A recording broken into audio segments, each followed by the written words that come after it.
of Hinduism is ordained as the 203rd Guru Mahasanidhanam of the Kanchi Kailasa Sirbhanya Peetham, Tondai Mandala Adinam, and he is the incumbent emperor of Suryavanshi Surangi Samrajyam, present 293rd Guru Mahasanidhanam of Kailasomnagar Shamala Peetha Sirbhanya Peetham, which is the Madurai Adinam, the present Mahamandaleshwar, the supreme spiritual head of the Mahanirvani Akhada, which is the largest apex monastic order.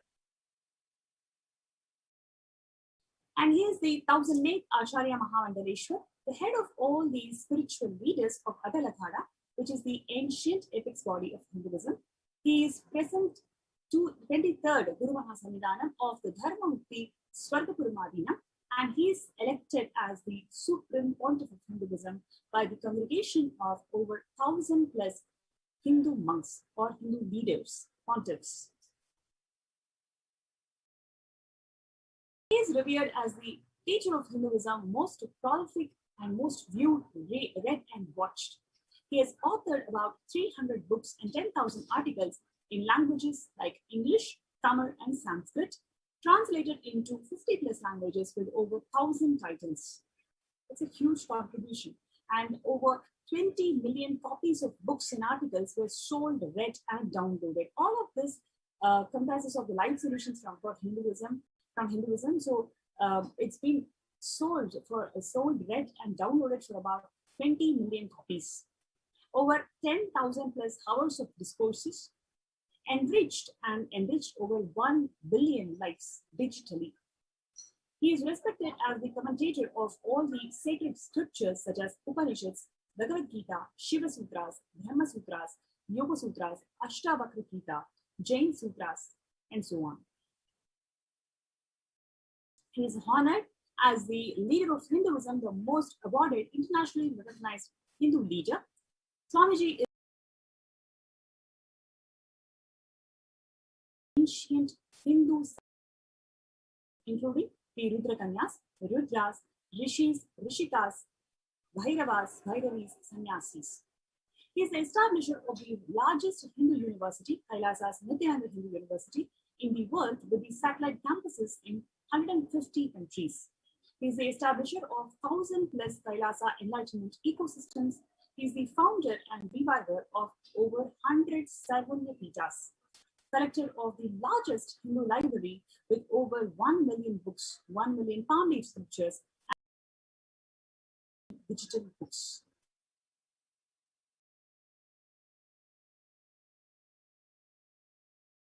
So we have the first segment, demonstration of extraordinary powers. The Supreme Pontiff of Hinduism has initiated the violations.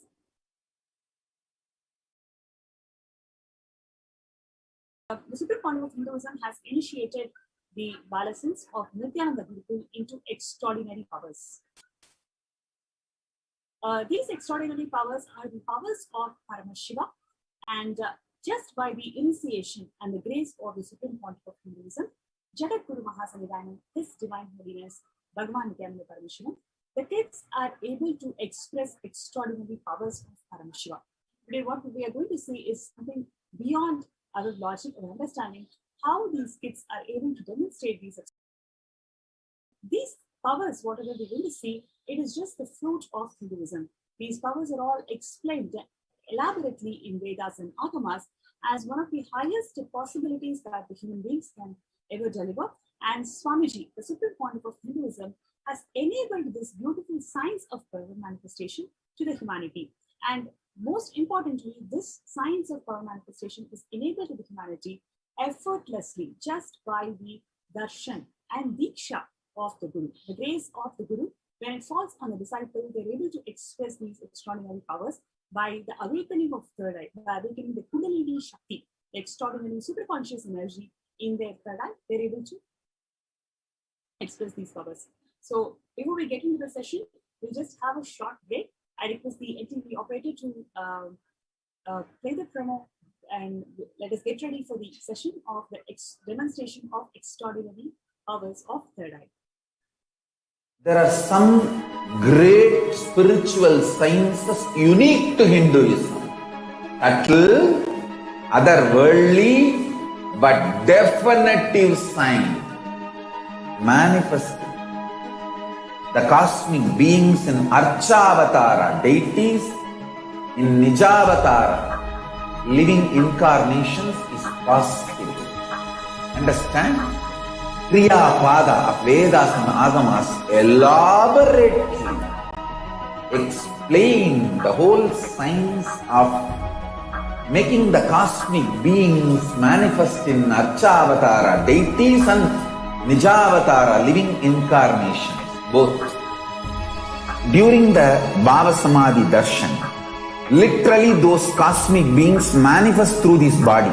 Just like how they manifest in Archavatara, deity, they manifest in Nijavatara, Pratyakshavatara, and give you all the boons you ask, bless you. See, each God is an independent intelligence to lead you to enlightenment. Each God is a bridge for you to achieve the Shivatva, the ultimate Shiva consciousness. Krishna is the bridge for you to achieve the Krishna consciousness. But Shiva consciousness, Krishna consciousness, all consciousness is one and the same. Ultimate consciousness only. So that energy itself completely expresses. Just like Radhika, when I see my own sweetness in the mirror, I become eager to taste it. I find that the only way to relish this sweetness is through the constitution of Sri Radhika. Bhava Samadhi Darshan is a window to the infinite expanse of consciousness, allowing us to glimpse the formless in a way that we can understand. It cleanses the karmas of lifetimes. It awakens our biomemory to the space of Paramashiva, the ultimate consciousness, and creates a deep and lasting transformation in us.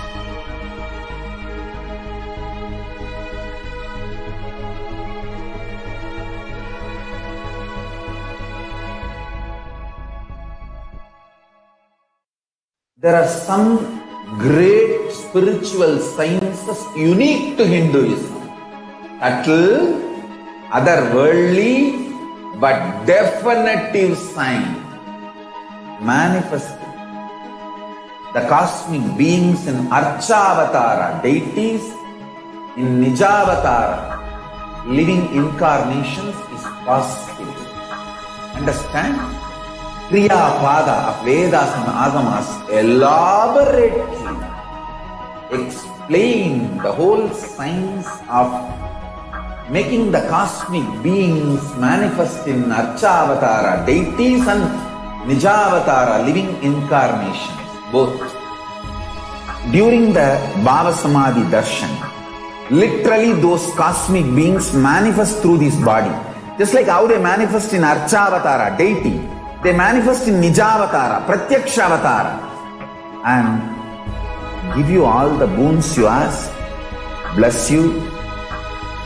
See, each God is an independent intelligence to lead you to enlightenment.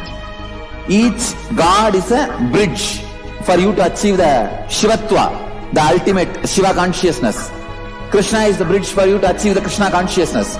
But Shiva consciousness, Krishna consciousness, all consciousness is one and the same. Ultimate consciousness only. So that energy itself completely expresses.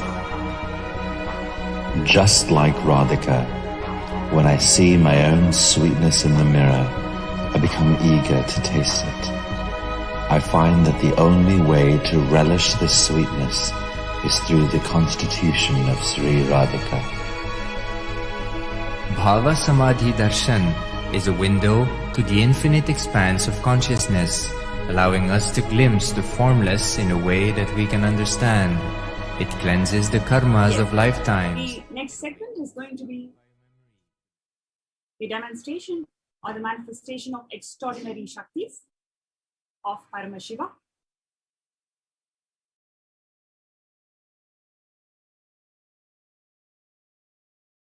The Balasins, the Nityananda Yogis, the initiated disciples of the Supreme Pontiff of Hinduism, Jagadguru Mahasannidhanam, His Divine Holiness Bhagavan Nityananda Parameshwaran, will now be demonstrating the powers of third eye and sharing with all the experiences and the results of the extraordinary manifestation of the divine powers awakened in us through Diksha, which is initiation.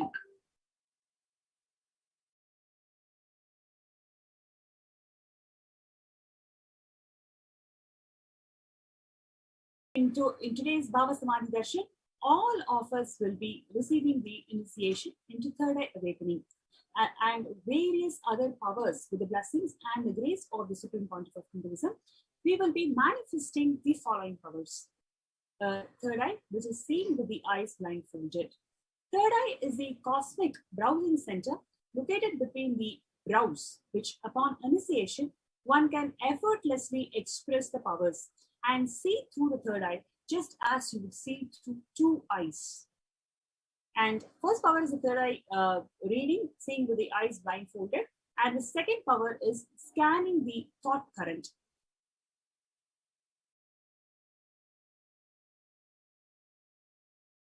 Now, what are Shaktis? Before we proceed, let us see what are these Shaktis, what are these extraordinary powers that we are going to manifest by the end of today's program.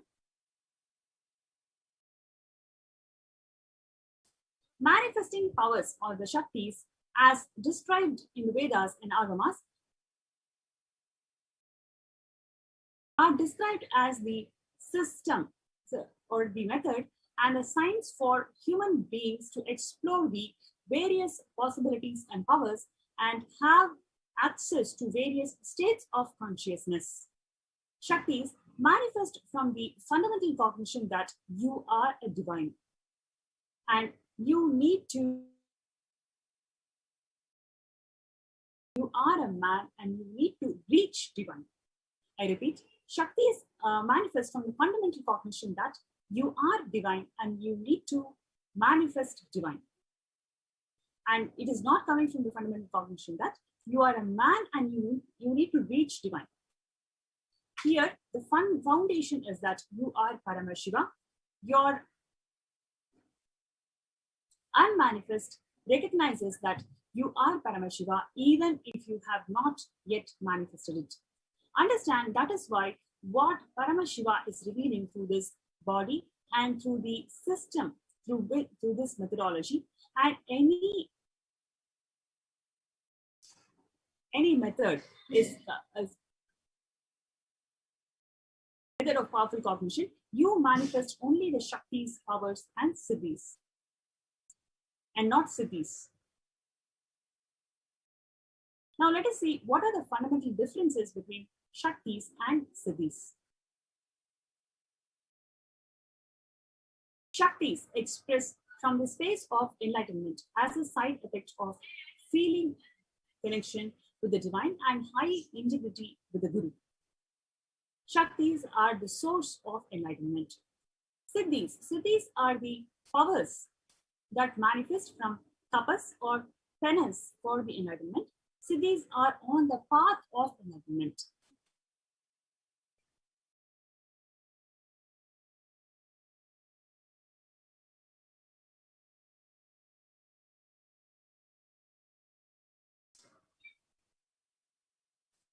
Shaktis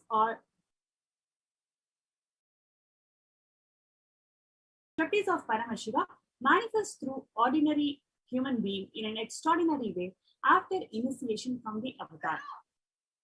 Shaktis are permanent, whereas siddhis are not permanent. Siddhis may divert you from the path of enlightenment.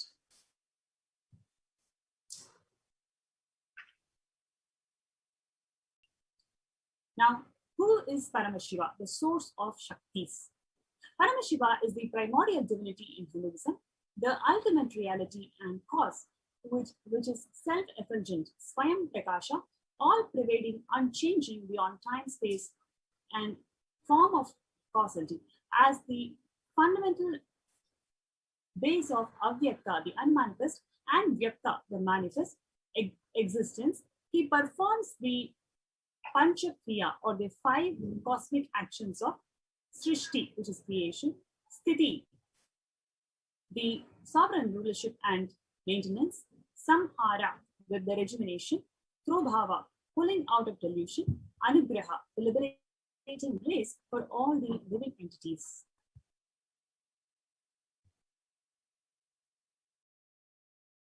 Joining with us for this power manifestation, we have Ma Nityanandita and Ma Tattvapriya for us to show the demonstration of the extraordinary powers of Paramashiva. Nityananda. Now these Shaktis and Siddhis, these being two totally different things, today we are going to be manifesting the Shaktis of Paramashiva.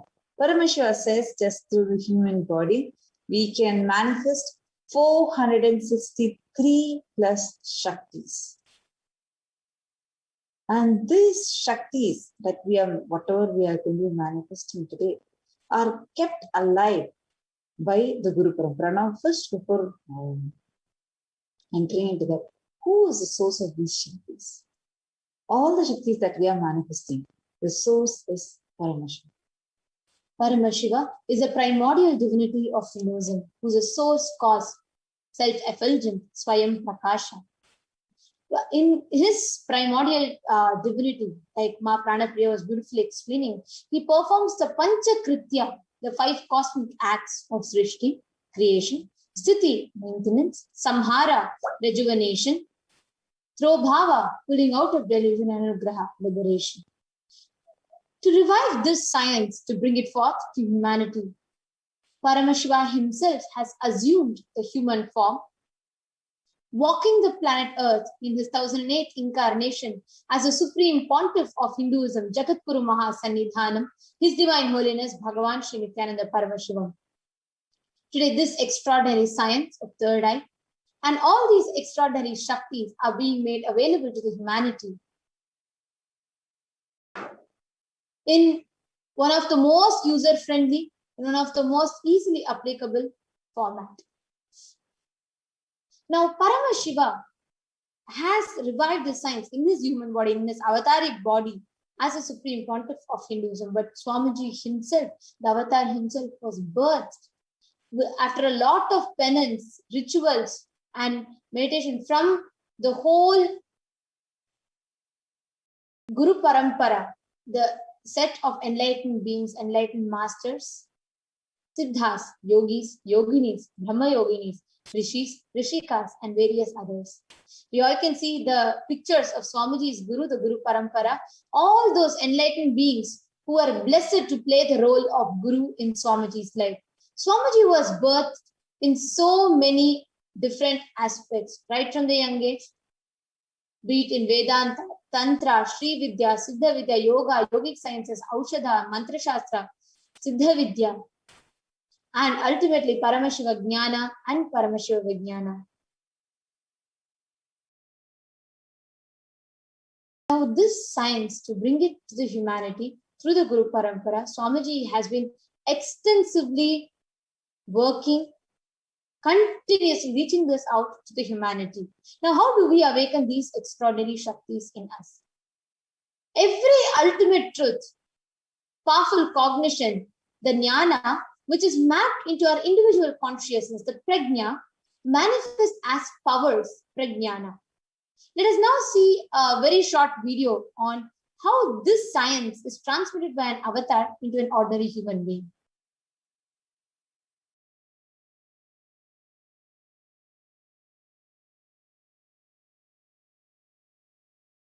You can actually just show the video in the full screen, no?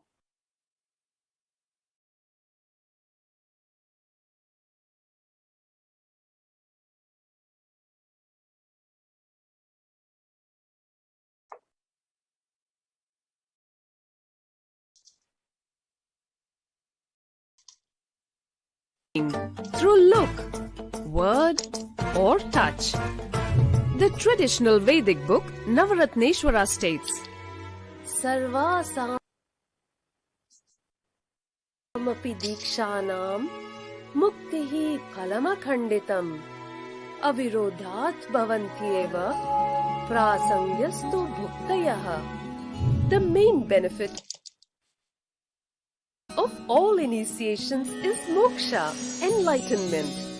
As a side effect, health, wealth, leadership, and well-being happen. And in Rudrayamala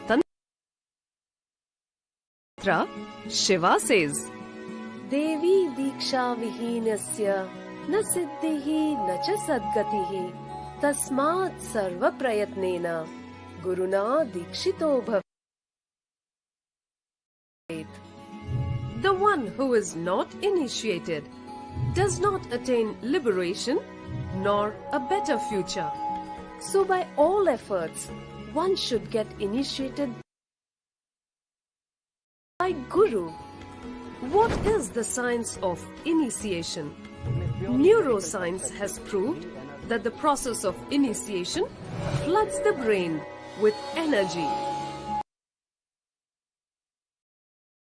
This is the superconscious energy of Kundalini, our own highest inner potential energy. As the Kundalini flows from the thalamus to the cortex, it sets up a powerful energy loop within the brain, which awakens the latent non-mechanical parts which we have never used before.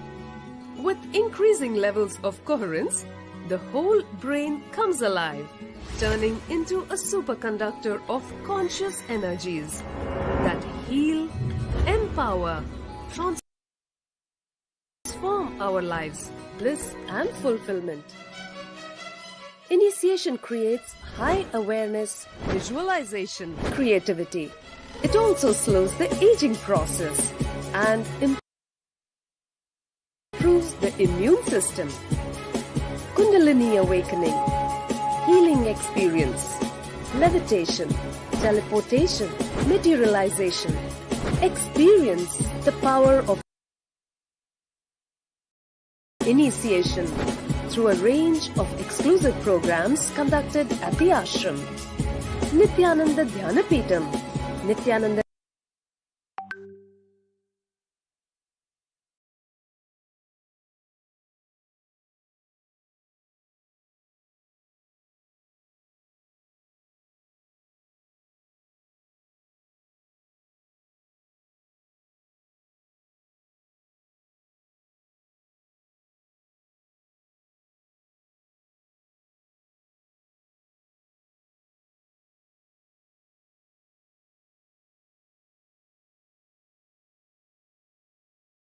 So now, all the sciences that we are going to be learning here today, that we are going to be sharing with you, are authenticated with 4 aspects of evidences.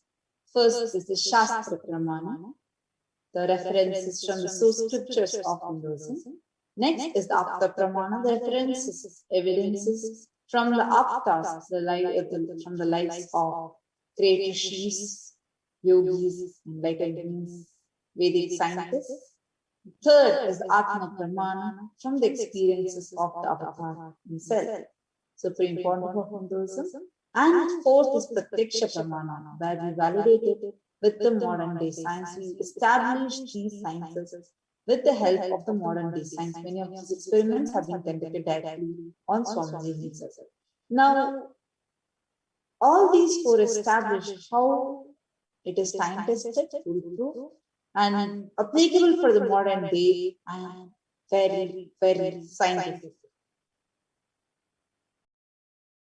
All these sciences are directly taken from the Vedagamas, the source scriptures of Sanatana Hindu Dharma. Vedas are the pure science, and Agamas are the applied science. Now, these Vedagamas are directly revealed by Paramashiva himself, and hence given the status of Shiva. Now, without further delay, let's get into the demonstration. We have our Balasans who have joined us live from Adi Kailash, the kingdom in the kingdom of Adi Kailasa. Now, we are going to be witnessing the live demonstration of 2 powers, and in a very unique and a very special way today. So, what are those 2 powers? Let's just see a brief introduction of both the powers, the power of third eye and the power of body scanning. So, we will now be chanting the pramanas for all of you. The evidence is in 4 aspects. First is the Shastra Pramana, the scriptural reference. Kapalantar manonyasya tishtan milita lochanaha क्रमेण मनसो दाढ्यात् lakshye lakshyamuttamam. By fixing the mind on the inner space within the ground center and sitting stably without any movement, having the eyes closed in succession by that stability of the mind and inner space, through the power of the third eye, one directly sees the ultimate goal by having the vision beyond the sight that reveals any object or place, attaining the space of oneness with the source Paramashiva. Next is the Apta Pramana. Apta Pramana is a reference that we have from the life of Krishna and Arjuna. So it's one of the many references that are available. So when Arjuna was about to see the Vishwarupa Darshan, was about to have the cosmic form of Darshan, Bhagavan Krishna, Krishna says so beautifully, Na tumam shakyase drashtum anenaiva svachakshusha divyam dadami te chakshu pashyam me yogamaishwaram. But you cannot see my cosmic form with these physical eyes of yours. Therefore I grant you the divine third eye. Behold my cosmic opulence. Actually, this whole 11th chapter of Bhagavad Gita, the Vishwarupa Darshan Yoga, is seen from Arjuna's third eye as he sees the cosmic form of Bhagavan Shri Krishna. The next is the Atma Pramana.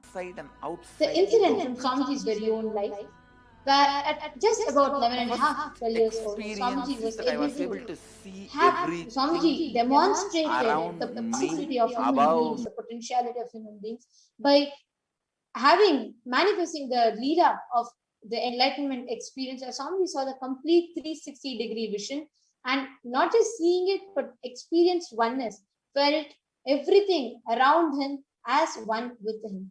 And also the Pratyaksha Pramana, the scientific research that authenticates this science. And this was done with some of the most latest modern scientific equipments available. A research that was conducted in the US by many top doctors directly on the Supreme Pontiff himself. Swamiji actually in the research took the positron emission tomography, more popularly known as PET scan, which studies the brain activity of a person. And Swamiji's, whether when Swamiji was doing the physical normal activities, or whether Swamiji was at physical rest, the deep state of samadhi, the highest states of consciousness, at both times, the doctors discovered the fact that Swamiji was in one of the most heightened states of consciousness, operating through the third eye at all times. And now we're also going to be seeing the Shastra Pramana and all the four Pramanas, Shastra, Apta, and Atma Pramana, and Pratyaksha Pramana for the power of body scanning. And now we're going to be chanting the Shastra Pramana for body scanning. Swadehe jagato vape sukshma sukshmatarani cha tattvani yani nilayam dhyatvante vyajyate para. Yes, because the interview operator, kindly project the slides, please.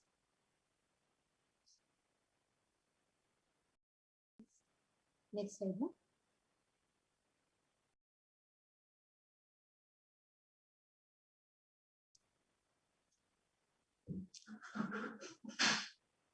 So this Pramana, the source scripture, the reference is taken from the Vijnana Bhairava Tantra, and this is the 54th verse of the power of body scanning.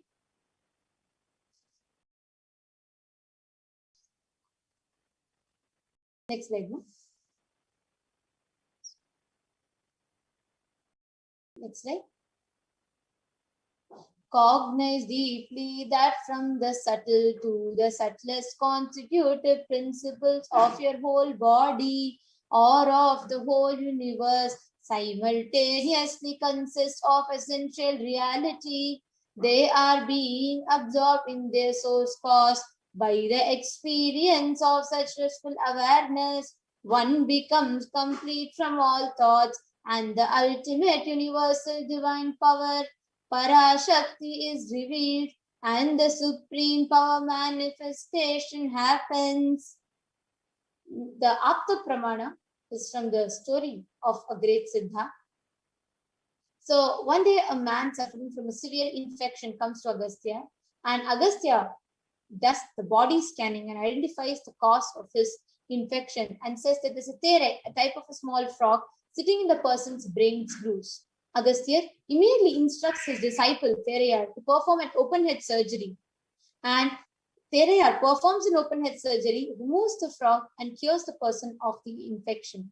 This does not just show the reference to the power of body scanning, it also shows the reference to how highly advanced our medical field was, how we were in the past. And next is the Sakshi Pramana, the Atma Pramana, where in Swamiji's very own life, we all can see the video that's playing here simultaneously, where even when Swamiji fell from the horse, there was an accident.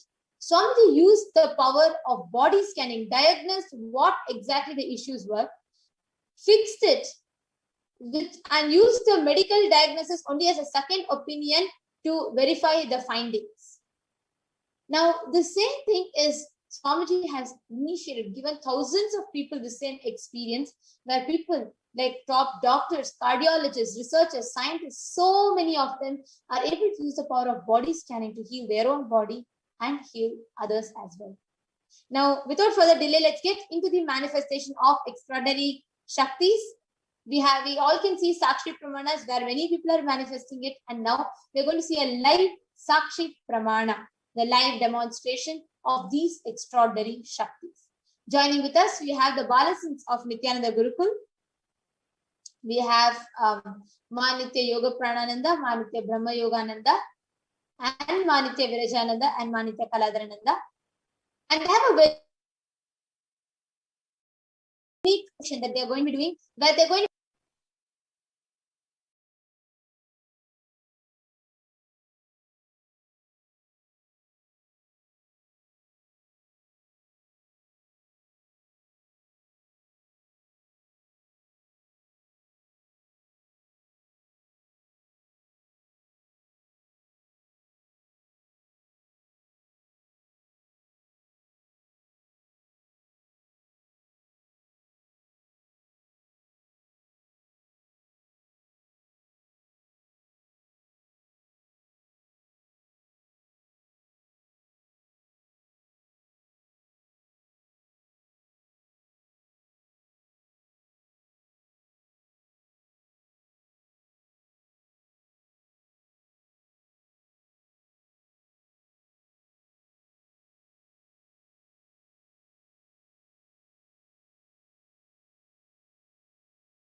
yes. We apologize for the technical glitch. Yes.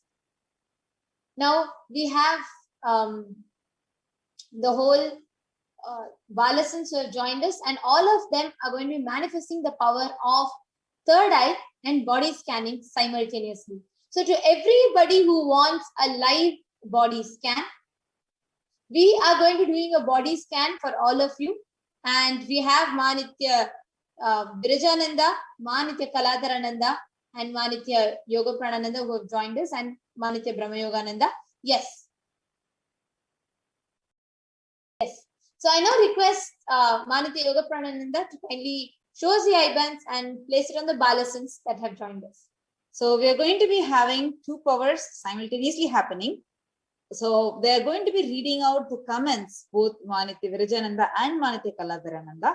They are going to be reading out the comments, and simultaneously we will also be demonstrating the power of body scanning.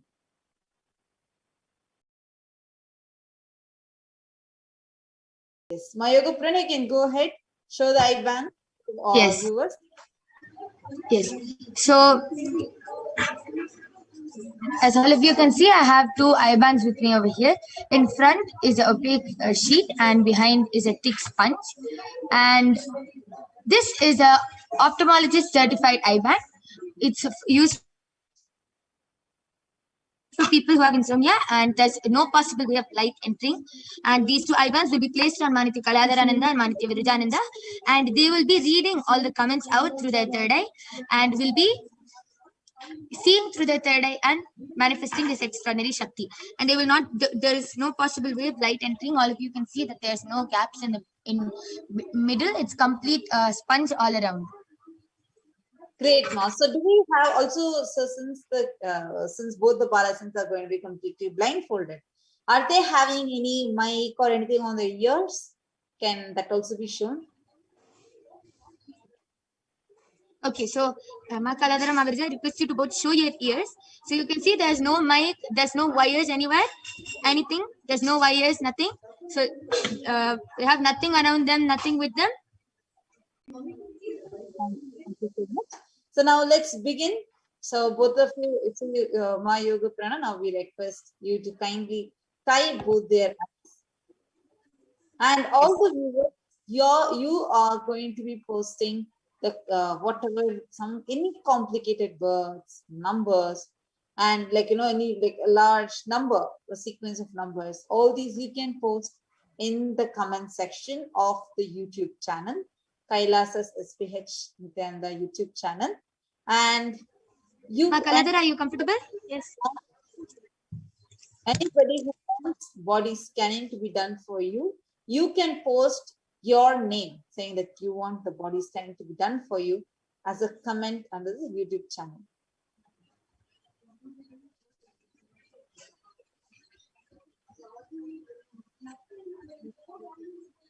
Ma Virja, are you comfortable? Yes. Yes. So I request both of you to turn to the right, left, up, down, and show all around that there's no gaps.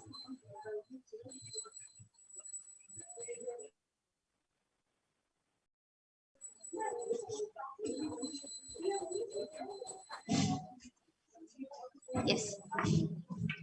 So now all the participants, all of you can start posting anything you would like. You can post some medical terms and scientific names, anything which cannot be guessed easily, and you can post anything. And Manitya Kaladharananda and Manitya Virajananda can start reading this.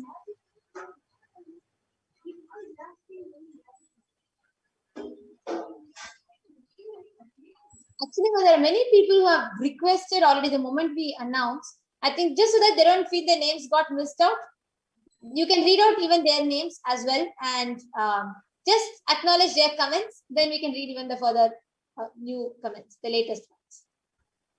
Okay. And as Ma Virja and Ma Kaladhara are doing it, we also have Ma Jyotika Bhalla, who has requested for a body scan. And P. Gill, he has also requested for a body scan. It was Prabjot Ayya, Prabjot Gill Ayya, looks like he's put. He said, my name is Prabjot and may I have a body scan, please? Yes, and thank you for your contribution towards Kailasa. Yes. So, Ma Jyotika Bhalla and Prabjot Ayya, we will be scanning your body as well. Please do be stay tuned in the comment section and we will be scanning you. So, yes, so I'm going to be scanning. Yes, so we'll be reading from the Yes. So Ma Kaladhara and Ma Virija will start reading from the first previous comments, and then we'll move on to the latest comments. And Arun Kumar has posted a smiley face like this, and Pradeep Kumar Manoharan has posted the camera. Kailas's Gurukul Tamil CANADA has posted Hara Hara Mahadev with 4 Namaskar emoji. Beautiful. Yes, Ma Virija, why don't we read the latest comments now? Ma Kaladhara has beautifully read the previous comments. Now the latest comments as it is being shown for the viewers on the screen.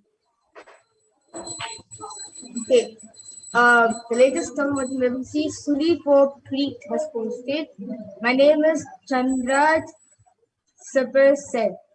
Kirudra Production Films has posted. My body scanning. And before that, Suli for Preet has posted. May I please request my body scanning? Okay. And before that?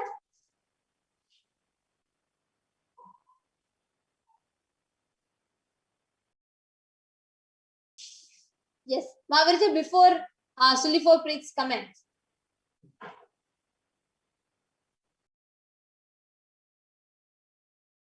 It seems like the Balasins are frozen.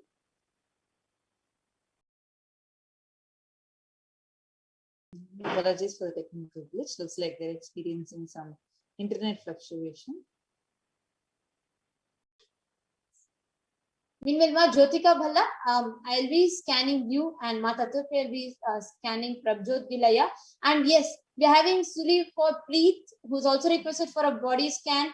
And we have, there's someone called in the identity called Rudra Production Films. We request you to put your original name so we can scan your body and just we can ensure that you have acknowledged it for us. Please use your original name. Please, if you could just post what your name is, and then if you could request for a body scan, please. Yes. So Ma Virija, Ma Yoga Prana, and Ma Kaladhara are back. Yes.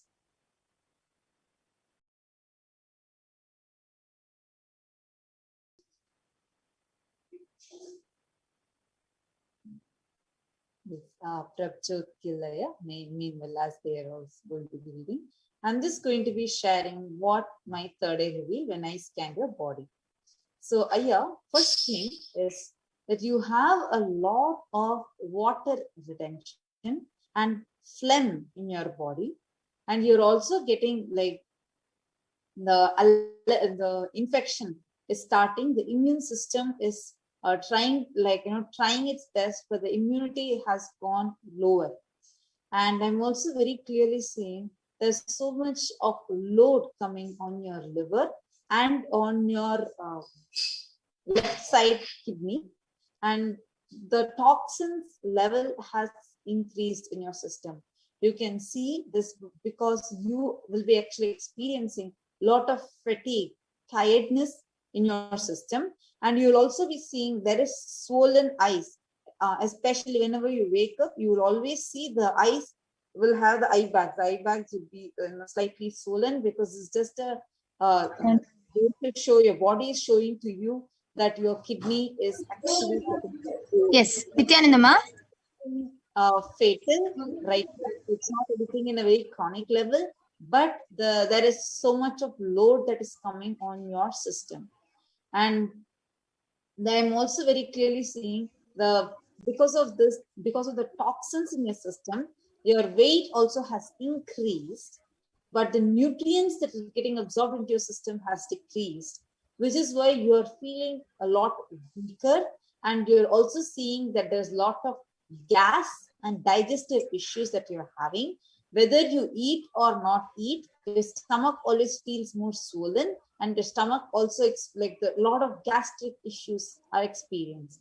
And you're also experiencing a slight heaviness in the lower part of your stomach, and the upper part of your stomach, in the middle of it, you experience the burning sensation very often.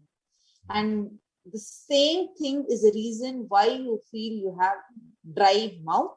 The mouth is quite often dry, and you also experience a lot of dryness in your system and all these are linked there, and a lot of heat is also produced in your body. The balance between the kapha and pitta are high.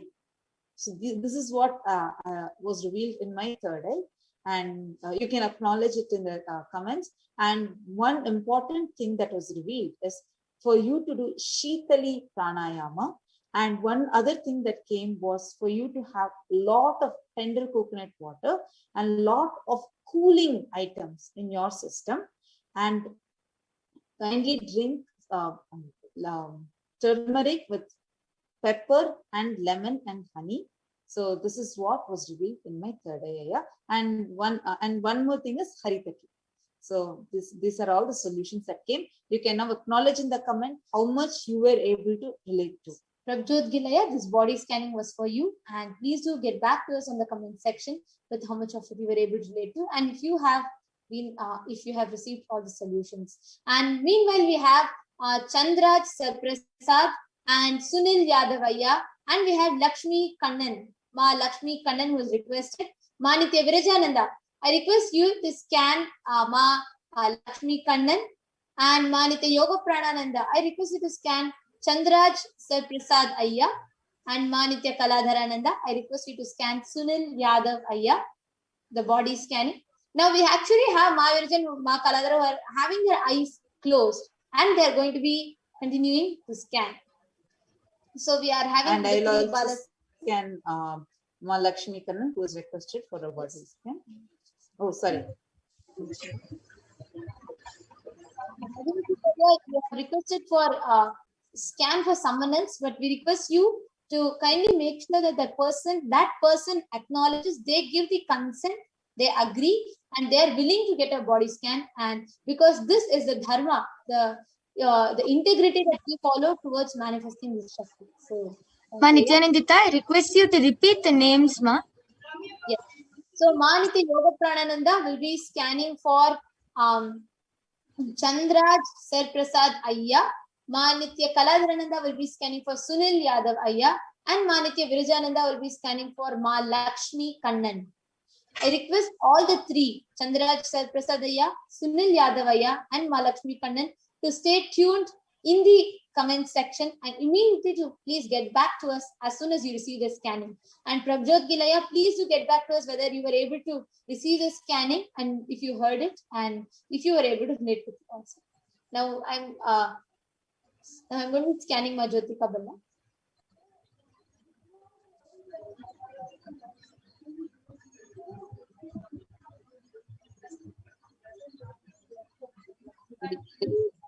We're having the Parashakti Akashic reading, and Parashakti herself is going to be manifesting through the Supreme Pontiff of Hinduism, Jagadguru Mahasanidanam, His Divine Holiness Bhagavan Shri Nityananda Paramashiva.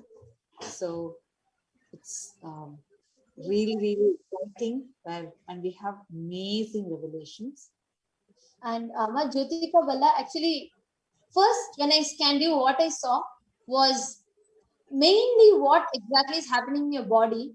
There is a lot of imbalance. So it was in a high. So suddenly you may feel very sensitive to things that are happening around you. Even a small thing might affect you immediately. Like anyone says anything, it immediately affect you mentally a lot. This is because of the hormonal change that is happening in your system, which directly reflects as this.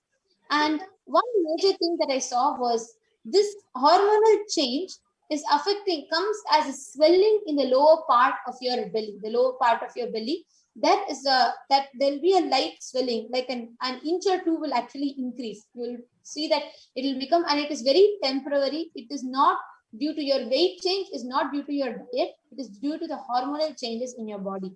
This is the first thing that I saw. The second thing I saw was there's a lot of dryness in your body, especially in the scalp and in your eyes. In both places, there's a lot of dryness, which causes like you'll have an acute pain and a lot of irritation in the center part of your eyes, between the nose bridge, that area, and the eyes as whole itself. A lot of dryness will be there, and in your scalp there'll be a lot of itching because the skin is becoming flaky. That is one thing that I saw. And one more thing that I also saw was there is deficiency of calcium in your body, which is reducing the density of your spinal cord. There is weakness in your body with pain in your body, but that is not due to any muscle or joint issue, not because of that, but because of the lack and deficiency of calcium. The density of your backbone is starting to reduce. It's starting to thin a little bit. So this is exactly what I saw as your issue, ma. Please, would you be able to acknowledge back to me if you have received it? If you have received it and if you're able to relate with it, I would like to share further with you what are the solutions that I saw. So, Ma Jyotika Bala, please you get back to us in the comment section.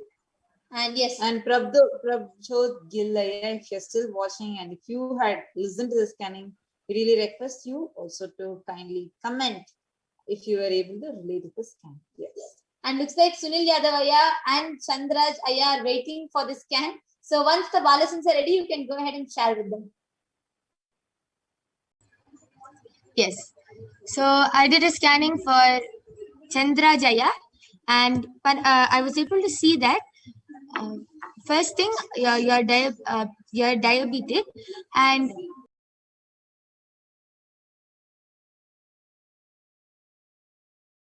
I also was able to see that you have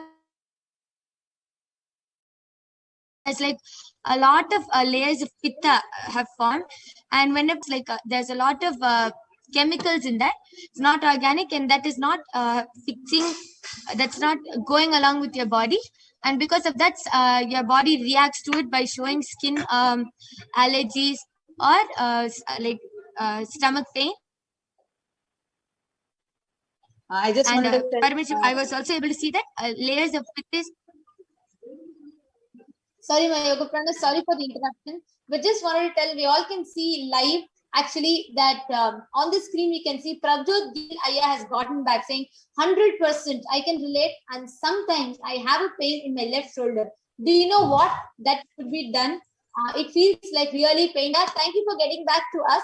And so yes, I just wanted to tell Aya, don't worry, it is just gas, don't worry. Okay, but all the other solutions that whatever I shared as what was revealed through the third eye, you can do. So glad to know that you acknowledged all the 100% of it you were able to relate to. Yes. My yoga prana, apologies for the interruption. Yes. Yes, and so this is what I was able to see, because there's layers of pitta forming in his stomach, and it doesn't go along with his the food which he eats doesn't go along with his body, so it shows as skin problems and also as stomach pain.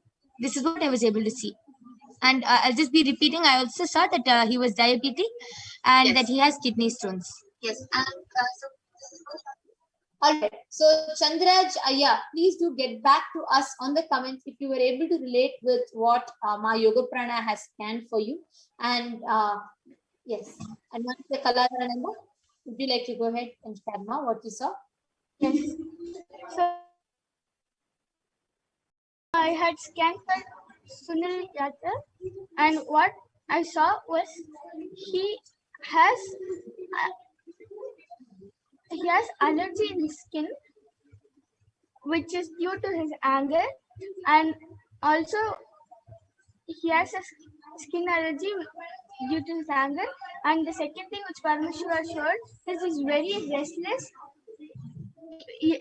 But even when he's sitting, anything he does, he's very restless. And the solution which Parameshwara gave for his skin problem is for him to apply castor oil in his body and take bath twice in a day, and just before sleeping apply turmeric on his body. This is what Parameshwar did. Yes, and I would just like to add on to my scanning, Chandrajaya, I was able to see the solution. Parameshwar revealed the solution that you should drink castor oil with banana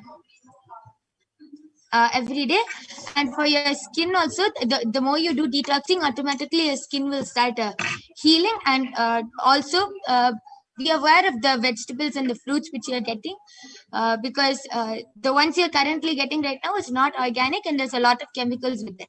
Yes.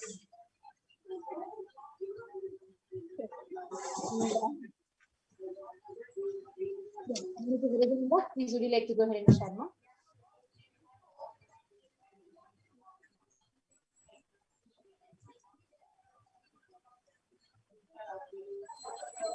Yes, Marvin, you can go ahead and start. Yeah, sure. So I was scanning for Ma Lakshmi Kannan.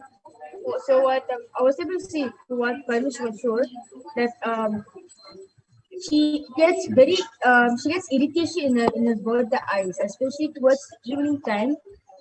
There's like a towards the next to the eye, there's like some pull, like as if like her immediately next to the eye, as if something is pulling her eye. She gets that type of pull every time, and also because of that, her eye turns red, especially towards evening time. I'm able to see, and also one more thing is that Ma has like some uh, her digestive system is not functioning properly since her stomach is not digesting the food properly. It is just getting digested half because there's lots of toxins in the body and acidic level in the stomach it's high. The pH value is very low. So the solution which Parmeshwar showed was drink a lot of water to neutralize the acidic in the like the stomach acid comes with the best pH, and also Ma needs to take castor oil with hot water so that the full wind pipe over here, the full food pipe and the whole digestive system can be clean completely where the food which Ma eat can be digested properly. And also towards the eye issue, let it take maybe like a handful of cold water and put it in an eye and maybe let the eye soak in it for 2 to 3 minutes. Okay. So, Ma, permission. yes. So, Ma Vaishnavi Kannan, right, Ma? Ma Lakshmi Kannan. Oh, sorry. Yes, Ma Lakshmi Kannan. Yes. All right. So, Ma Lakshmi Kannan, please to get back to us in the comments. And yes, we request everybody who received this scan to kindly please get back to us on the comments. Please to acknowledge, and already Prabjot Gilaya had acknowledged that it was 100% right. So thank you so much, Aya, for your acknowledgement. Please to apply the solutions. We will definitely see a change in your life. Now, we request the others also to get back on the chat. We will now be with this. We have come to the conclusion of the manifestation of extraordinary Shaktis today.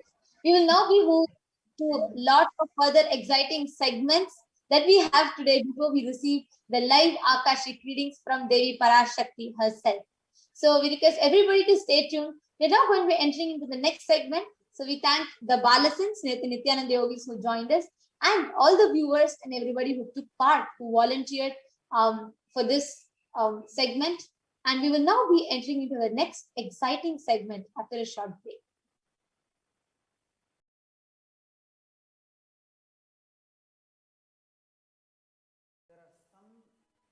Great spiritual sciences unique to Hinduism.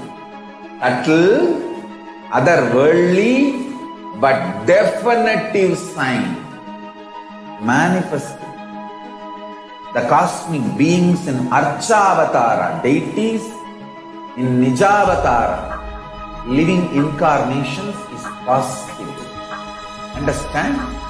Kriya Pada of Vedas and Agamas elaborately explain the whole science of making the cosmic beings manifest in Archavatara, deities and Nijavatara, living incarnations. Both. During the Bhava Samadhi Darshan, literally those cosmic beings manifest through this body. Just like how they manifest in Archavatara, deity, they manifest in Nijavatara, Pratyakshavatara, and give you all the boons you ask, bless you. You see, each God is an independent intelligence to lead you to enlightenment. Each God is a bridge for you to achieve the Shivatva, the ultimate Shiva consciousness. Krishna is the bridge for you to achieve the Krishna consciousness. But Shiva consciousness, Krishna consciousness, all consciousness is one and the same. Ultimate consciousness only. So that energy itself completely expresses. Just like Radhika, when I see my own sweetness in the mirror, I become eager to taste it. I find that the only way to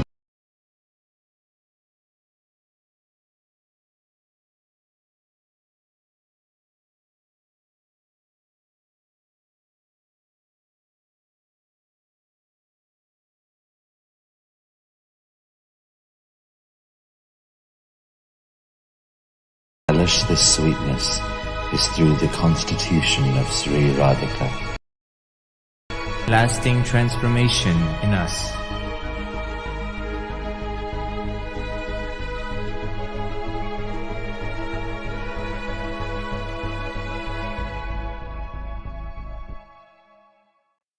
There are some great spiritual sciences unique to Hindu.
Nityanandam, and welcome back, dear viewers.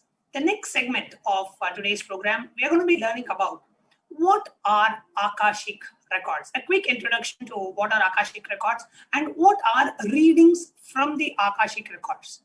A quick introduction, and then we will move on to the next segment.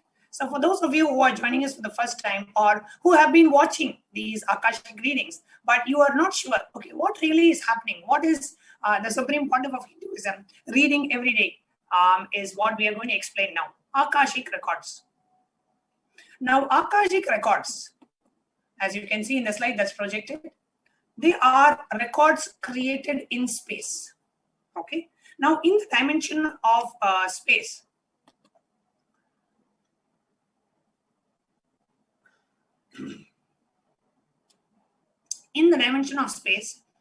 see, first in the dimension of time, only there is a past, present, and future. Now, in the dimension of space, which is beyond the dimension of time, there is no concept of past, present, and future. And whatever, one of the most important points is whatever actions have happened, the thoughts, plans, emotions, words, nothing can be destroyed. Now, Akashic records are cosmic archives of everything that happened, happening, and will happen.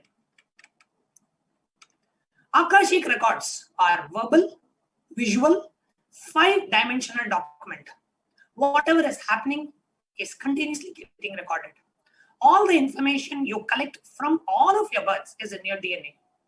You can access some of them just to understand and not to waste time doing the same actions again and again. Now, Akashic reading is not prediction. It is a reading from the cosmic archives. And there is no such thing as past, present, and future. Beyond space, creation and destruction happen simultaneously. And it is only the dimension of time. We can go to the next slide, Ma. Yes, and the next slide, please. Yes.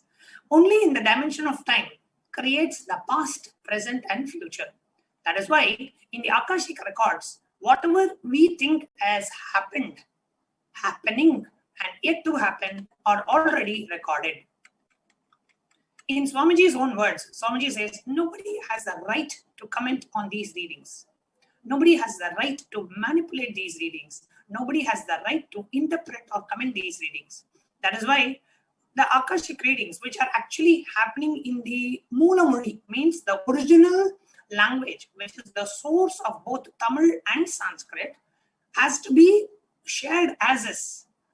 Because not everybody understands that Moola Moli, we give a translation, but the translation is not the Devi's message. The Moola Modi is her original language. We cannot interpret what Devi is saying.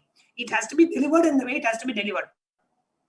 So that is why we are not giving any live audio translation. Everybody directly listens, because as you listen to Devi's words, the transformation that has to happen in you will happen in you. So these records are completely complete onto themselves. Now, for anybody to live in tune with the cosmos, the Jivan Mukti, the living enlightenment, does not need any special practice other than listening to these great readings again and again. When you listen into these readings, naturally your negative logic is penetrated, broken, and these great truths settle in your inner space and they make you live enlightenment. Now, only an avatar can decode Akashic readings. Okay, the Supreme Pontiff of Hinduism has graced humanity with the blessings and darshan in the form of Devi Parashakti, revealing answers to questions to the earning of seekers as solutions, breakthroughs, and liberating humanity from pain and suffering. Any answer given by Devi Parashakti is not just an answer, but a karmic breakthrough for the receiver. The Shastra Pramana for the Akashic readings is from Vijnana Bhairava Tantra, Sutra 84, Dharana 61.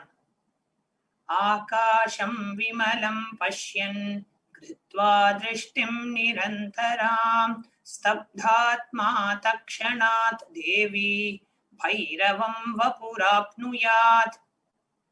Bhagavan Paramashiva says, looking at the spotless, infinite etheric space Akasha, beyond the sky and the clouds, one should fix one's gaze from the third eye without blinking continuously and make the body and the inner space steady and motionless.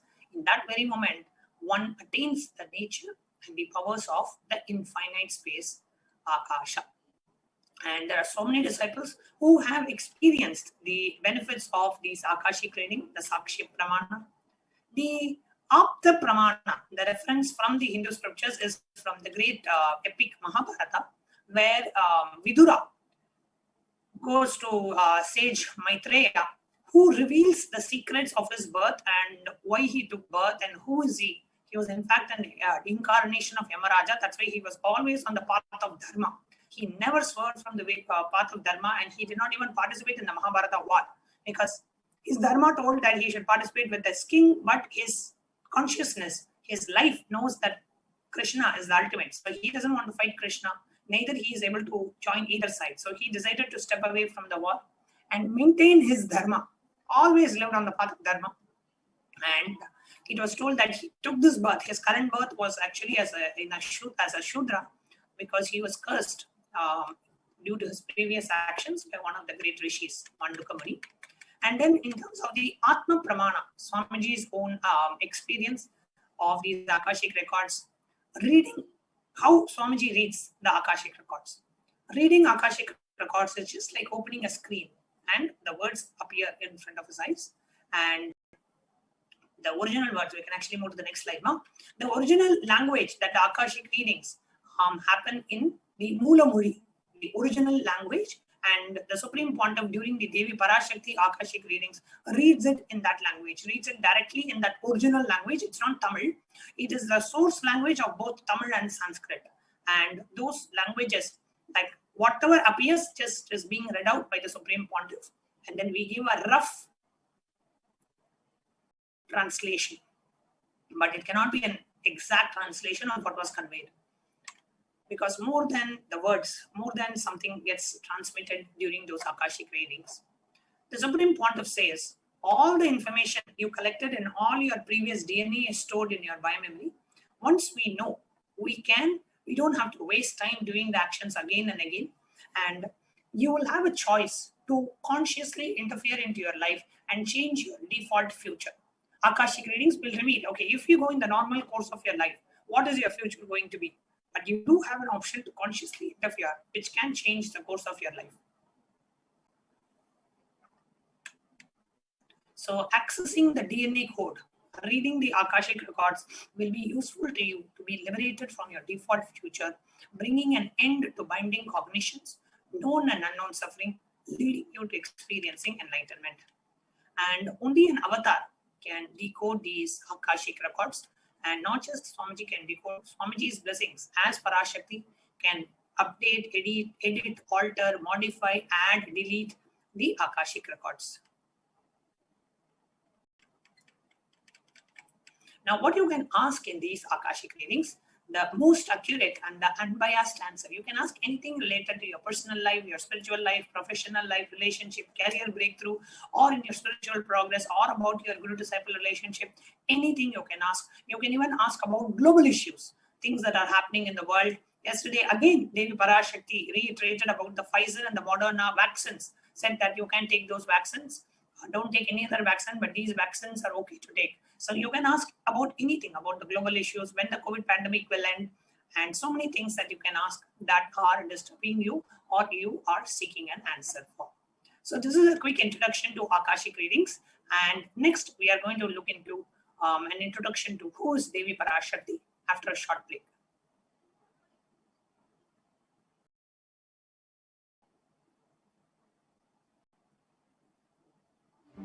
One or two times have Ganapati Darshan, Venkateshwara Baba Samadhi Darshan, Devi Baba Samadhi Darshan.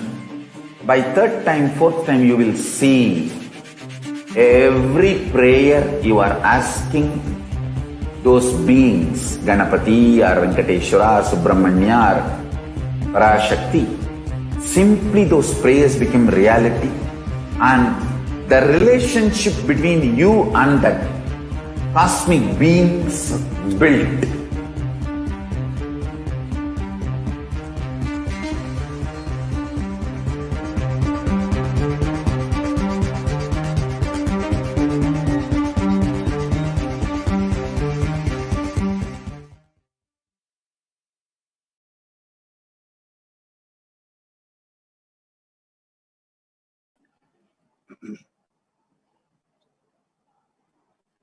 Next, we are going to look into the divine feminine consciousness.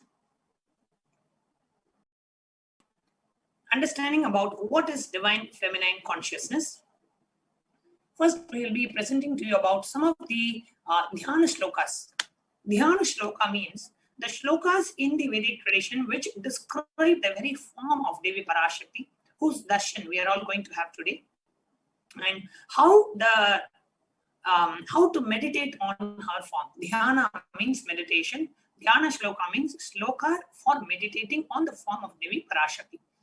The Dhyana shloka from Saundarya Lahari, it says, Shiva Shaktya Yukto Yati Bhavati Shaktah Prabhavitum Nache Devo Devam Nakalu Kushalah Spanditumabi Atastvam Aradhyam Harihar Bhirinjadir Birapi Pranatvam Stotvam Va Katamakrita Punya Prabhavati.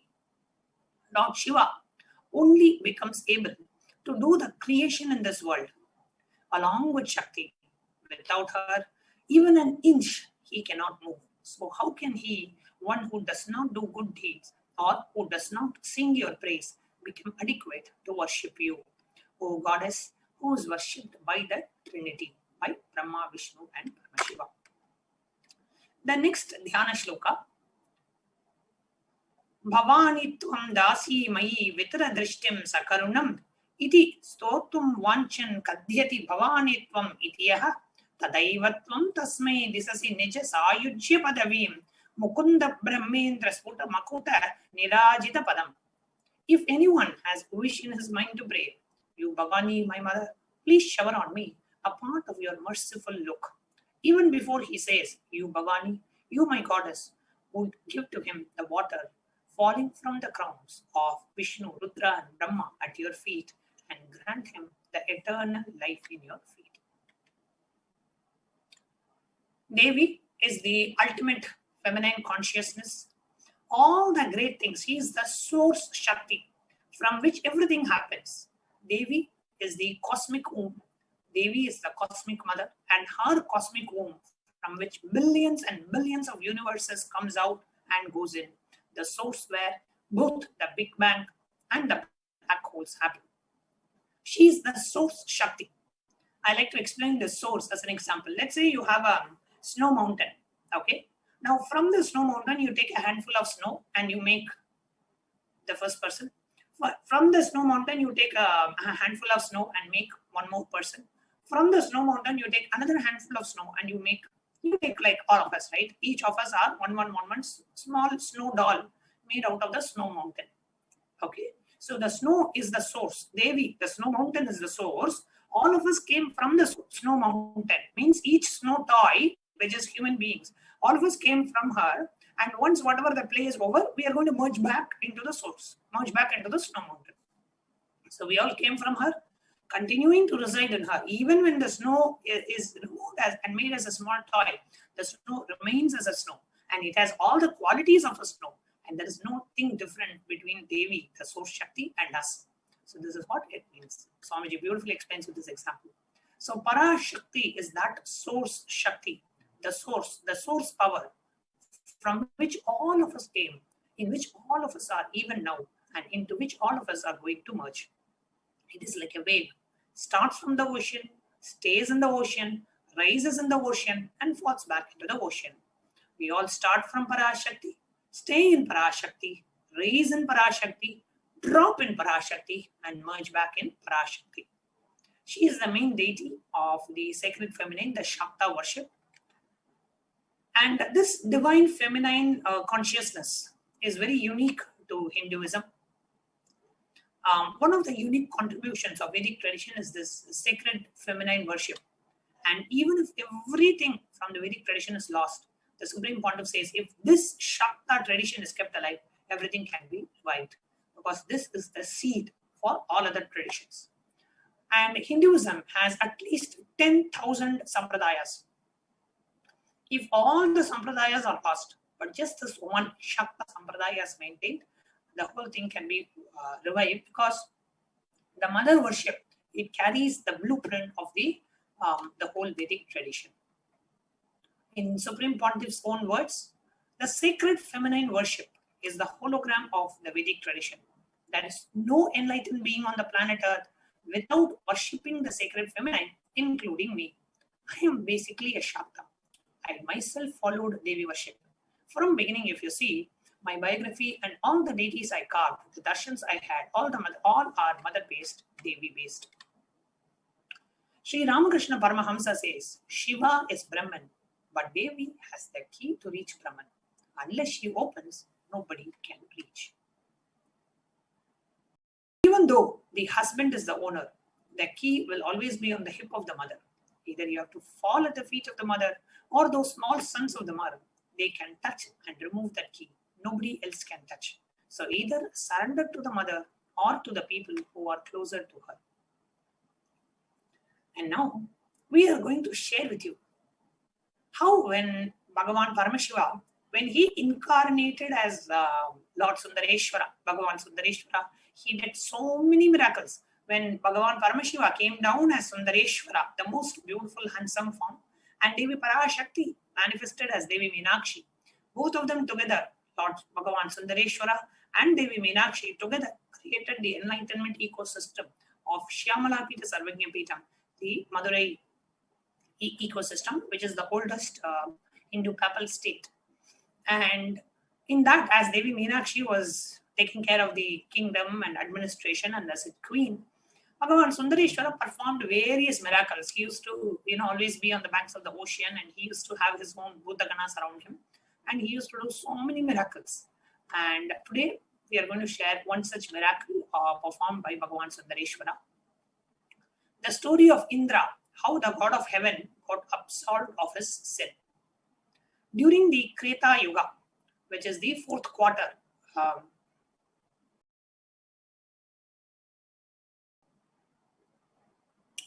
of the complete cycle of time in the universe, Devendran or Indra, the Lord of Heaven, was engrossed in sensual delights of song, dance, and worldly pleasures. Because of delusion, he failed to respect the Vyasa, Bhagavan, his own guru. This neglect resulted in Devaguru's departure from the place. As a consequence of disrespecting the guru, prosperity dwindled and famine threatened. It was only later that Indra discovered that he could not find his guru. He went to Brahmadeva the Lord of Creation, who advised him to adopt Vishwarupan, the son of the Asura demon, the Guru Tattva. Indra requested Vishwarupan to perform a yajna for his sake. When Vishwarupan uttered, and what he willingly inwardly was different. The utterance was voiced as, let the Devas prosper, but inwardly his intended desire was for Asuras to prosper and the Devas to famish. Indra sensed this through his divine intuition. So he clipped 3 of Vishwarupan's heads, which became birds, Kadai, Kuruvi, and Sichili, and flew away. This turned out to be a heinous act, killing of a Brahmin, as Vishwarupan was a Brahmin to be expiated. The Devas are said to have freed him from the sin by distributing it over the trees, sharp soil, and waves and women. The news of killing the Vishwarupan reached his father. He was seized with uncontrollable fury. He performed a yaga, and a monster, Vriddasuran, was created from the yaga. Guru Tuvattu commanded him to kill Indra. Indra was defeated in the battle. Later, the weapon made from the backbone of the sage Dadiji, he went to war with Vriddasuran, who hid in the sea as through performing penance. On Indra's request, sage Agastya drained the sea by drinking it off. Vriddasuran was exposed and was beheaded. His blood filled the ocean. Again,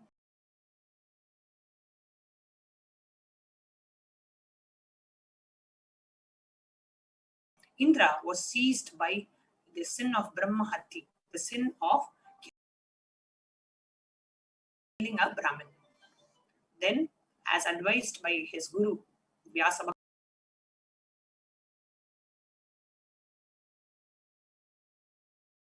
Bhagavan, and reached the Kadamba forest, that is Madurai, where he constructed a dome and worshipped Lord Sundareshwara, Somasundara, ecstatically, and was released from the sins. Then he returned to heaven with Indrani, his divine consort, and ruled thereafter.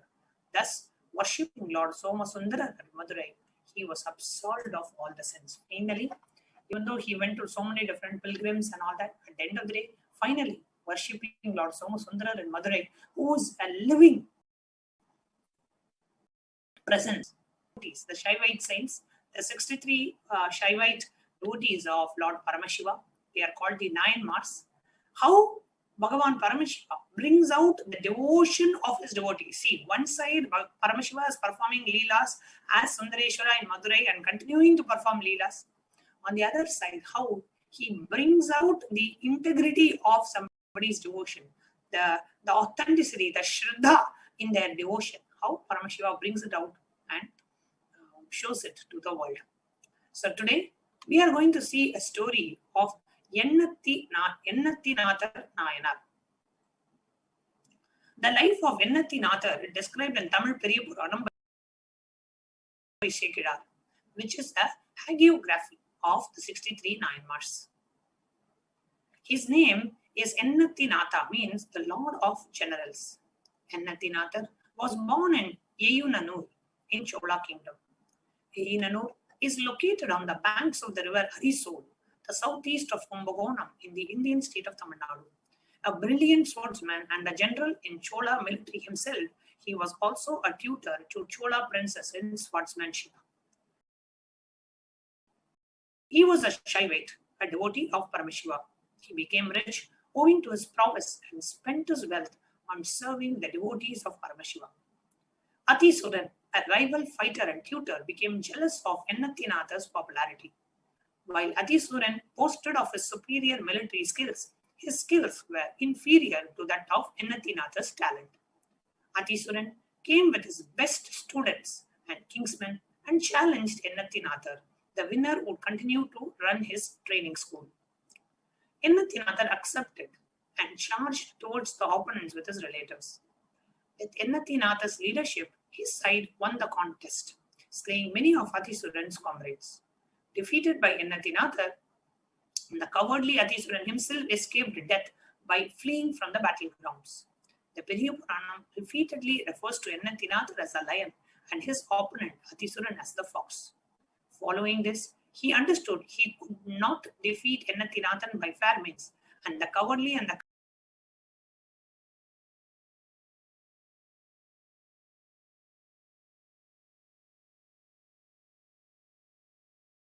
fox devised a deep strategy seeking vengeance. So in the morning, Atisuran invited Ennathinathar to a duel in a Sandra, the horizontal lines, 3 horizontal lines of sacred ash mark on his forehead, which is owned by Shaivites, but hid his forehead with a shield as he arrived on a designated spot. As Ennathinathar pounced on the fox, the deceiving rival removed his shield and revealed the tripundra on his forehead.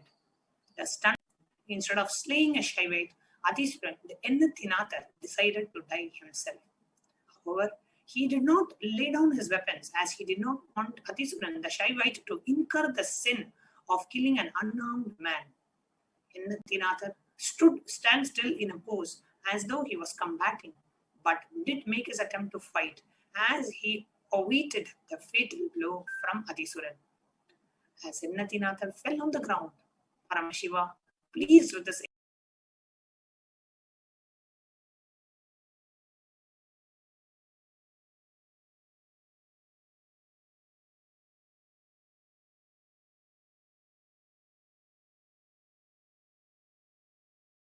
extreme self-sacrificing devotion, appeared before him and took him to Kailash, Paramashiva's abode. The tale emphasizes this. See, not just Ennathinathar did not want to attack him, he did not want the Shaivite. See, even though it was his enemy who wanted to kill him, the minute just because he wore the tribundary on his forehead, he said, no, he is now a Shaivite. I cannot kill him, and I cannot have him have the sin of killing an unarmed opponent. So he tries to fight, but he just stands still. With his arms, he has all the arms in his hands, but he doesn't fight, so that the opponent does not get the sin of killing an unarmed person. So even to that extent, Ennathinathar was, and his devotion and his integrity to his devotion, his integrity to Paramashiva and to devotees of Paramashiva was immediately awarded by the very darshan of Paramashiva, and he attained the Kailasa Padavi, the great space, attaining the state and space of Paramashiva at the feet of Paramashiva in Kailasa. Like how Paramashiva performs miracles in Madurai, how Paramashiva continues and giving his darshan as Devi Parashakti, the Bhava Samadhi darshan, every day blessing us with the Akashic readings. We have more than 15 episodes of Akashic reading that have been going on. Now it's even happening 2 times a day. We just had in the morning Devi Parashakti's Akashic reading, and now again in the evening we are having, again yesterday morning we had, yesterday evening we had, again today morning and today evening. We are blessed by Devi Parashakti, and we are living at a time where so many miracles are happening all over the world. And today we are going to hear from many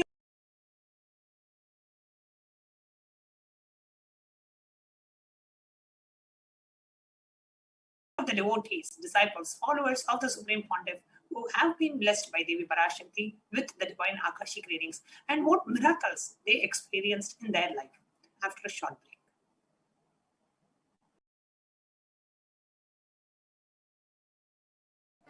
If you start serving others, easily you will get out of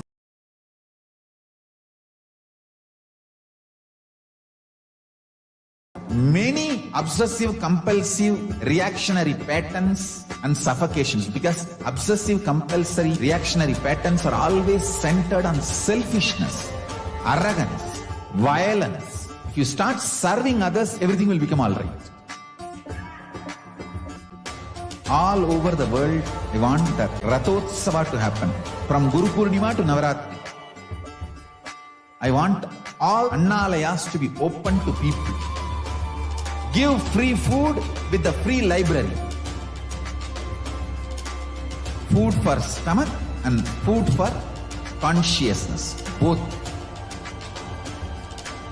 One book my Bhagavad Gita will be gift.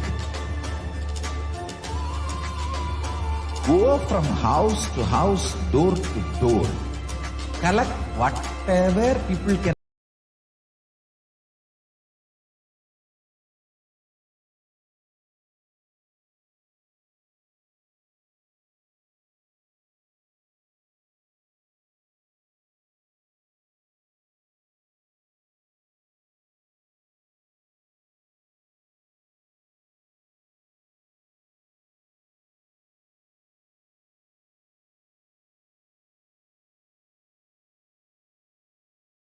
Contribute. It's one of the best spiritual practice. Madhugari Bhiksha. If you guys start doing this, more will manifest in temple also. So today we have many of the disciples and devotees of the Supreme Pontiff of Hinduism joining us live from UK. I request the NTP operator to please project both of us.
Nityanandam, and today we have Maha Govindananda joining us live from United Kingdom. Nityanandam, can you unmute yourself? Your experience of Devi Parashakti Akashic readings. Nityanandam, thank you first of all for I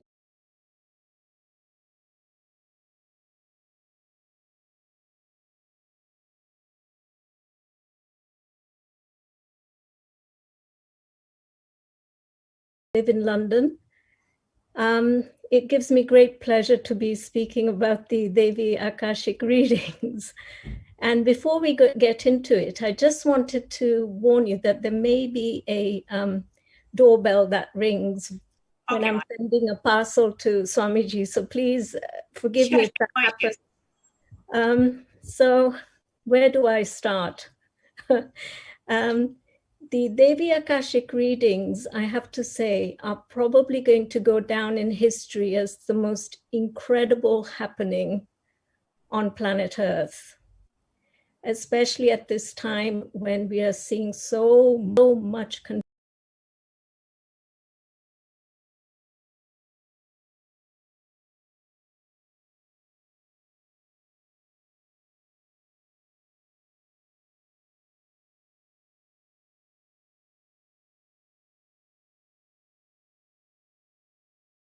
confusion.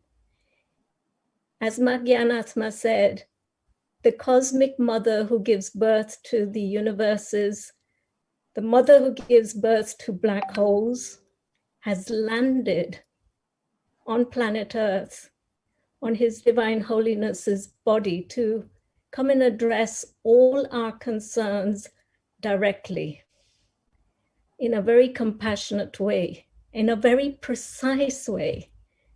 So when I first started this, I was very averse to actually asking a question, because it felt like, you know, why is my question important to the world? Why do I have to verbalize it? But even that, Swamiji clarified right at the beginning. He said, it's not just about vocalization, but it's also about verbalization. And he said very clearly, write it down. And I open up my Facebook to write all your questions down. So for the very first time, I approached Devi with one question, which happened.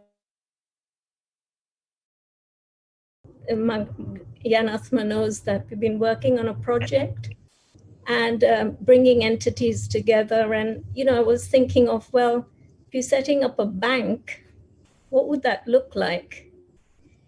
And so I asked a question, and I realized that my understanding of wealth was so poorly defined. It was so confused that my first question came back from Devi it was like a laser surgery. And where there was this incredible dark black hole, Devi just did this surgery with this laser beam.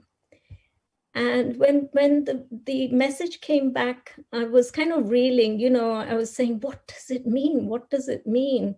On the one hand, it seems to point to something good. And on the other hand, it sounds a bit negative. And so I was kind of taking it personally initially. And then the answer was pointing me towards understanding dharma, artha, connected. When we turn in a guru-disciple way of living to understand that. And so that was just exactly the clarification I needed, because wealth is not about just money and holding it like we do at the moment in a Kubera style, treasury. And if we like somebody, we give it. And if we don't like them, we don't. Exactly. So the dharmic way of looking at currency, money, is to create wealth to share, live within those kinds of premises. And then karma means create wealth that continues to create wealth for others. So this is the kind of the gift, right? And the final thing I understood was that when you do all these three, dharma, artha, and kama, is that you then begin to understand oneness and you then become liberated. You become moksha. So that was such a deep click for me. It just kind of slapped me around to put me on the right path. And so that was my first reading.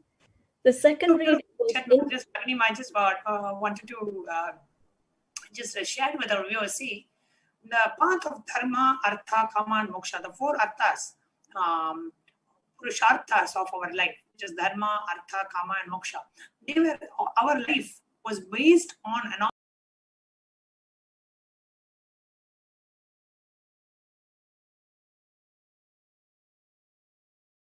person's life in the Vedagamic tradition was actually based on these four principles. Dharma, artha, kama, and moksha. But today, of course, none of us are living in the enlightenment ecosystem or living the Vedagamic lifestyle. We're also caught up and so distracted and digressed from the original life of living an enlightened civilization, living in an enlightened civilization as a part of enlightened civilization. So, which is what Swamiji is reviving. And Devi Parashakti, so many times during the Akashic readings, she has blessed so many beings and disciples, saying, you will have all the four purusharthas. Let you have, I'm blessing you with dharma, artha, kama, and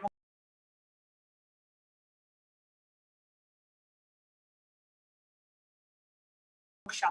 How the revival of the ancient Vedic civilization is happening continuously through Devi Parashakti, manifesting through the Naja Avatara, Supreme Pontiff of Hinduism. It's so amazing, ma. Yes, Ragini, ma, please go ahead. Maha Govinda, please go ahead. Exactly. So that was my first reading. And then I didn't think that I would get a thought, with the blessing to just vocalize anything that came and to go to the Divine Mother, Vinji had a similar name to mine, Govinda Rupananda. But the answer to that question was exactly the answer to the question I had asked. So then I asked, a few people, do you think this is an answer for me? Because it's touching you.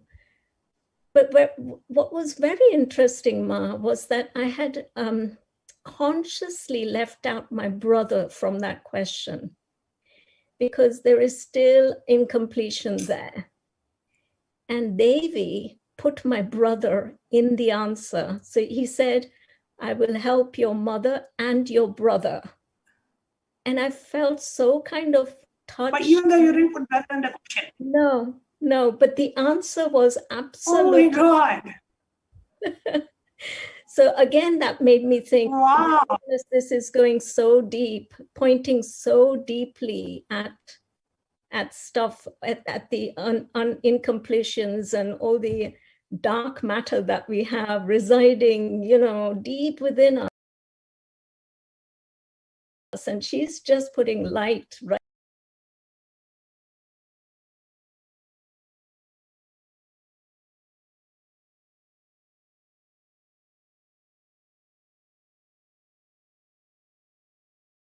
There where it's uncomfortable. So that too brought me to a whole pile of new understanding. Beautiful. And so many times, sorry, I said I can so relate with what you're saying, because so many times Devi has said, I'm giving you all the boons you asked and the boon you did not ask.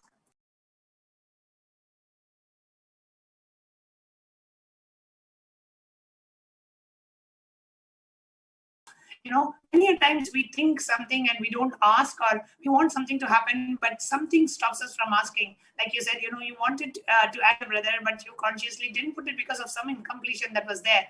And Devi heals the incompletion and reaches out to that soul to heal that soul and that being as well. So beautiful, Ma. And I know, Mahagovinda Ma, this is, as you were sharing, so many other devotees and disciples who have had their Devi Akashic reading, I said, Devi exactly, precisely gives such a custom solution for us, and the solution that we can relate with, the solution that we can immediately follow in our day-to-day life, something that we can immediately connect with. And you have decided and you have declared for your contributing to Kaila. So I just wanted to have you also share what made you take that decision or take that jump to say, yes, I want to contribute to Kailasa. I want to contribute to the divine. Arthakama moksha very deeply, then kind of naturally leads you on that. But this third question that I asked was incredibly eating for nearly a year and a bit, actually, every day. And very blessed to be in that. And part of it is, how do you become an SJP? How do you become a contributor? And we're working daily on ideas around that. So, when Devi I'd submitted a question saying, when am I going to become an SJP? And please bless me, Mother. And basically she said, you're blessed. So now I was looking for all sorts of questions, well, when I have 100 things happen in my life, then I will start donating. So what I'm learning from that group is that you can't wait for 100 things to happen before you take that first step and jump. You have to say, well, what is the thing that you can actually give at this point? Align your will persistence with what Devi is already seen as having happened for you already. Devi can see what's happened for you. So when she says, I'm blessing you as an SJP, that's happened. Now you've just got to jump and make the steps that you have to make. Now, I was very uncomfortable because there isn't any money in the pot. I can't sell the house. I've got all these excuses.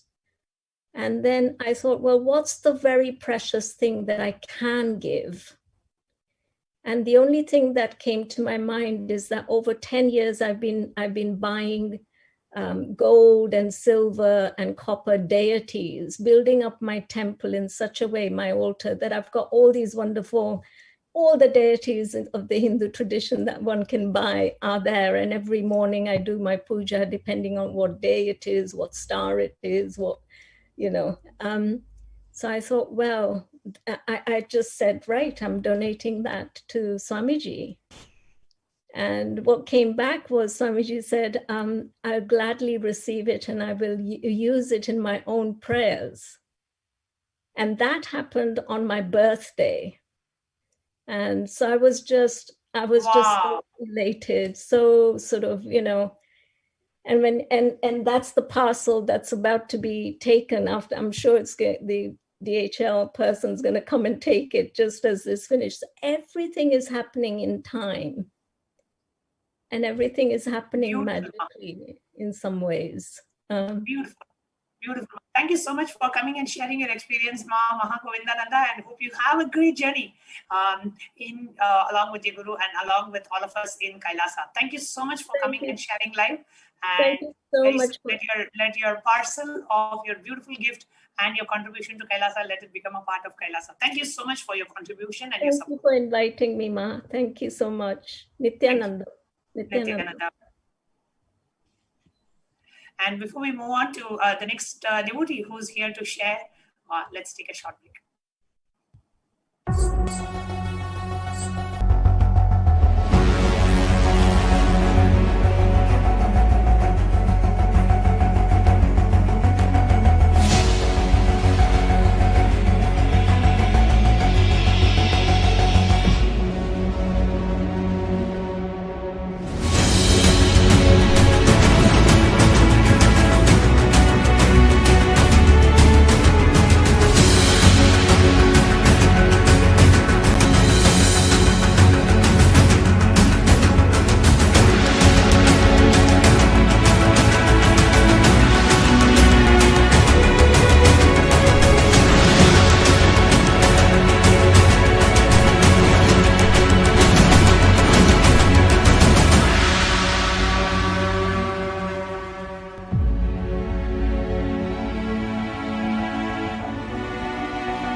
Next we have joining us is Ma Sumati Ina, who is joining us live from Trinidad and Tobago.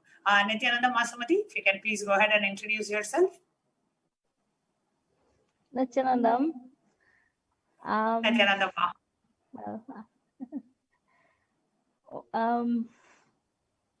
I'm Sumati from Trinidad. I am a retired business person. And I met Swamiji in 2014. It was after 10 years after I met Swamiji after my husband died. And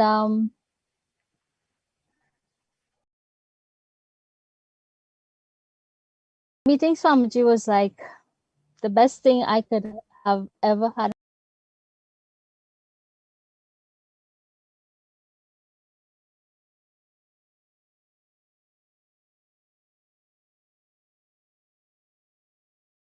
Happened in my life. It was life because I had so many things happening at the same time. My husband was murdered actually, and basically like what you would say, you know, a robot. I just went through life doing the things that I do every day, going to work, coming home, that kind of thing. There was no real meaning in my life. And then I met Swamiji. My sister and her friend were going for IA. And I don't know. I just decided that, it would be nice to go to India. And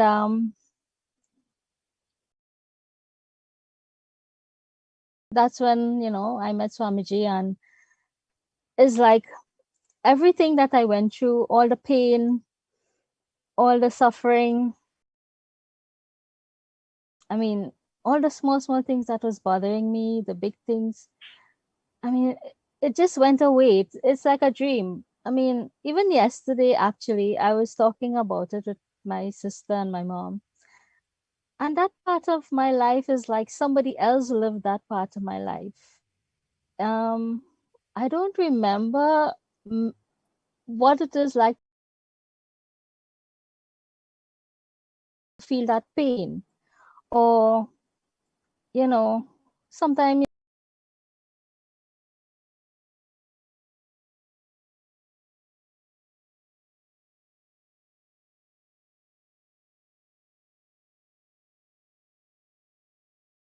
flashes might come, but nothing, that part of my life doesn't bother me.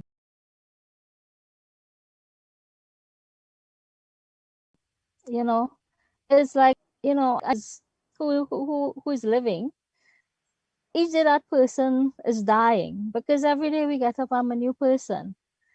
And for me, that was the most amazing thing. And since I met Swamiji in 2014, so many experiences that I have had, so many wonderful experiences. And the thing, the incompletions, my incompletions, dealing with it.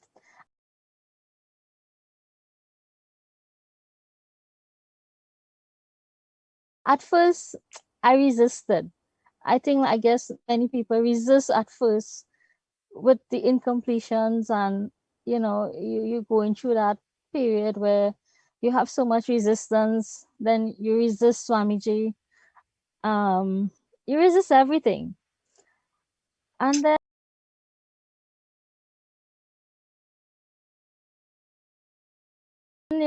is on day by day you start looking at your life and you're thinking, what am I resisting? What is this life? So now, I mean, Swamiji is everything in my life.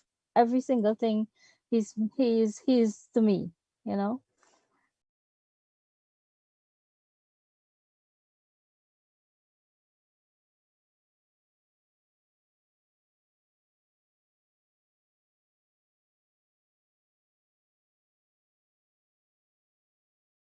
And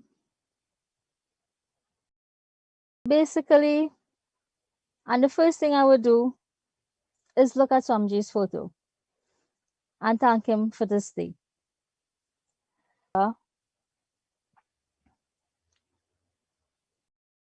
For, what was the purpose in my life? I'd question him.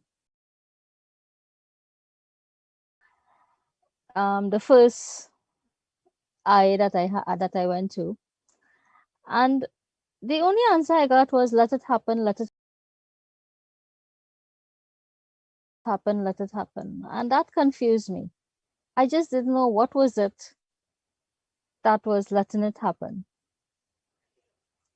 And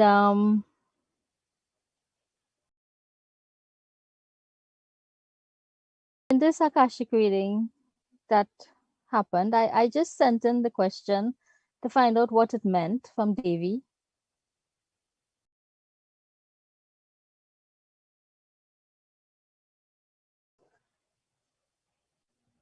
And I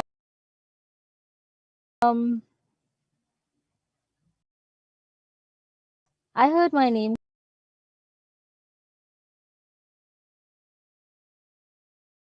called.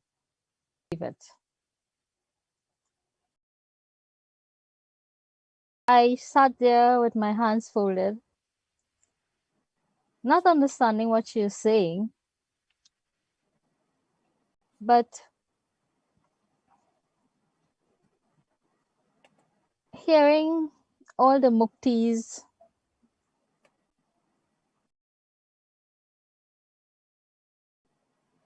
to me. I sat there feeling so blessed. And I had so much gratitude towards Devi for blessing me with such. And, I didn't understand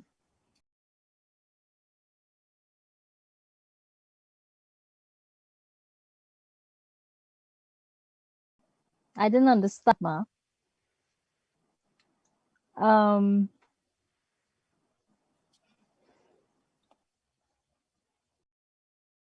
I just couldn't believe that I could ever get such a blessing. I just couldn't believe that I could just, I could ever receive such a blessing in my life.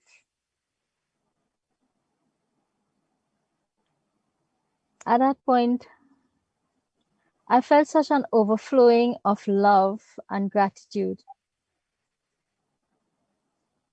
towards Swamiji, the universe, for giving me all the opportunities that I was given to do seva.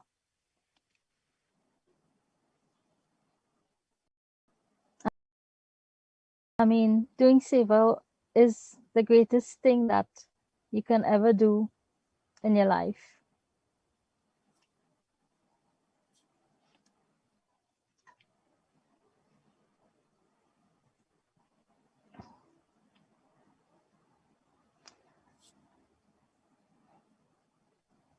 And when I think about it, I have always felt that you're all my family. And doing all these things was the greatest gift that I had been given. I don't think that there could be a better gift in life. So beautifully shared, Ma Sumati. And I just wanted all our viewers to know that, the Devi's Akashic reading for Ma Sumati said, that she is being blessed with all the muktis, Salokya, Samipya, Sarupya, Sayujya Mukti, and serving the Supreme Pontiff of Hinduism, living near Supreme Pontiff of Hinduism and serving him is the purpose of her life. And she will make Kailasa in Trinidad and Tobago, and she will live eternally in Kailasa.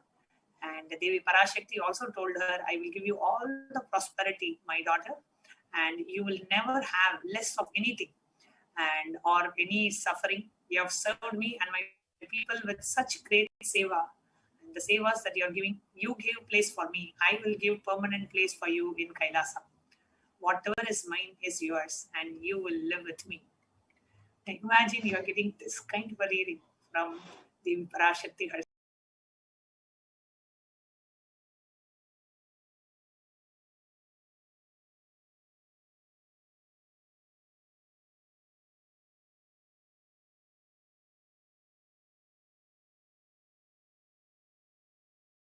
I mean,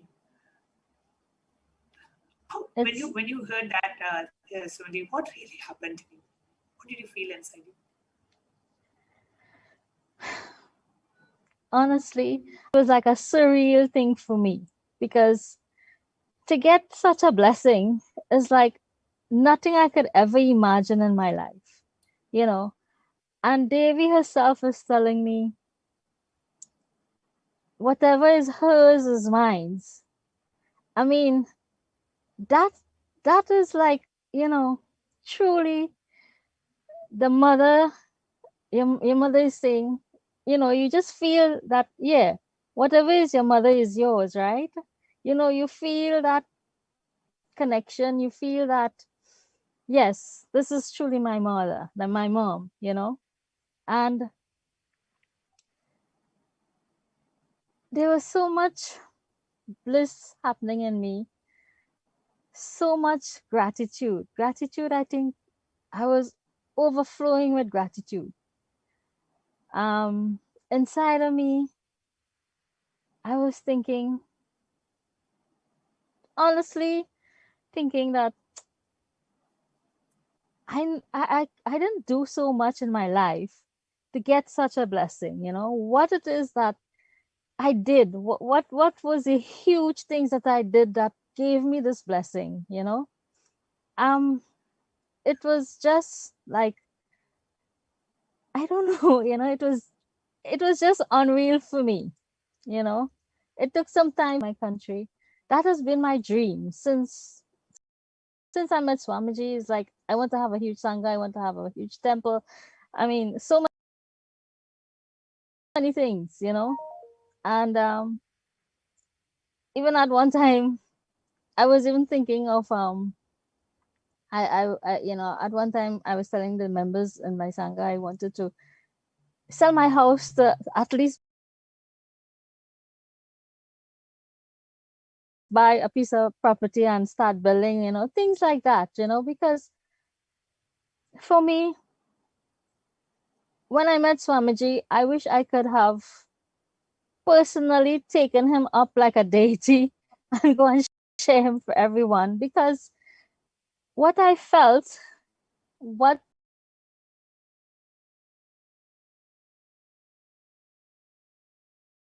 he gave me. So beautiful, ma'am. So beautiful, ma'am. I mean, that kind of summarizes it, right? Why, whether you want to become a part of Kailasa, whether you want to take establish Kailasa in your country, contribute to Kailasa, become a part of Swamiji's mission, offer your time, talent, and treasure. We get so much from the Supreme Pontiff that we want to share Swamiji and Swamiji.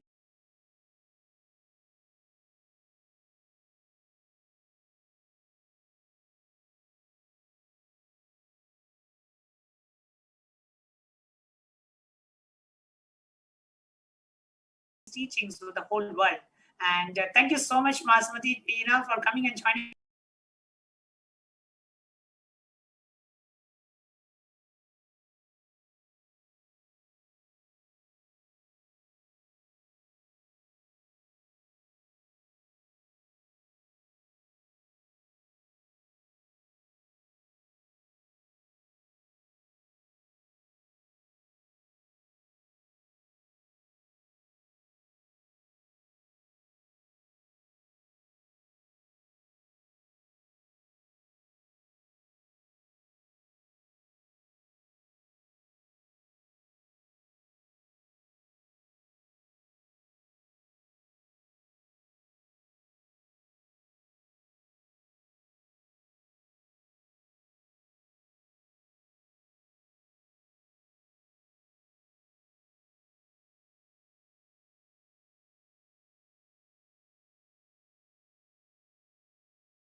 I really have no words. I really have no words to, or no way to put into words our experience. Yesterday, we had a chance to ask Swamiji about our children. Both our children, Sarvesh and Nandika, they came directly to us from the Blessed Born. Everything was so beautiful. Swamiji was there, and he gave her blessings immediately when she was born.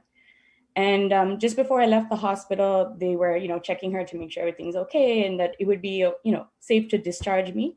However, when they went to test her ears, she failed both sides of the hearing test. So we were wondering, hey, what's on 6 months, 10 months, 1 year? We kept taking her to the doctors and the audiologist to figure out what really is the issue. And they told us that Nandika has mild to moderate permanent hearing loss in certain frequencies. So that, as parents, it really devastated us. But there was also a part of us that knew, okay, Swamiji knows what's going on and Swamiji knows why this is happening. So let's leave it in Swamiji's hand and take it from there. So they had informed me and my husband that the kind of permanent hearing loss that she has at the type of frequency she has, she may struggle to talk. She may sound a bit muffled. She may not talk. You may not understand her. You might have to send her to a special school. You might have to teach her sign language. They didn't know anything. They didn't really know the outcome, but they certainly didn't give me anything positive. They were always giving me these negative answers. However, as Nandika grew, of course, she is here to prove everyone wrong in the medical system. She began talking normally like a 1-year-old, a 1.5-year-old, a 2-year-old. Even to this point, she is talking at the same standard as her brother Sarvesh, who is 4 years old. So they're talking at the same level. So whenever we take her to the audiologist, they're confused. They're like, how is she talking like this? How is she talking? And of course, myself and my husband are like, yeah, because I'm Swamiji, of course. But, for them, it's such a shock that a child who has this type of hearing loss is producing this type of sound. So when we had the opportunity to ask them on the sofa with their toys so they wouldn't disturb, and we knew they wouldn't come up and interrupt.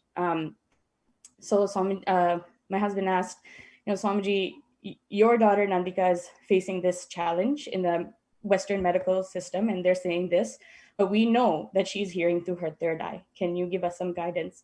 And sorry, I'm saying Swamiji because he's everything. He's Devi, he's everything. So Devi's response was, from this point forward, she will hear absolutely everything. You go talk to your daughter right now. And we were like, what? And so we were so overwhelmed, bliss, and we were just shaking and crying, and we were so happy.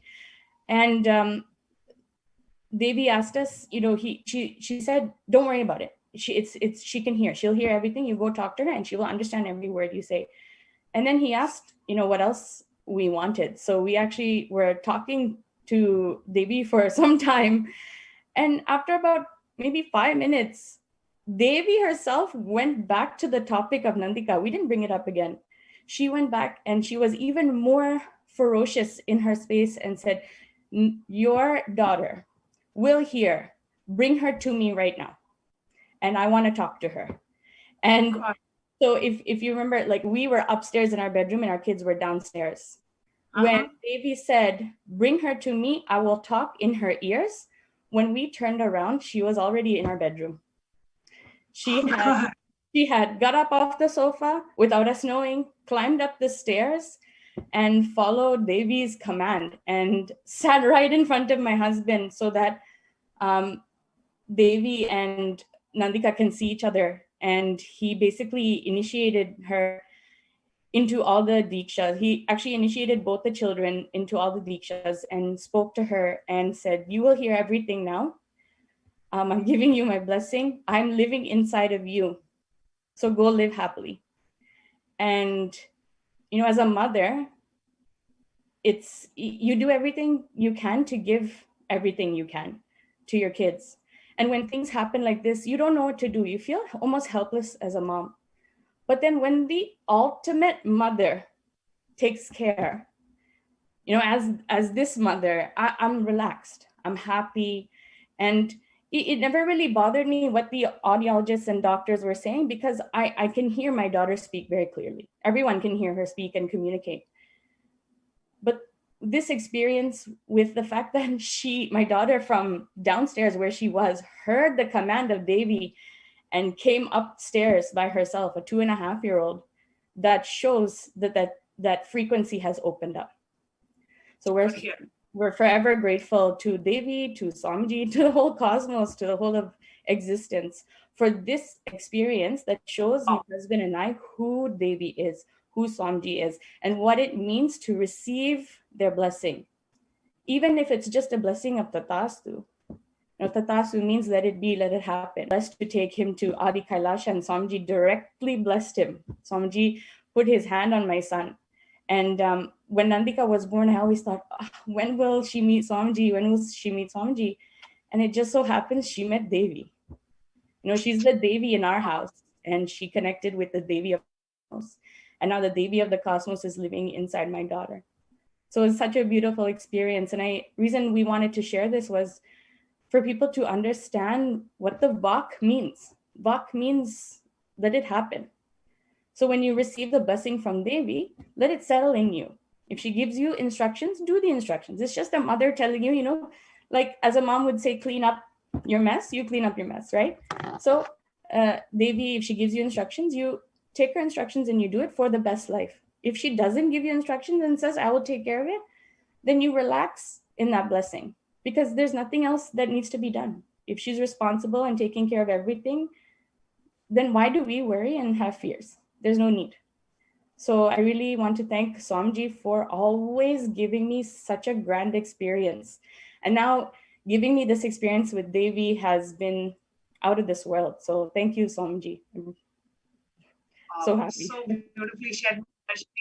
There's such a touching story how, especially as a mother, you just see your daughter being able to hear and being able to talk normally with Swamiji's blessings. I know how much it means for you and for your family. And thank you so much for coming and sharing your experience, Mother.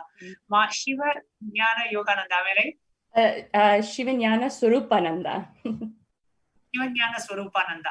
Okay, great. Beautiful name, Ma. Thank you so much for coming and sharing with us today. Thank you, Ma. Thank you, Nityananda. Thank you. Yes, Nityanandam. And next we have joining us from Singapore, live from Singapore, Ma Nitya Durgananda, who is here to share her experience of Devi Parashakti Akashic readings.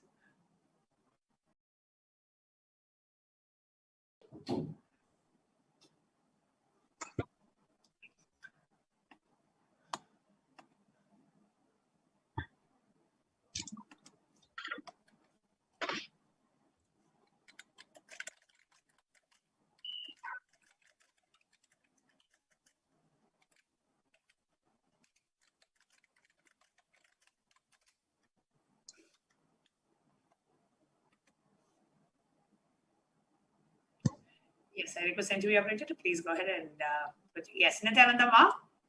Nityananda. So delighted to be to be invited back again in a matter of 2 weeks. So much has happened within these 2 weeks for Singapore Sangha. So I guess I'm just too delighted to share with all of you the happening. Showering the blessings to yes. Yes. So let me just do a quick introduction of myself and how this whole thing happened, the experience of this Devi Akashic reading. So basically, my name is Manitya Dukananda. I'm from Singapore. And I'm January 2020. I organized a Tao the Avatar session for a group of devotees. And during the session, Swamiji had actually called my name. And he told me he gave me a vision what I need to do to grow the Sangha. So that was after the Sangha had gone through an acid wash. And so I was, tasked to grow the Sangha. And so he told me, move to a new, bigger premise and start worshipping the lion-based deity, Sarveshwara, whom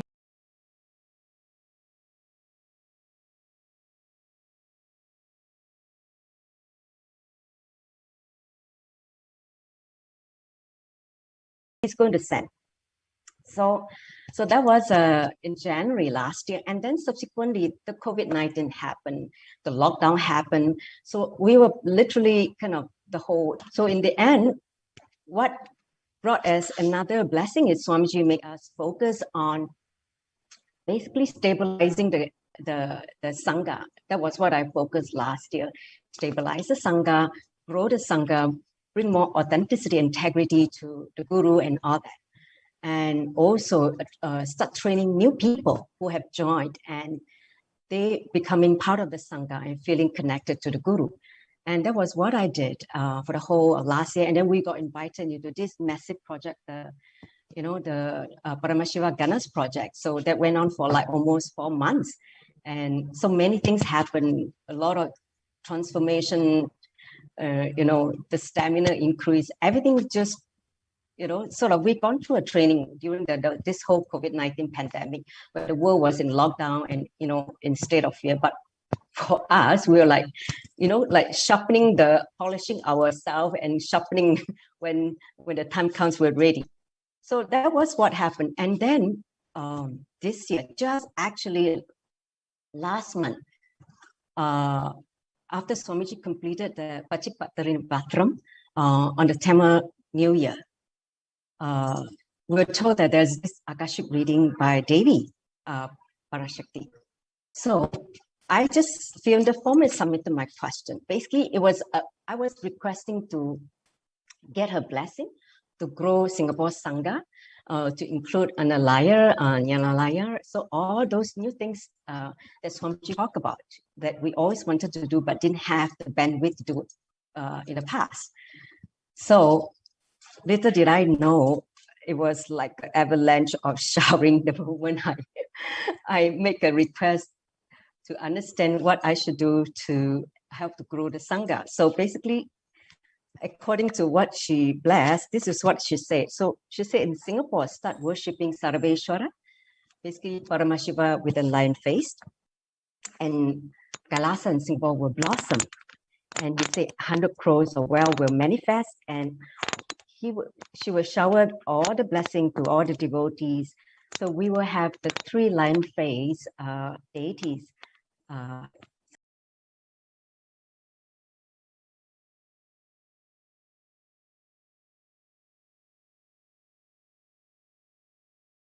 Sarveshwara, Pratyangira, and then Narasimha, Yoga Narasimha. So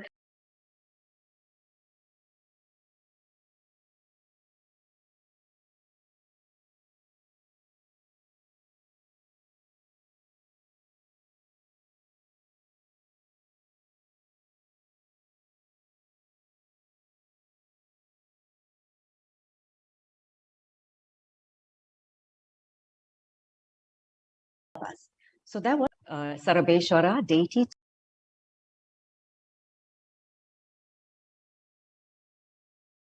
Singapore, her deities, she was asking if how we can grow Singapore into the epicenter of spiritual, hub for revival of yogic sciences, or the Veda Agamas, or the glory of Sanatana Hindu Dharma, or the enlightened civilization. So Devi Parashakti was so beautifully basically blessing her with all the possible, direct instruction. So basically what she was told was to Majayagari, she said herself, who did the Amata Puja, there's this Achavatara of Sarveshwara. Basically, in Swamiji's, he had a personal deity of Sarveshwara, whom he actually offered the puja daily. And he said that she's going to give that to Singapore. And we're like, oh my God, to have a deity which has been worshipped by Swamiji personally, where he offered puja. This is like, unheard of. We're just like in awe of this whole new blessing. Because actually before this blessing came, I did ask Ma Pranapriya, I said, where can we get this deity? And she said, there's no such deity in Adi Kailash. I said, okay. So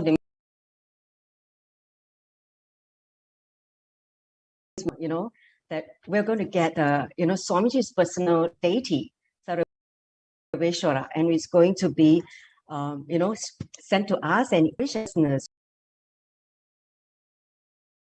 wealth, prosperity, everything, all the great things in life will be showered on the Singapore Sangha. We're like, oh my God, this is like, oh my Swamiji, we just, one after another blessing that came,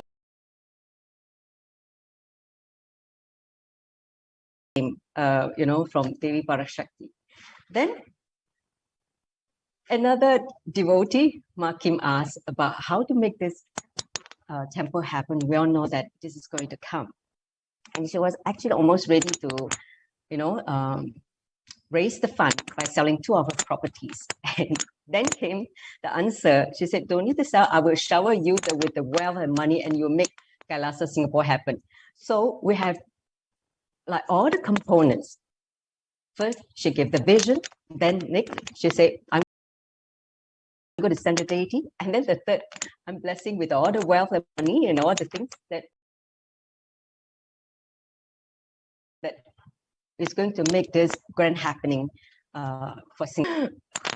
Just pouring a showering of all the auspicious blessings by Devi Parashakti non-stop. And we're just so immensely grateful to, to Swamiji and Parashakti for the, such enormous, I can't even say,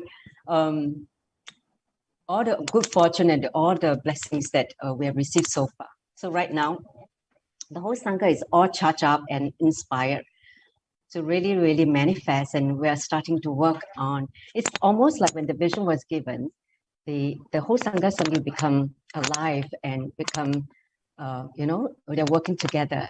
In fact, before that, we were just like kind of working in silos. We're doing a different thing. But with this vision, it seems that everyone just come together and with this desire to manifest this Kailasa in Singapore.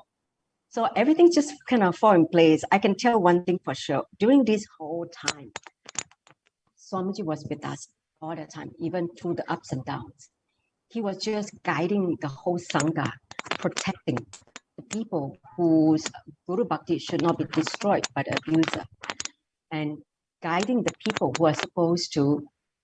Just a moment, Ma. I think yes. Your mic is scratching against maybe. Okay.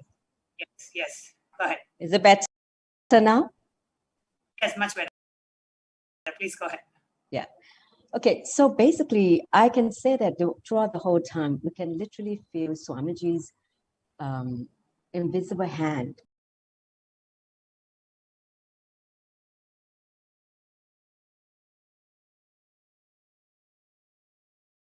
the entire Sangha throughout the ups and downs, the auspicious grand vision he had for Singapore. So this is literally how we all feel. Before the expansion can happen, some kind of, I would say, transformation or removal of the impurities needs to happen. So that's literally what we went through. So right now, I can confidently say that we have the right team in place.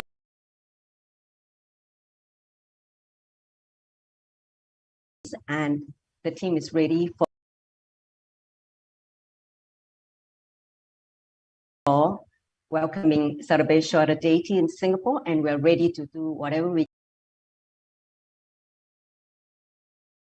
can to make Kailasa happen in Singapore in a grand way.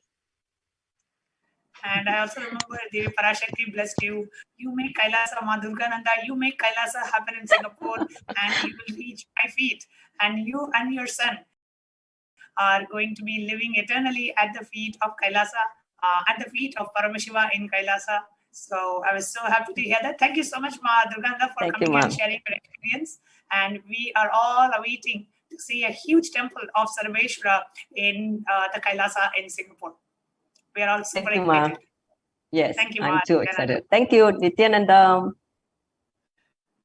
We have many more devotees who are here to share their wonderful miraculous experiences after a short break.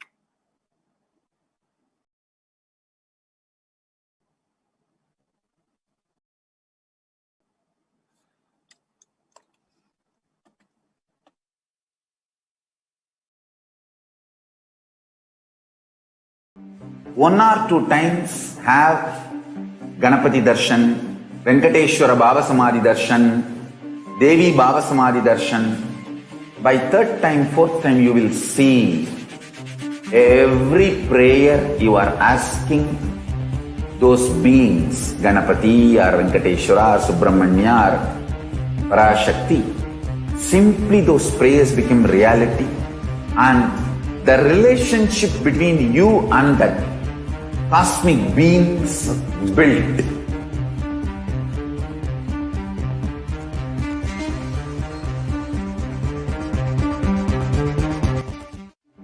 One or 2 times have Ganapati Darshan, Venkateshwara Baba Samadhi Darshan, Devi Baba Samadhi Darshan.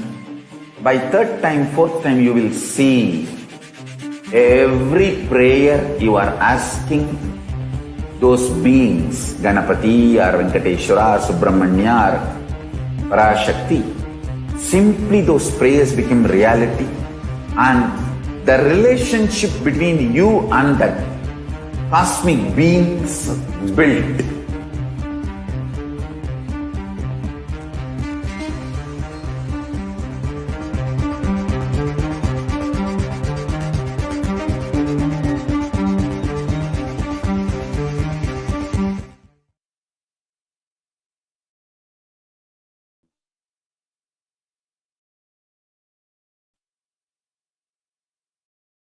Nityananda?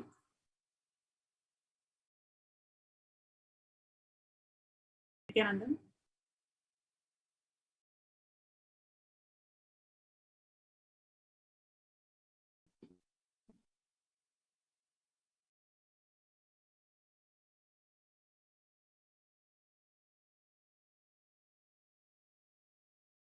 Yes. Next we have Ma Vidyamai from Chinese Sangha, Chinese world. She's going to share her experiences. What was the miracle that she experienced and how did she feel after receiving the blessings from Devi Parashakti? So I welcome Ma Vidyamai to the show today. Ma Vidyamai would like to share what was the question that you asked and what did you... 就是请维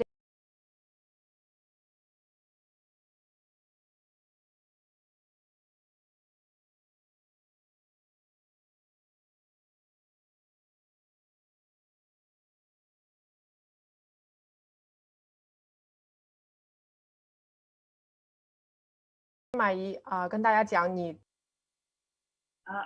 experiences of the participants from Chinese world.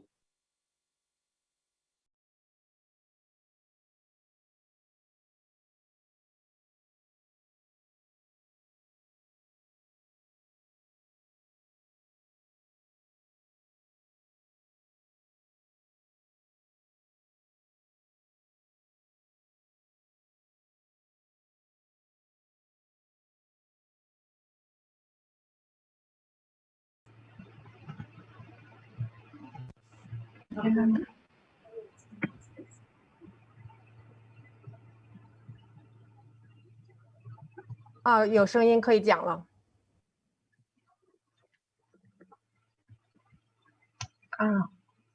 My name is Ma Vidyamai. I'm from China. 现在我用中文来说，就是我很荣幸能来到这里分享。我是从2018年底开始遇到斯瓦米吉。虽然从来都没有见过他，但是我从第一眼看到他的照片的时候，我就认定他是至高无上的一个神，而且无法忘记。那你要翻译吗？ So Vidyamai said she met Swamiji in year 2018. The first moment she saw Swamiji's form, she decided that she recognized that he must be a god. So that time already he decided to follow Swamiji. Wonderful. 我希望能够用超越语言的方式来表达我对他的赞美，还有感激之情。所以我又重新拿起了我自己放弃了很久的画笔，然后一点点的把它勾画出来，希望它能够留在我的心里。So after a long time, I have not been drawing. I decided to draw Swamiji's form, which is an expression beyond the language, I believe, just to experience the connection with him. 在还没遇到他之前呢，我是一个性格很暴躁，而且没有自信，很抗拒生命的一个人。几十年都是以这个方式来成长，然后后来我成为了母亲，我发现了我自己的模式会带给我的儿子，因为我很爱我的儿子，所以我决定要走上灵性的道路，去看斯瓦米吉的书籍，还有吃素食，学习他的看。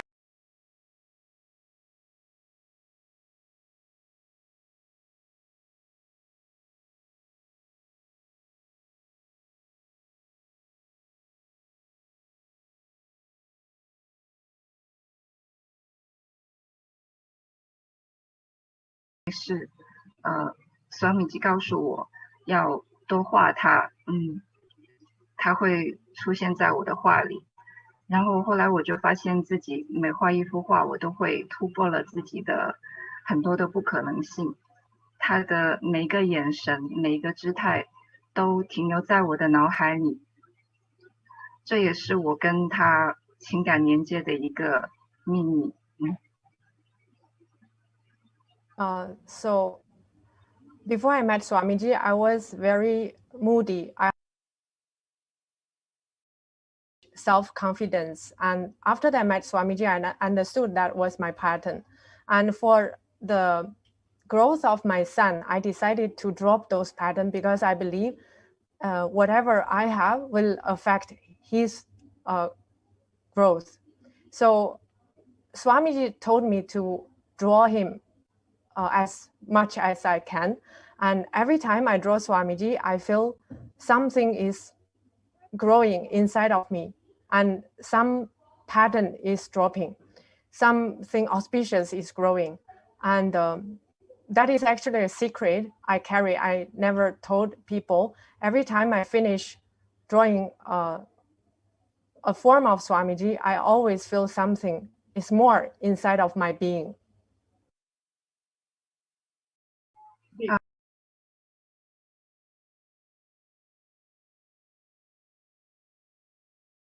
我非常的荣幸能够得到女神亲自的祝福。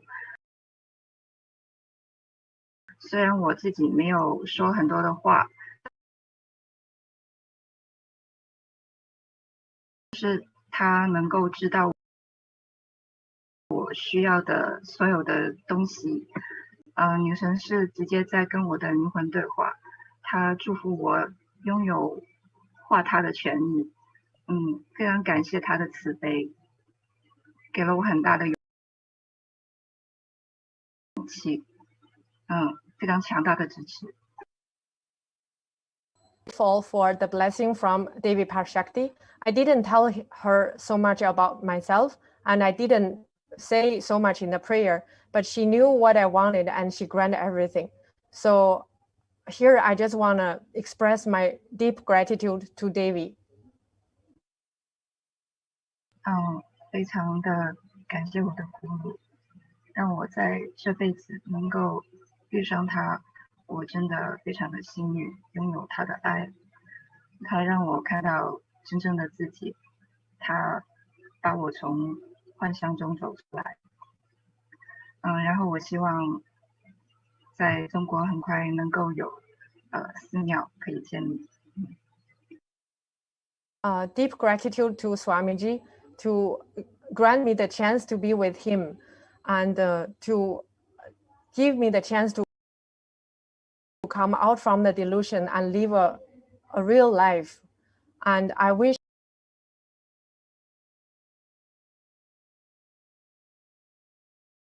that a temple will happen soon in China. Thank you. Yes, absolutely, Ma Vidyamani. Thank you so much for sharing. And I'd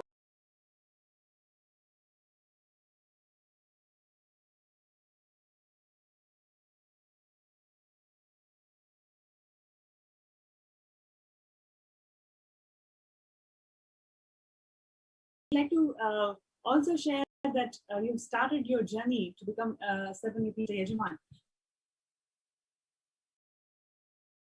你是有什么样的想法？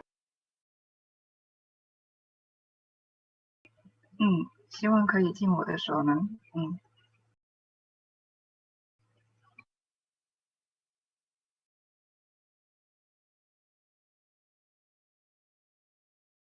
She said, I wanted to do my best to contribute Kailasa. Great. That's so beautifully put. Thank you so much, Ma Vidyamani, for joining the show today. Next, we're going to have Ma Paramesha from Chinese World, who's going to share her experiences of manifesting wealth and contributing towards the 7-repeat Yajaman. So we're going to have Ma Paramesha to the show today. Next. Paramesha.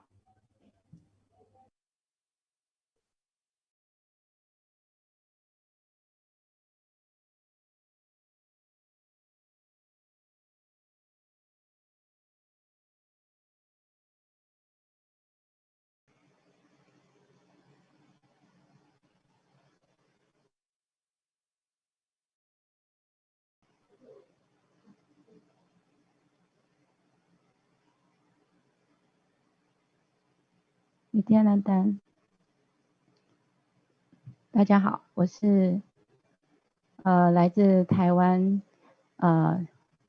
圣女中心我是妈帕拉梅莎廖风琪很开心今天能够有来跟大有女神联虽然在2-3年前在金寺庙上这个 Paramashivoham 大课的这个20天的课程里面，就已经得到 Swamiji 非常大的祝福。他说我所就是祈求他的，他都会帮我实现。那也就是因为这样子，其实在我回到台湾之后，师父所说的塔塔数全部都实现了。所以这个过程里面，其实我是深信不疑，打死不退，就是非常感动女神就是这样子的对我的这种爱跟支持，就是让我走在这条道路上一直感受到巨大的这种幸福感，还有就是非常巨大的能量跟力量，就勇气。So Paramesha is sharing that she's from Taiwan. She's currently in the Taoyuan Temple. Devi Parashakti has blessed her wealth and Kailasa happening through her. She said for over 2 years ago, she was physically in Bidadi, in Adi Kailash, to attend Paramashivo, the MMS, Maha Sadashivoham, the program. At that time, Swamiji physically blessed her wealth and Kailasa in Taiwan. And since that time, she never doubted the happening of Kailasa in Taiwan. And today, Kailasa is growing in Taiwan, and extra blessing was given from Devi Parashakti. So she's overwhelmed by the blessing from Devi and Swamiji, and she's very happy and deep gratitude that she's part of this mission. Great, Ma. Great. Thank you so much.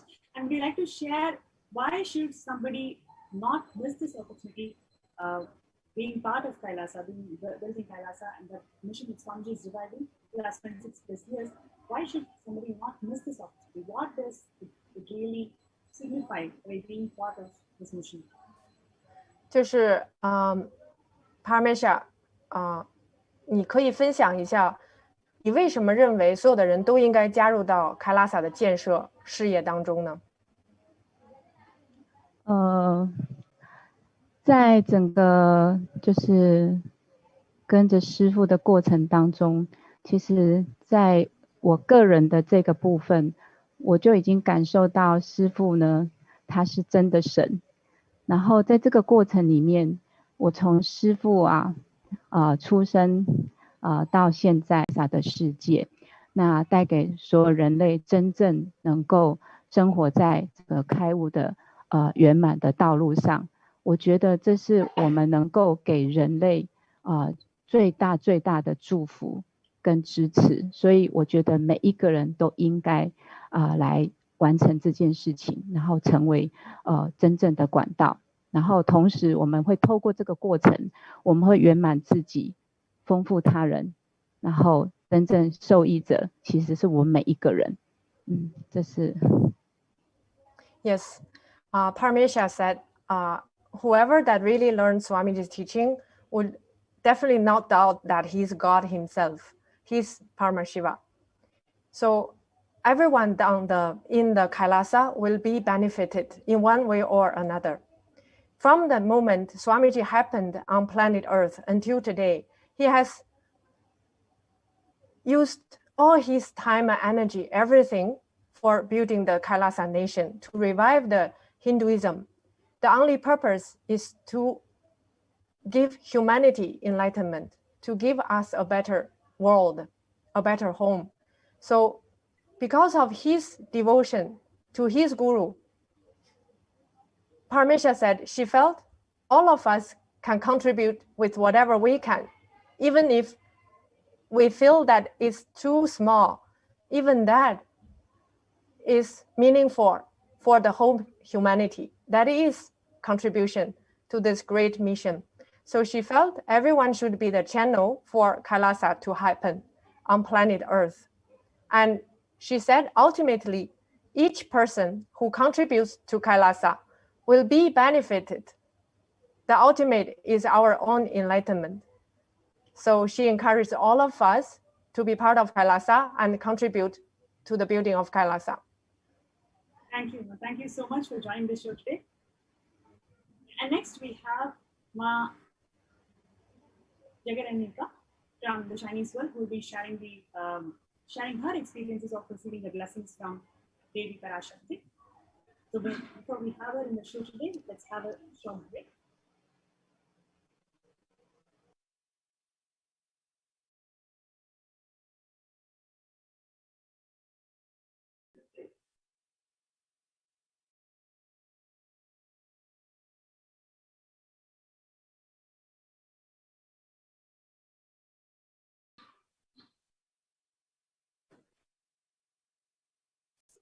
Nityananda，大家好，我是马哈加稍等格瑞尼。一下，稍等一下。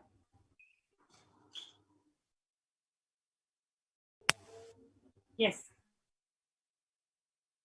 Nityananda Ma, thank you so much for joining the show today. We are really pleased to have you in the show today. And would you like to share your experiences of following Swamiji and how your life has been transformed? 你怎么遇到师父，然后你的人生是怎么改变的？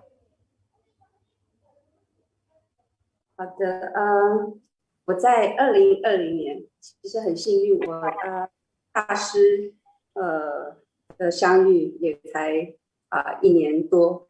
那当然这个是透过视频，就是在我们有一次我连接到大师，从那个 FB 上看到了大师的第3页，那然后呢，就开始连接到我们的马卡拉萨，然后那时候是一个为全球去做一个祈福，就是新冠状病毒的一个祈福。那我深觉感动，我觉得如果可以透过简单的祈福就可以带给人类就是可以丰富到人类的话，我也愿意参与。于是我就是链接到了就是马卡拉萨，然后接着到了中心点化， 1、2级点化之后呢，就很顺理成章的、很自然的就也赶上了 Parashakti Level 2第1期课程，所以就一路从第2期的志愿者一路走到现在。好的。So she said she met Swamiji since year 2020. That time, Swamiji is announcing a spiritual movement to save the planet from COVID. She felt if something like that can happen and a disease like COVID will be defeated, she also want to be part of the movement. So from the moment she saw Swamiji's video and the information on Facebook, she started to follow Swamiji, and she attended the first Paramashivoham Level 2 program. And the second batch, she became a volunteer until today. Wow, that's really inspiring. Thank you so much. And would you like to share what are the experiences of you receiving the darshan of Devi Parashakti? How are you feeling, and what are the changes that you're experiencing in yourself? 你参加女神的答写有什么感受？然后你觉得你的人生因此有什么变化吗？是的，我也很幸运接受了女神2次的祝福。那女神给我的赐福是，她会给予我巨大的财富、金钱，还有思想，然后让我可以成为SJP Kata。对，这是非常荣耀的一个祝福，也令我很感动。那么借由这样子就是自从接受了这样的祝福以后呢，其实从一开始自己也认为不可能，自己从来没有想过这个可能性。那么因为我现在也在这一个台湾的桃园中心，那有2位老师的辅导，还有我们马卡拉萨呢，他也一直要我不停的做这一个圆满。所以从这个圆满的过程中，我从不可能性然后晋升到可能，就是说我的内在的内心已经瞬间被打开，因为我希望我的所有的匮乏强而有力的认知既然我是大师就是女神祝福的，那么我就是她的管道，透过我一定可以丰富更多的人，或者是引领更多的灵魂，需要大师的灵魂来到大师的身边。Yes, she shared that during the past days, she was lucky enough to have received 2 blessings from Devi Parashakti. So she was blessed with wealth and a prosperous life. And on top of that, SJP Karta. She was overwhelmed by the blessing because she never imagined herself to be able to be a SJP Karta. But during the recent days after the darshan and blessing, she was in such a state of possibility. She did completion and dropped whatever poverty cognition that she felt she carried earlier. And now she felt her space is open. She felt definitely it's possible with the blessing of Devi Parashakti. And she felt encouraged and empowered to be the channel for Kailasa to happen. She wants to be the channel for Paramashiva to flow through, for Lakshmi to flow through, so that more people, because of her, will reach Kailasa. So nicely shared, Ma. Thank you so much. I just wanted to ask you one last question. Like, what would you like to share to the Chinese world? In Chinese, if you can express, why should they become part of Kailasa? Why should they not miss this opportunity when Nijavatara, the Supreme Pontiff of Hinduism, Jagat Guru Mahasamidana, His Divine Holiness Swamiji, has taken the form and reviving Hinduism for the whole of humanity? Why should they not miss this opportunity, and why should they become part of Kailasa? If you can share to the Chinese world, it would be very helpful. Yes. 就希望你能够跟全世界的华人分享，为什么所有的人都应该要加入到凯拉萨？为什么在印度教最高教皇便是灵性导师尼西亚南达帕尔美什瓦上师在世的这段时间，所有的人类都应该加入到凯拉萨？你有什么样的想法和观点呢？我认为最高极致的凯拉萨，它带给我们意识的提升，而且就从我一个内心有很强大的匮乏感，到现在是真正了解到什么是财富，财富就是内心的富足感，然后从不断的做圆满，然后到达了现在这个有富足的感受是，我觉得我无所不能，我没有什么做不到的。然后经由接受了祝福知道自己是这一个管道的时候，当你燃起了想要丰富他人的心，而且真正去做不管你有没有成功，你不要去想有没有成功这件事情，因为你只要做了，就绝对有一天会成功。那么借由这一次，我觉得这次女神早晚都在加持着我们的能量，给予我们不断的赐福，就是在提升我们意识，就是在强大我们的富足感。所以在这里强烈的呼吁所有华人，全球全世界的人都一定要来加入这个凯拉萨，因为凯拉萨才是真正我们的家，然后可以丰富他人，圆满自己，让大家一起意识提升，拯救地球，这是我们全人类的责任。所以在这里再次感谢我的上师尼西亚南达大师，我爱你，谢谢。Yes, so Mahajagarenika shared that Kailasa is the ultimate. Yes, it's the ultimate enlightenment civilizational nation for humanity. It is the home for everyone. And her experience in Kailasa from a person who doesn't trust herself, feel the sense of lack of not enough inside, until today she feels she's so empowered, so rich, so powerful from inside, that not only she feels she has a new life, also she has the power of enriching other people, because she feels she's so enriched inside, she just want to share and enrich the world. From that to this, she felt this kind of transformation everyone should experience. So again, she expressed her gratitude to Devi Parashakti, to Swamiji, for enlightening the whole world. So she welcomed all of the humanity to be part of Kailasa and to experience the transformation. Yes. Wow, thank you so much, man. Thank you so much for joining the show today. By the time we have the next participant to share their testimonies, we'll just take a short commercial break. I request the NTV operator to play the promo for the next Baba Samadhi version. 1 or 2 times have Ganapati Darshan, Venkateshwara Baba Samadhi Darshan, Devi Baba Samadhi Darshan. By 3rd time, 4th time, you will see every prayer you are asking those beings, Ganapati or Venkateshwara or Subramanya or Parashakti.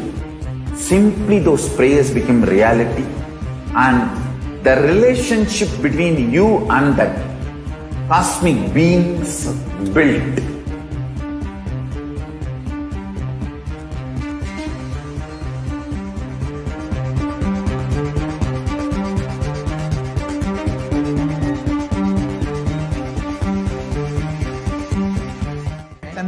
And suffocations, because obsessive, compulsory, reactionary patterns are always centered on selfishness, arrogance, violence. If you start serving others, everything will become all right.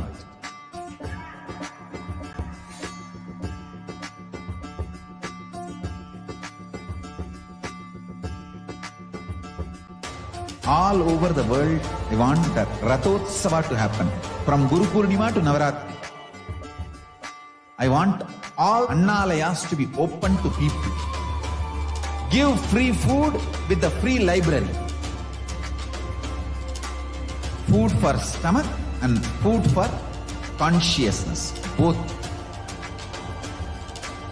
One book, my Bhagavad Gita, will be gift. Go from house to house, door to door. Collect whatever people can contribute. 1 handful of rice, $1, or any small 1 kg vegetable, anything people give, it's one of the best spiritual practice. Madhugari Bhiksha. If you guys start doing this, everything, all the best things will be showered on you guys, and Paramashiva more and more will manifest in temple also.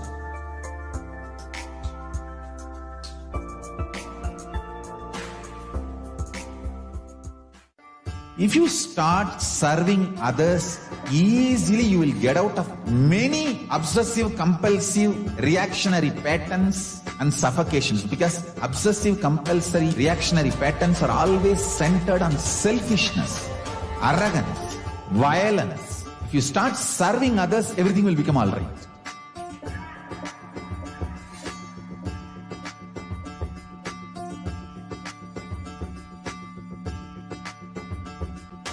All over the world, I want the Rathotsava to happen. From Guru Purnima to Navaratri. I want all Annalayas to be open to people. Give free food with the free library. Food for stomach and food for consciousness. Both. One book, my Bhagavad Gita, will be gift. Go from house to house, door to door. Collect whatever people can contribute. One handful of rice, $1, or any small 1 kg vegetable, anything people give. It's one of the best spiritual practice. Madhugari Bhiksha. If you guys start doing this, everything, all the best things will be showered on you guys, and Paramashiva more and more will manifest in temple also.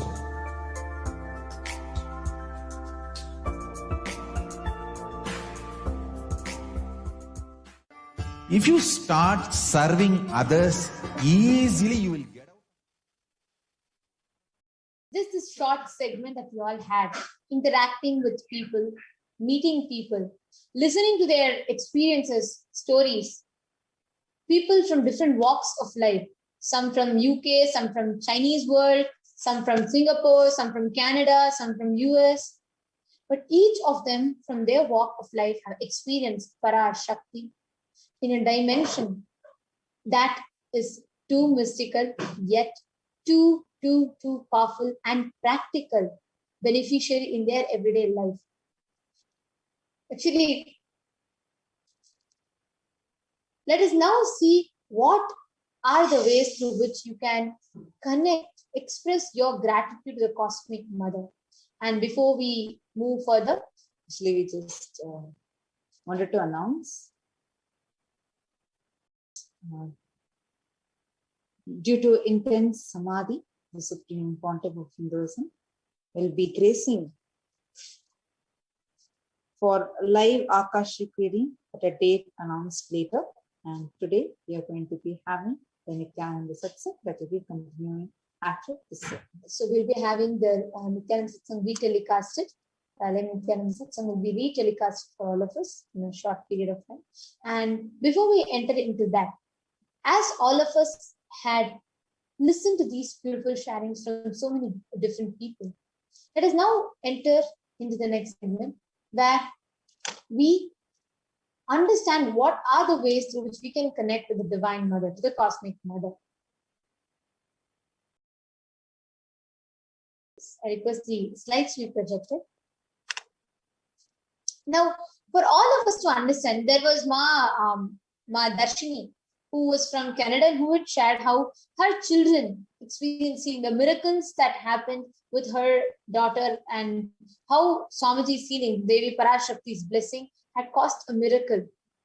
Like this, each of them experienced one dimension of fulfillment. She told very beautifully, like the dimension of the mother, and how she felt so relaxed when she knew the Cosmic Mother is taking care.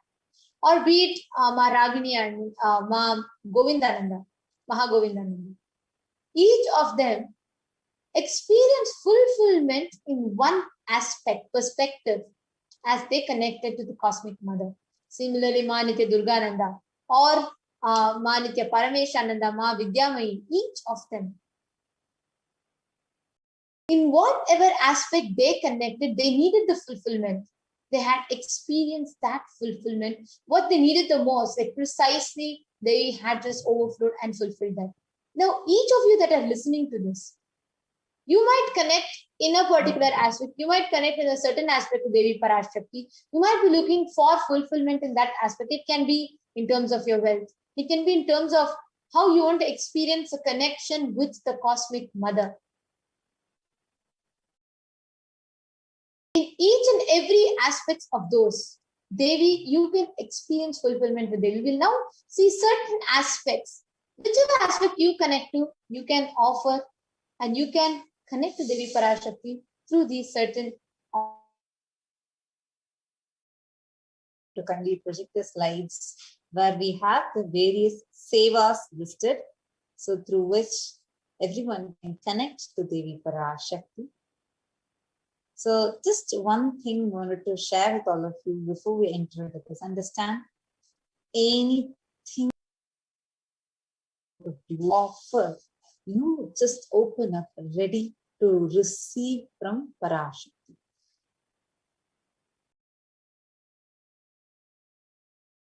So now what is the significance of offering? Offering is a giving of a divine gift of pure love, devotion and oneness, and it consists of two parts. One is giving and two is accepting. I request the slide this. See, only when divine accepts what one offers, then that offering becomes complete. Offering is not made out of fear or out of greed. When whatever you offer, when you offer it out of devotion and praying for the divine to accept, when the divine accepts it, offering becomes complete. When an avatar lands, offerings are purely a part of the grand Leela played out for the only purpose of enlightenment.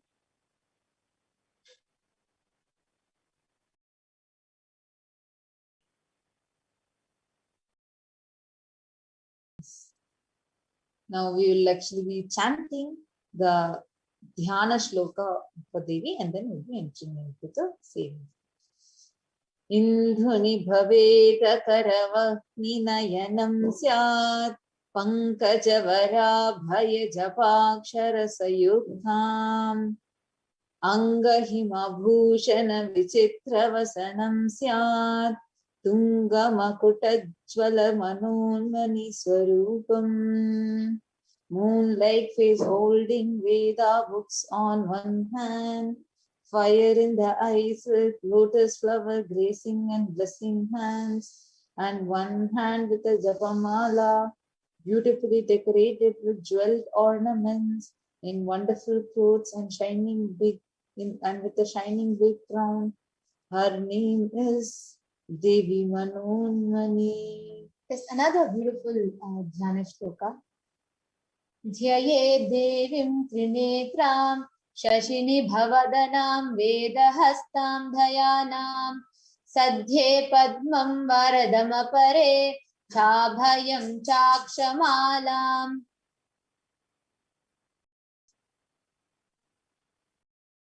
Divyerabharana vibhushitam tanum brahmadivihi pujitam devi meva manonmanim pratidinam kamarthadrim shubham. It says, I meditate on Devi with three eyes glowing like moon and hold Veda, lotus and gracing with blessing hands and gracing hands. She is wearing beautiful ornaments and she is worshipped by Brahma and other many gods and showers auspicious boon for all actions every day. Actually, every offering that is made to Devi, if you see, there will be so many offerings where offering itself means what? Like when you see Devi, what would you do when she comes?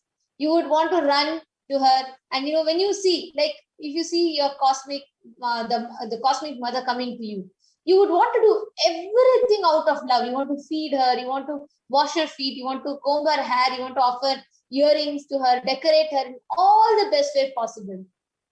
And all these offerings are generally made in gold, because gold by itself has a very powerful significance in Sanatana Hindu Dharma. Gold itself is considered as a divine element. Actually, even the Atharva Veda speaks so beautifully of the element gold and how its significance and how powerful it is. According to the Shastra Pramana, it says it purifies anything it touches. And it's also said as it is an element with spiritual significance and has a great spiritual power of healing and enlightenment. The vibration of gold has the power to infuse the sattva energy and positive thought currents in anyone who wears and anyone who sees or operates in its vicinity. Such is the power of gold. That is why gold is present in all scriptures, agamas, Vedas, Shrutis, Smritis, Itihasas, Puranas. In all Hindu scriptures, it is abundantly displayed that gold is the most auspicious and purest metal which purifies our very being. In the Sanatana Hindu Dharma, everything was built in gold. Exchange was in gold. The ritual feasts were offered in gold bits. When one was to be saved from some life-threatening illnesses, gold was offered as a ritual fee.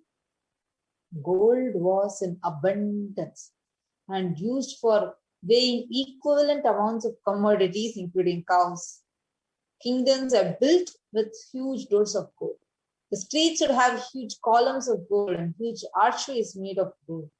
Horses, cows were all dressed in gold because this is a very, very powerful element.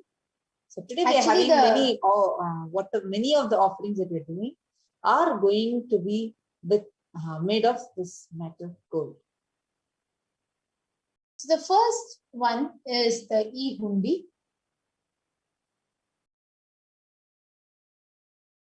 So actually, e-hundi is offering that whatever you are, like typically in Hinduism, right? When we go to temple, when we visit the deity, when we go to temple, we will offer anything, whatever the little bit that we can, out of devotion, out of gratitude. And there's a beautiful verse, the 42nd verse in Lalita Sahasranama. True devotion and is realized only through true devotion. She can be won over through true devotion and she removes all the fear. See, devotion is the most easiest way. I remember when Satsang Swamiji will tell, for Paramashiva, you have to do some prayer and you will rush and come. For Devi, even if you act like you are trying to do a prayer, she will run and come. Because that is the love of cosmic mother. Where true devotion is, she definitely, immediately manifests that, waiting to fulfill that being. Actually, that is why Swamiji says, it is Devi who has the key for your enlightenment. It is the cosmic mother who has the key for your enlightenment.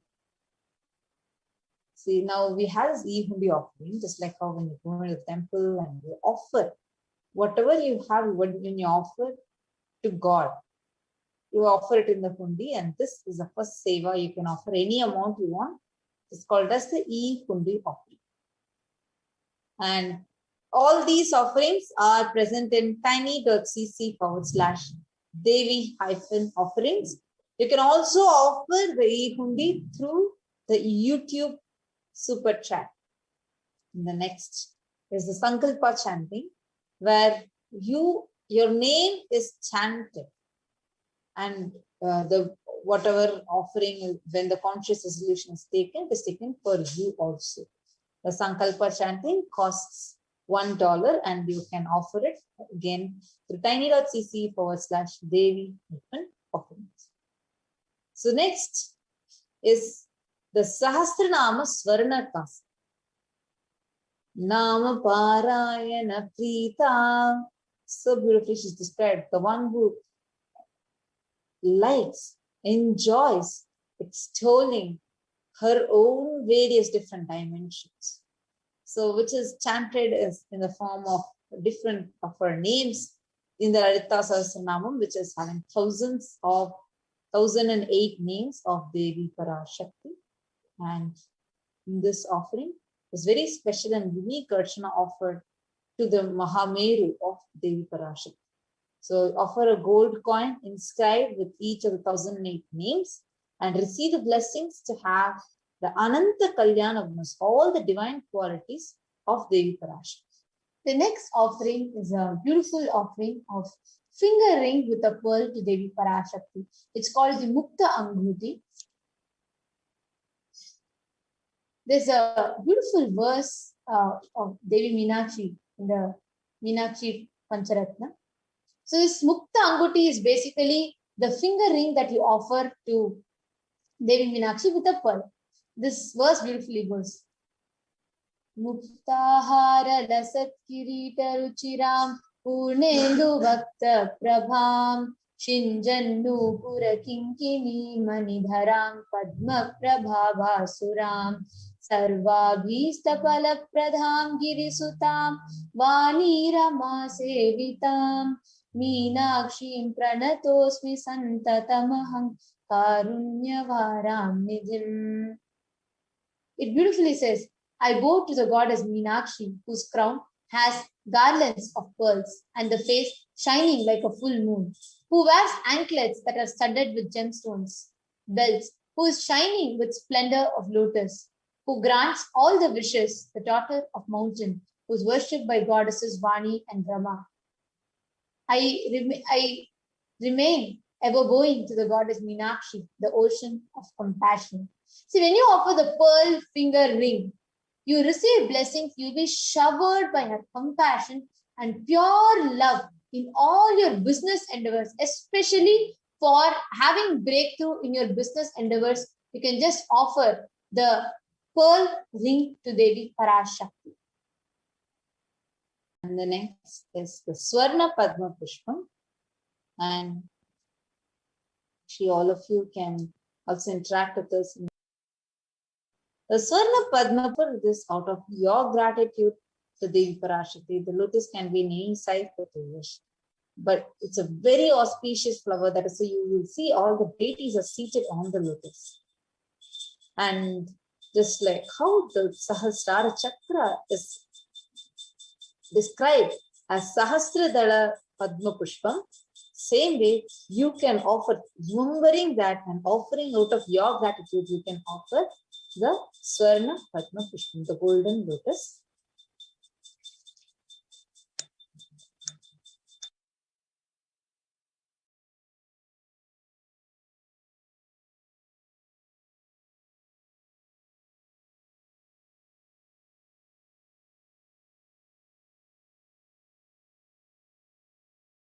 The next offering is the Swarna Metti.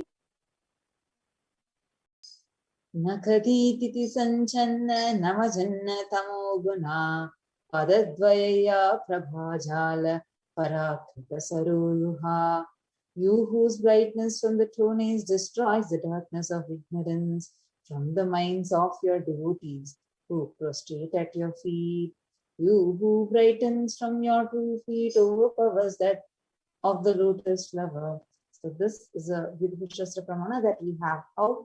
Just offering the Swarna Metti, the golden toe ring, to her lotus feet will help you to be always in the constant gratitude and for receiving her blessings even in the most difficult aspects of your life. Just like how? So just we request the NTV operator to go to the further slides, the Swarna Metti. Please to go to the Swarna Metti slides. The next slide.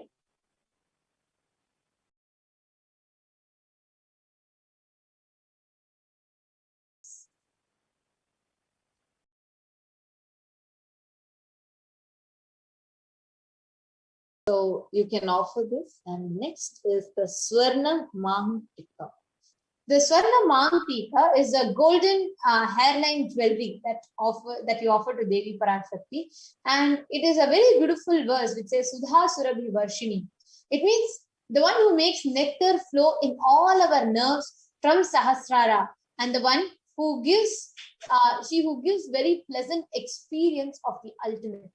Understand this Swarna Mangtika It represents, see, in all of our, in the Vedagamas, it's described of how Kundalini raises from the Muladhara, flows up till your Sahasrara and overflows from there.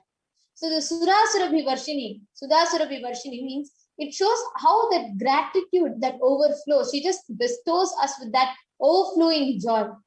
When you offer the Swarna Mamtika to Devi, you receive blessings for achieving the blissful state of overflowing gratitude and the space of complete completion.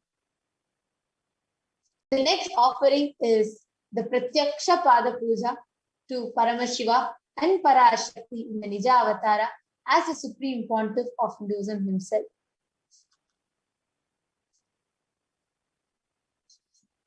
Pratyaksha Pada Puja is where the gratitude that you want to express, the ultimate thing. See, you can put by your effort, you can take all the steps that you want to and all the ways that you want to try. But ultimately, when you just feel, let me leave it, let me unclutch, I will relax in the lap of the cosmos. That experience that you have in your inner being, in your inner space, offering that as gratitude, experiencing that, awakening that experience in your inner space happens through Pratyaksha Pada Puja, which is nothing but just simply offering your gratitude at the lotus feet of the Guru.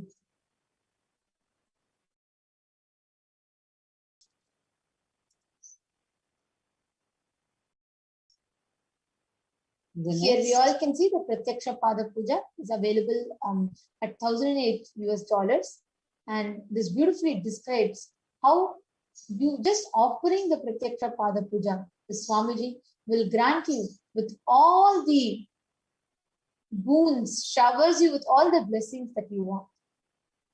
The next is the Vastra Seva that you are offering to Devi Parashakti to experience her protection, to experience her continuously being with you, protecting you, and experiencing her nearness continuously. Offer Vastra Seva to Devi Parashakti. So you can use the link tiny.cc/Devi offerings and make your offerings. So we will be going over all the offerings at once after a short break.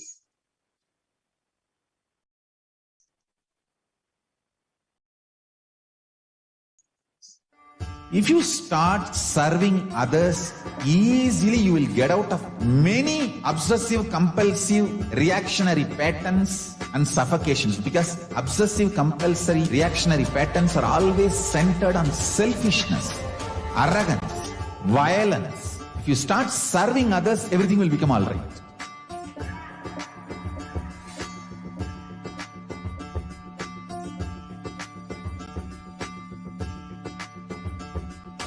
All over the world, I want the Rathotsava to happen. From Guru Purnima to Navaratri. I want all Annalayas to be open to people. Give free food with the free library. Food for stomach and food for consciousness, both.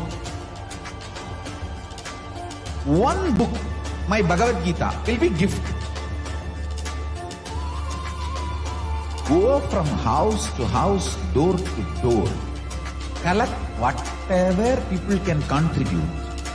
One handful of rice, $1, or any small 1 kg vegetable, anything people give.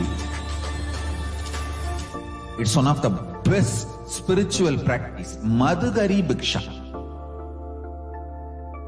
If you guys start doing this, everything, all the best things will be showered on you guys. And Paramashiva more and more will manifest in temple also.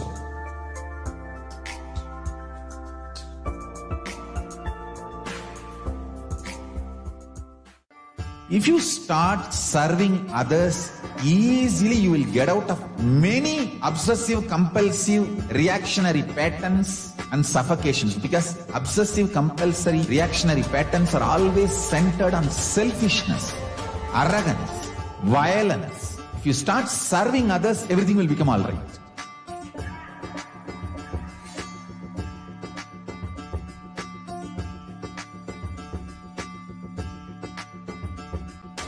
all over the world. I want the Rathotsava to happen. From Guru Purnima to Navaratri. I want all Annalayas to be open to people. Give free food with the free library. Food for stomach and food for consciousness. Both. One book, my Bhagavad Gita, will be gift. Go from house to house, door to door. Collect whatever people can contribute. One handful of rice, $1, or any small 1 kg vegetable, anything people give. It's one of the best spiritual practice. Madhugari Bhiksha. If you guys start doing this, everything, all the best things will be showered on you guys. And Paramashiva more and more will manifest in temple also.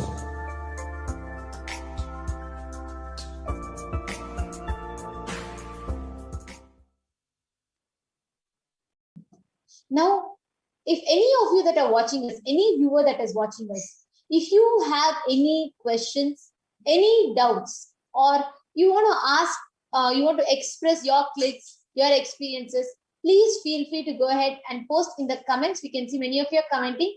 Please go ahead. Each of you can drop a comment and share how you feel and how you connect with this.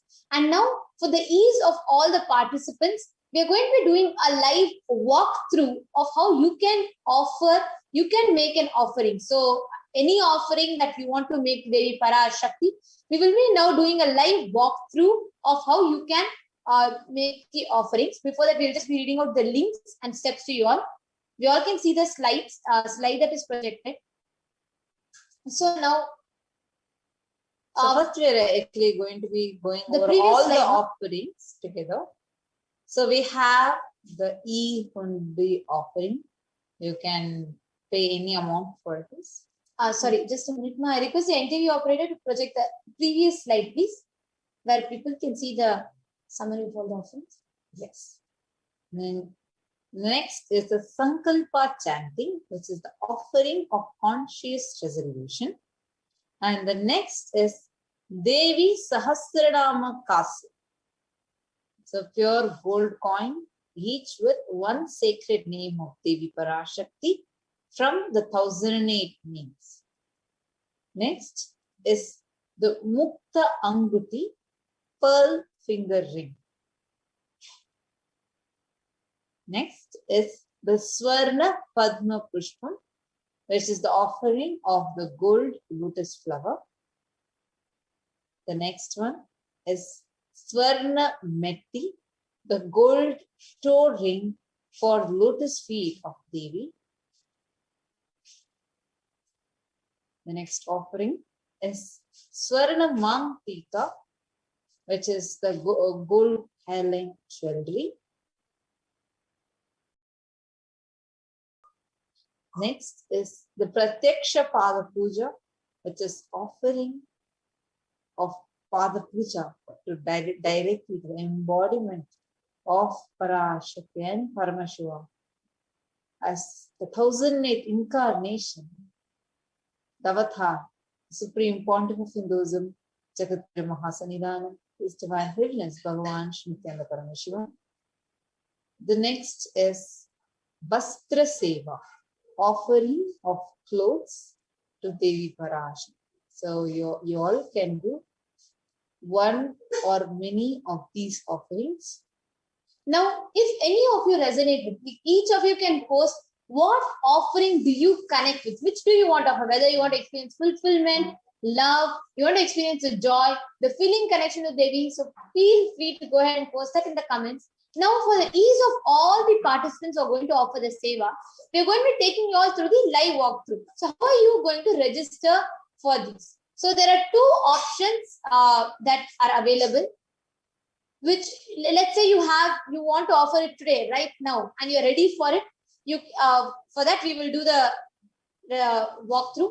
And if you have intention, like you want to offer specific sevas, you want some guidance, you want some personal guidance for it, you want to understand about it more, yes, you can definitely fill in the form for that also.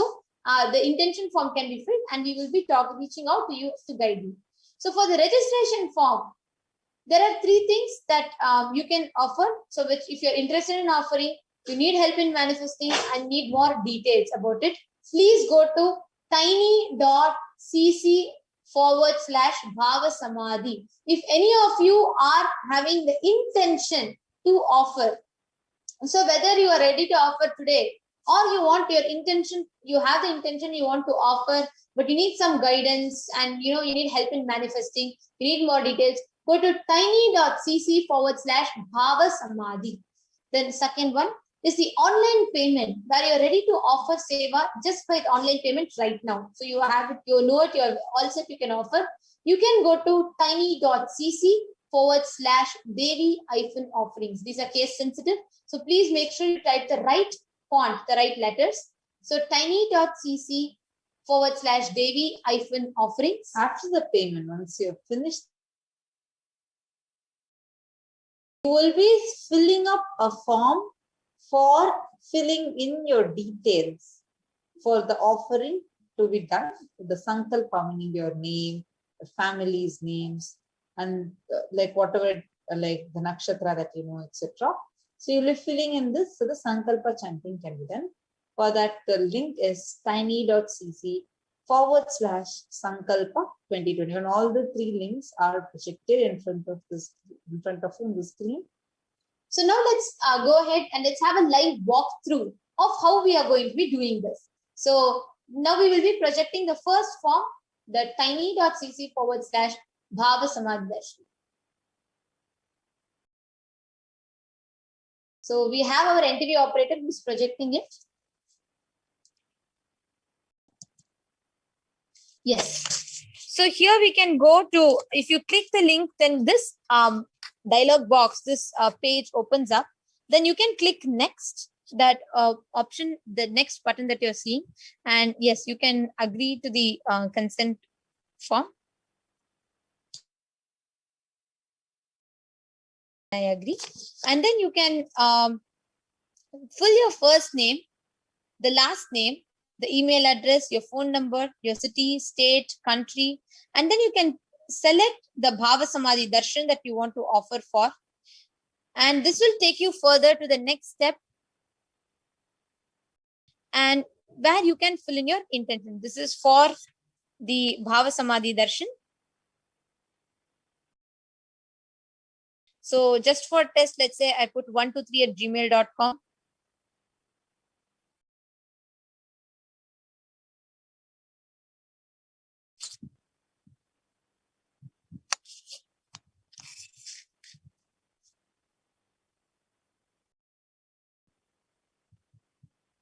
So you go ahead and then you fill your city. This is just an example, but each of you can fill your respective city, state, and country.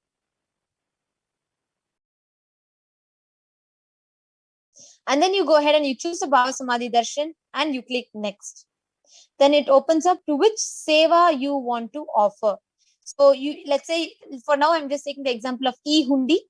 So you can go ahead and click the e-hundi and you can go ahead and click next. You can proceed.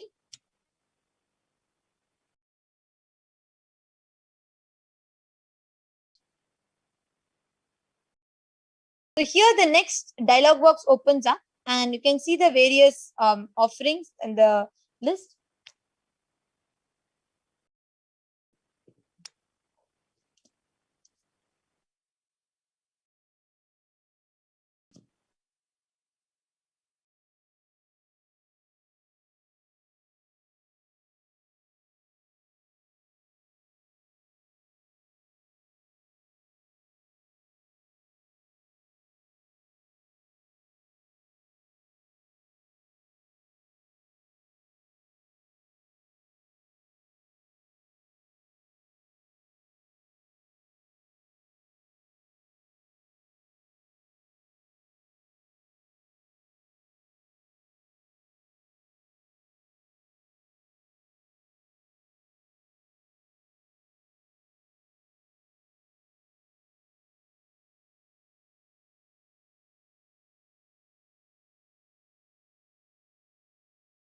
So here, if you see, once you you choose Sankalpa, you can see the,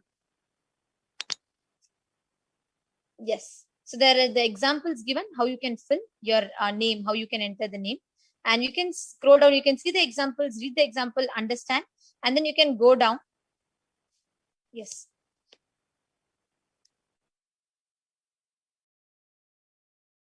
We have so you can, once you enter the names, you can click enter. So this is the first form. Yes. Now we can go back to the second form. Yes. Now here we have the second form open, which will directly take you to the main where you can offer what you want to offer. You can choose. So here we have various sevas available.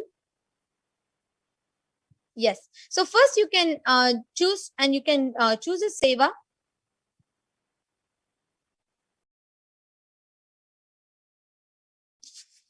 Yes, I actually request the interview operator to zoom in a little bit more so the viewers are able to see it more easily. Yes. So here you can go ahead and choose an option.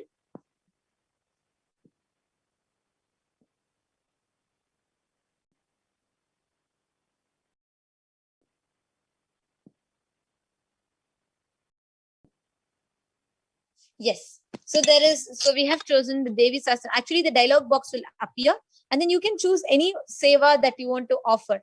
And then you can choose the quantity. So there's the, towards the left, you see the number 1. You can increase, you can say 2 people, 3 people, and 4 people, or whatever. And then you can go ahead and add to cart. So once you add to cart, so you can choose this one seva and you can add to cart. And once now you have added to cart, you can see the price, the quantity, the total, and then you can proceed and you can purchase it. So you can buy it. So you can proceed to checkout, and it will take you to the link. It will lead you to the payment link. So it will show you the billing details. You can put your billing details. You can fill in your first name, last name, your company name, the email address, phone number, country, and you will be able to make the payment. And once you make the payment, you will be able to purchase your order and your seva will be registered. So you can make this through credit card, and various other options are available, and you can place the order. So this is with offering. So if any of you want to make the seva, directly offer the seva, you can do this. And after this, you will fill the Sankalpa names. So whichever you offered, you go ahead and fill. So this is basically for people who are offering the e-hundi or the $1 Sankalpa. You can go ahead and fill the Sankalpa names, and you can fill up your name first, followed with your family names, up to 5 names. So you go ahead, you give your consent. And you can place, you have to fill in your payment order, which means you have to fill the previous form, and this is the second form, the second step to it. And then you can put your payment amount and the payment date and the details of your payment. And then your email, your phone number, city, state, country. Yes. And then you can choose what you are offering for. The whole list of sevas are given. You can pick the one that you're offering for. Like, let's say you're picking up for the e-hundi. Then once you pick that, you proceed next, you will be able to fill the names of the people that you are offering for in that. Only if you fill this form, the name will be chanted. So please make sure not to miss it and make sure you're filling it so that you get to offer. Yes.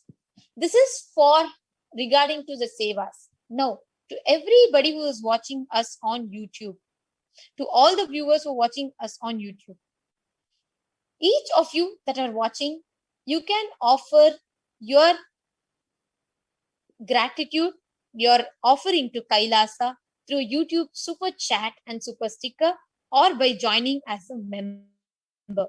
So for you to first, let's go to the first step of how you can ask the questions. If in the further future Akashic readings, for you to ask a question, you will first be joining as the member of the channel.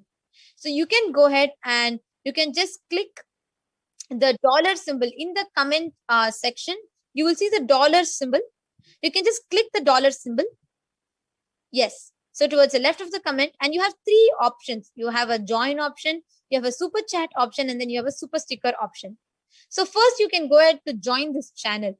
So once you click join, there are various subscriptions available. E-Kailashan's Bronze, E-Kailashan Silver, E-Kailashan's Gold, E-Kailashan Premium, and E-Kailashan Premium. So there are this around 5 options that are available. You can choose which subscription you want to join the channel, whether it is E-Kailashan's Bronze, E-Kailashan Silver. You can choose that and you can join. You can go and click the join button. Yes, so you can click the join button and it will show you a pop-up box, a dialog box that will appear.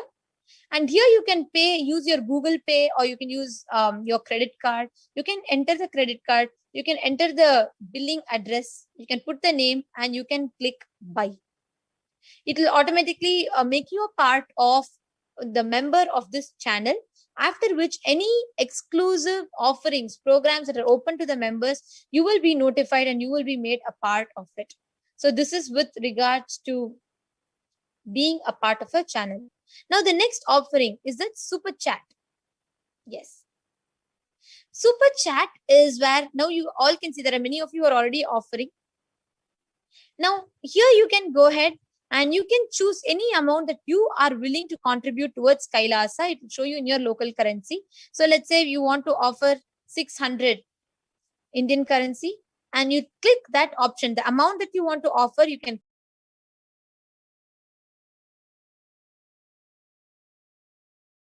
click that and you can go to buy and send. Hit the buy and send button.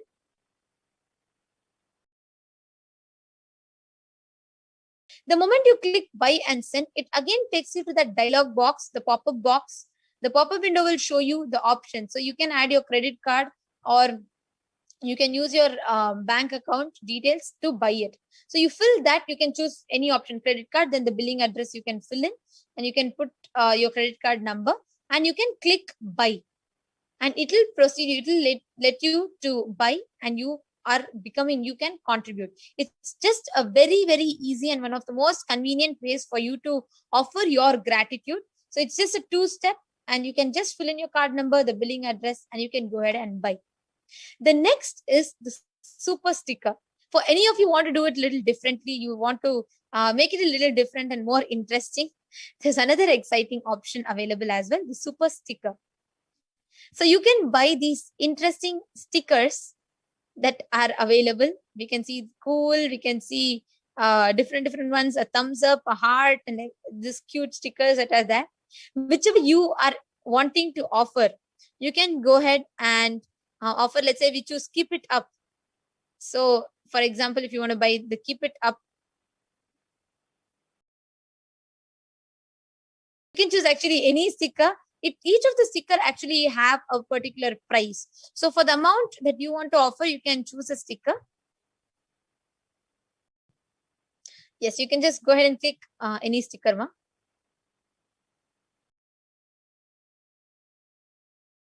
Yes, so we have a very interesting sticker that our NTV operator has chosen. And once you have that sticker and you can click, you can just go ahead and you can buy that item. You can click that option and it immediately takes you again to your, for you to purchase it. So for your purchase, you can put your card number, you can do it through credit card and you can put your card number, the billing address, and you can hit buy.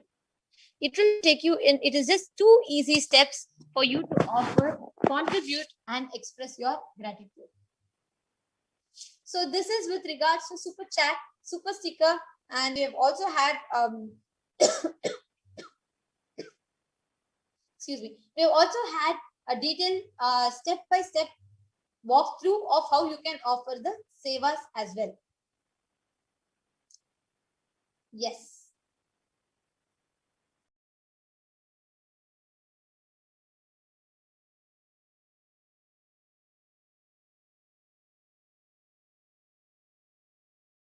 Yes. So now let's enter into our next segment after a short break.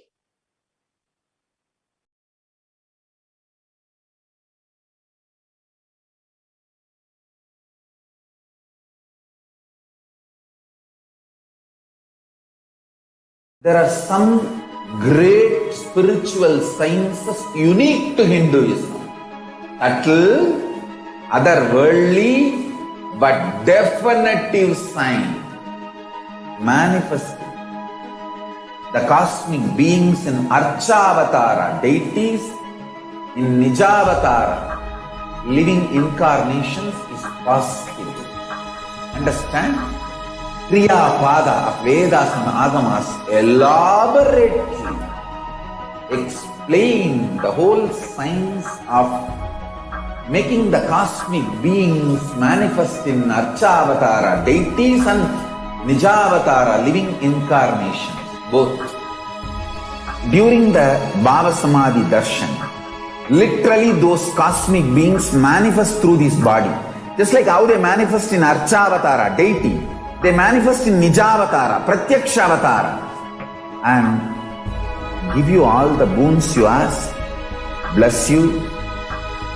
You see, each God is an independent intelligence to lead you to enlightenment. Each God is a bridge. Shiva consciousness, Krishna consciousness, all consciousness is one and the same.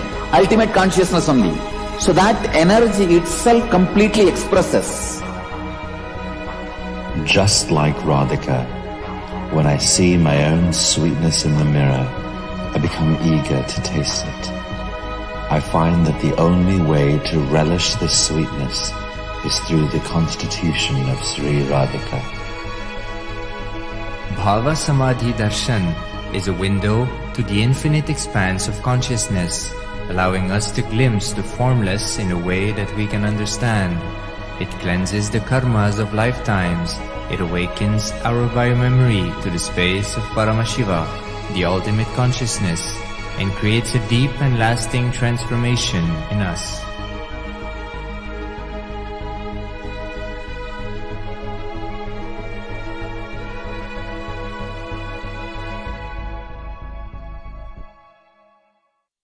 There are some great spiritual sciences unique to Hinduism. Subtle, All of you who are watching right now, how many of you are going to be offering what offering? You all can post it here.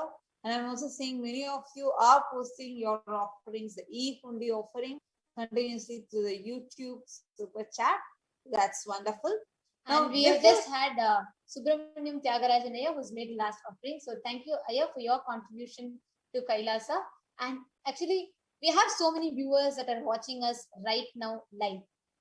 And as we're all preparing ourselves to receive and have the Nityananda Satsang, we request everybody that are watching us right now to take a few minutes to actually look back and see what exactly of Devi Parashakti's Akashic reading does make you feel so connected to it. Of course, for all of us, it's Swamiji ultimately experiencing Devi, but so many of us, so many of you that come every day just to have a darshan. What do you enjoy? What do you relish the most about this darshan, the Devi Parashakti Akashic reading and the Bhava Samadhi darshan? All of you can go ahead and post that as comments. And we are more than eager to interact with all of you in the comments and to know what each of you feel, what each of you enjoy about the Devi Bhava Samadhi Darshan and the Parashakti Akashic readings. So please do go ahead and share with us. And Jayakumar Ayya, Jayakumar Sundaramurthy Ayya, we can see that you have posted your question.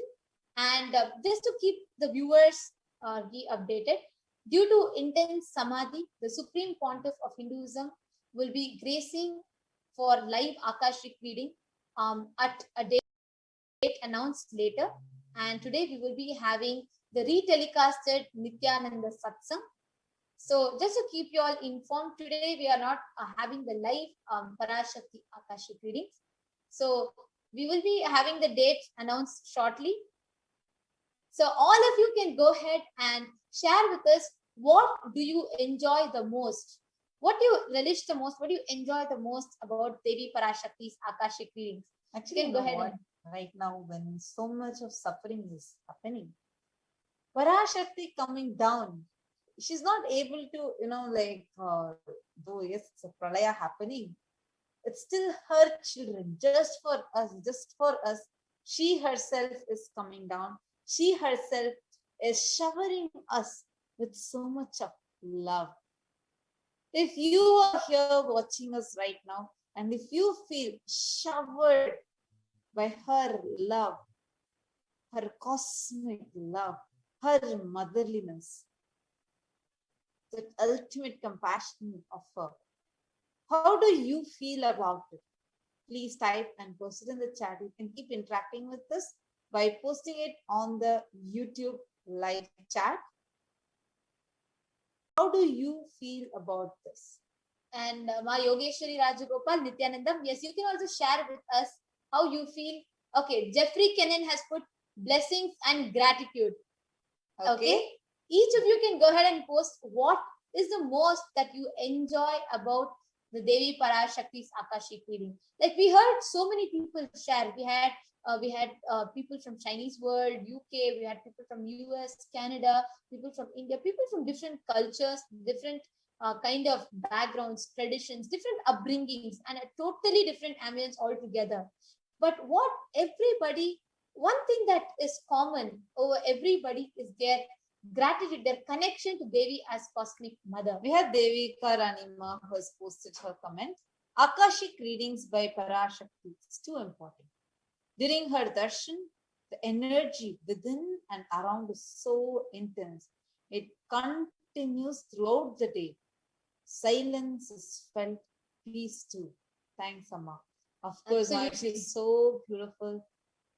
Actually, one thing that I noticed is many people tell when they have Devi, like even though the darshan is so vibrant and so it's like watching it is so energetic, but people feel so much of peace, some kind of an intense silence and peace within them. I think other day also, my Shiva had also come in and she shared something similar, where like I feel extremely joyful, but so much shanti is happening. I think that is something very important which is needed right now, because that shanti, that peace is something that all of us are looking for. All of us, especially during this time of the pandemic, we are all looking for that inner peace to happen, because that is only going to then result in outer peace. So much of disturbance that is happening in people's lives, the way how people are experiencing things, the way with the near and dear ones losing their lives, lot of such things. So now when we are having all of us just sitting at her feet, this experiencing her as giving some amazing experiences. We are also having more and more comments coming in. Shivajnana Sarupananda has put, words can't express the feeling of gratitude and surrender for Devi and Swamiji. Her darshan and presence is needed during this time of Pralaya and the COVID pandemic. Wow. And John Vincent Patricio has posted, Paramashakti, please send me the cosmic unconditional love, undying love, love like Krishna and the Divine Mother's love. Thank you so much. Of course, and John Vincent, you're from Philippines. Nityananda, welcome. And we are actually today, we are having the Nityananda Satsang retelecast that we'll be playing. And please please make sure that you are staying tuned in, so that way you do not miss any notification of the next date when we are going to be having Parashakti Akashic reading. And Vikram Vijaya, thank you so much for your kind contribution towards Kailasa. And Sri Shivajnana Sarupanandaya, absolutely, words can't even express the joy of hearing the miracles that both you and Ma Shivajnana Sarupananda have experienced in your life after Devi Parashakti's Akashic readings. So that is really exciting to see so many of you from different parts of the globe enjoying this. And now it is time for all of us to get ready to receive the Nityananda Satsang. So please sit straight. Let's all get ready. Sit with your head, neck and spine in a straight line. Close your eyes. Breathe in and breathe out deeply and slowly. Keep your awareness in your third eye. Remember the form of Swamiji in your third eye and start chanting Mahavakya. Om Nityananda Paramashivoham. Om Nityananda Paramashivoham. Om Nityananda Paramashivoham. Swallowing lives every year.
Is closed.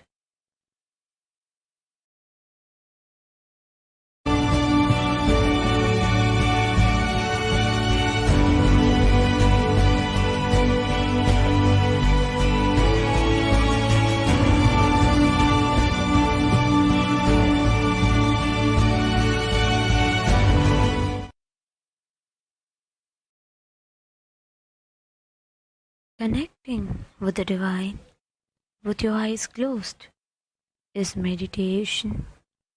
Connecting with the divine with your eyes open is darshan.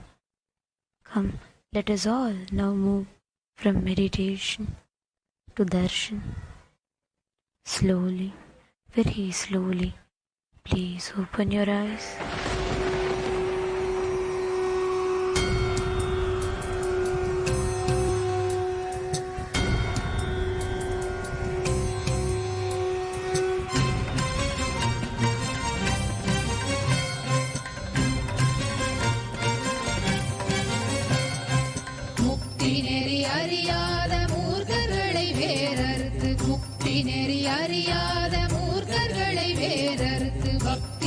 பரப்பி சைவத்தை யோக செய்து பக்தி நெறி பரப்பி சைவத்தை யோக செய்து அஞ்ஞான மலமறுத்து சிவமாக்கியமையாண்ட கைலாயம் தனிலுறையும் நித்யானந்த பரம்பொருளே கைலாயம் தனிலுறையும் நித்யானந்த பரம்பொருளே ஓம் நித்யானந்த பரமசிவோகம் ஓம் நித்யானந்த பரமசிவோகம் ஓம் நித்யானந்த பரமசிவோகம் ஓம் நித்யானந்த பரமசிவோகம்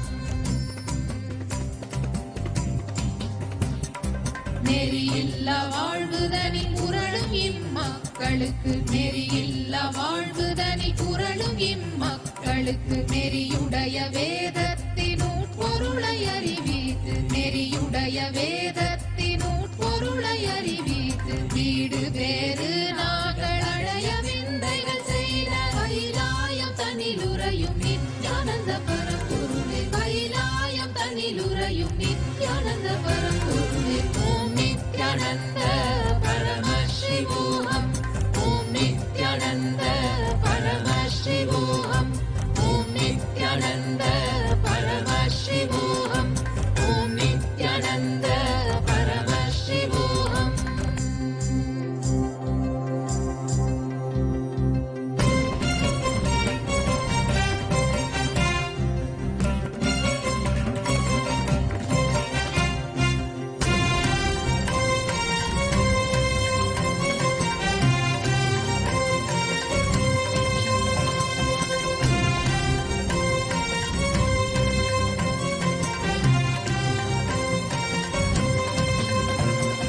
பொய்யெல்லாம் மெய் என்று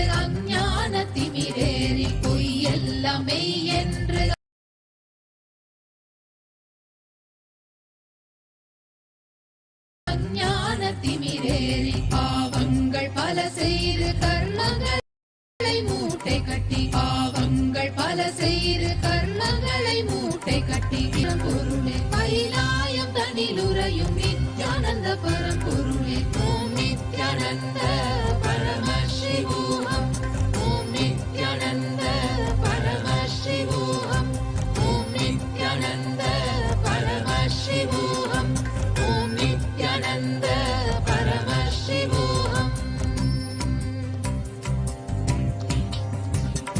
மன்னதனில் பிறந்த இது மாண்டு விடும் உயிர்களுக்கு மன்னதனில் பிறந்த இது மாண்டு விடும் உயிர்களுக்கு எண்ணமில வாழ்வுரனை வாழ வைத்து சீர் செய்த எண்ணமில வாழ்வுரனை வாழ வைத்து சீர் செய்த சுண்ணவெண் நீரணியும் ஈசனே நேசனே கைலாயம் தனிலுறையும் நித்யானந்த பரம்பொருளே கைலாயம் தனிலுறையும் நித்யானந்த பரம்பொருளே ஓம் நித்யானந்த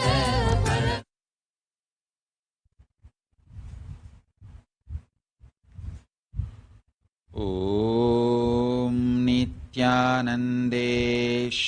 परमशिवसमारम्भाम् नित्यानन्देश्वरि पराशक्तिमध्यमाम् अस्मदाचार्यपर्यन्ताम् वन्दे गुरुपरम्पराम्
I welcome you all with my love and respect. I welcome all the Sarvanyapeta Yajamans, Kartas, Sarovari-Tyagis, Shrimahans, Mahans, Kotari, Tanedar, visitors, viewers, NHU students, Gurukul students, Kailasas, ministers, ambassadors, diplomats, e-diplomats, citizens, consulate generals, Mantreshwaras, Vidyeshwaras, Ganeshwaras, Lokeshwaras, Astreshwaras, all of you with my love and respects and blessings.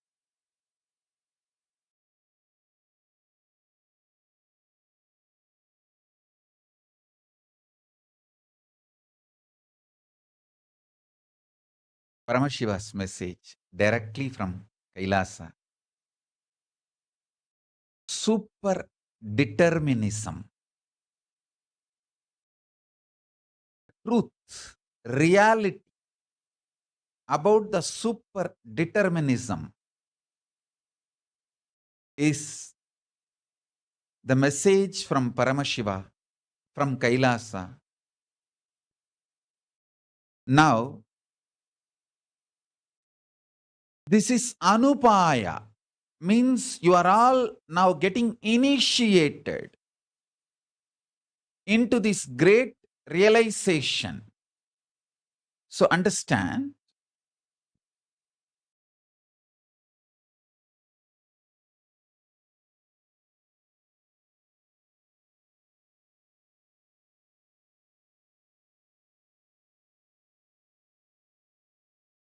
listen intensely, sincerely. This whole thing which Paramashiva is revealing now will become realization for you immediately.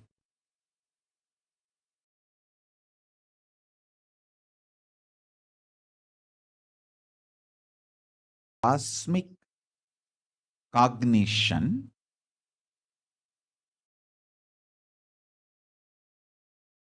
verbalization, vocalization, visualization,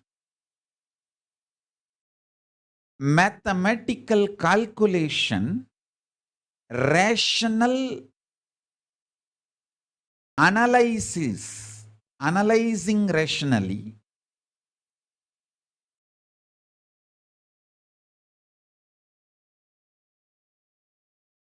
all this put together is realization.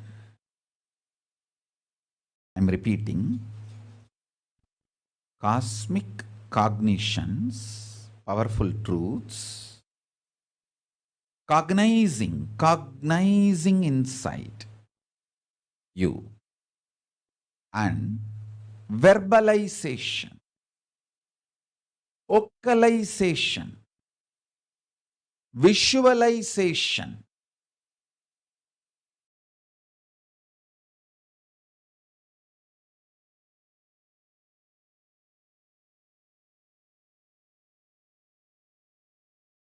mathematical analysis, and logical rationalization. All these put together, maybe one more thing need to be added, memorization. Because all this just need to become part of your biomemory.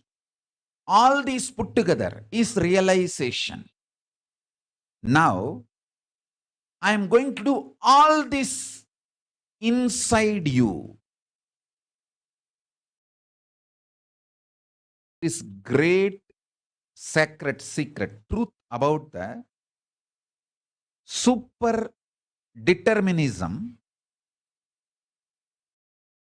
to do this initiation into you. So this become realization in you.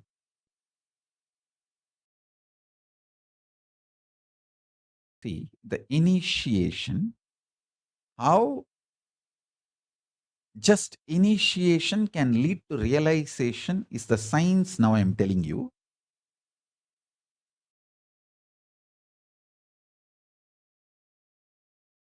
Me cognizing the cosmic truth and verbalizing it, vocalization.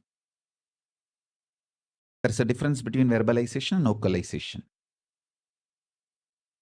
And visualization and mathematically analyzing it, logically rationalizing it, and making it as part of not just my biomemory, your biomemory also, memorization. All these put together, done inside this and inside you, is realization. I am describing precise initiation process.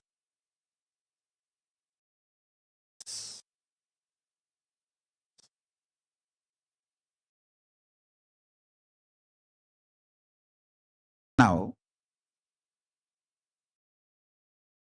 the truths about superdeterminism. Listen carefully, intensely.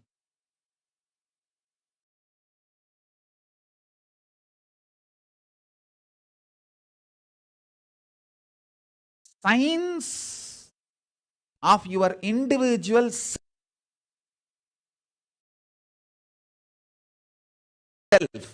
Atman.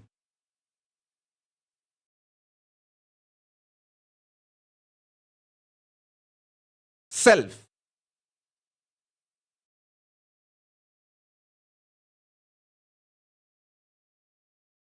The more you understand the science of individual self, Atman, you will understand Paramatman, Paramashiva. More and more you understand the Pindanda, the more and more you will understand Brahmanda. Understand this truth. For example, if you think you don't have individual identity, you are just a mixture of the body, mind, the chemicals, hormones, thoughts, and just a mixture of this. Nothing separately more than this mixture exists in you. If you believe that, you will see the cosmos also same way. Oh, I'm just an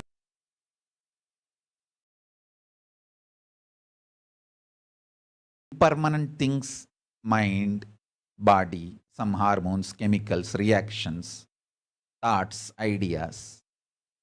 And there is nothing more than this, higher than this exists in me, other than this impermanent mixture of impermanent things. If you feel, if you perceive you this way, you will see the cosmos.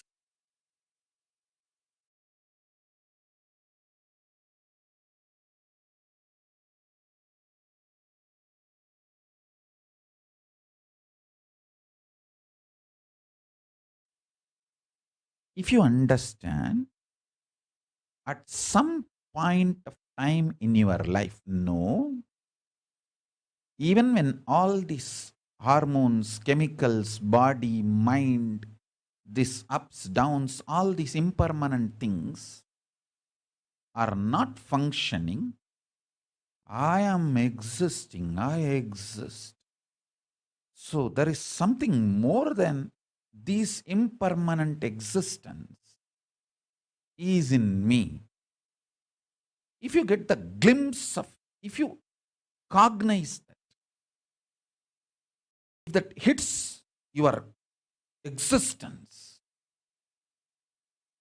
the moment you know you have an existence, you may call it as identity or different words you may use. Pratyagatma Chaitanya Chakratam, conscious awakening, any word you may use.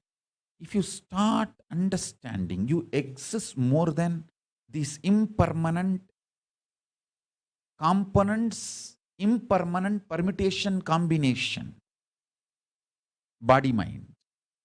If you understand you exist more than this body mind complication, then you know the cosmos also has some Parameshwara, superior conscious existence, more than the permutation combination of impermanent things. More than these impermanent things, impermanent permutation combination, something exists. So if you understand your identity, you will understand the identity of Paramashiva, Parameshwara. In every level, whether the source, to realize the truth about the source, or to realize the truth about how everything functions. If you realize the truth about your source, you will realize the truth about the cosmic source. If you realize the truth about how you function, you will realize the truth about how cosmos functions. If you realize the truth, how you decide at various points in your life, you will know very clearly how cosmos decides at various times of the existence in every level. If you just understand you will understand cosmos. If you understand cosmos, you will understand you. The knowledge about the Atman is knowledge about the Paramatman.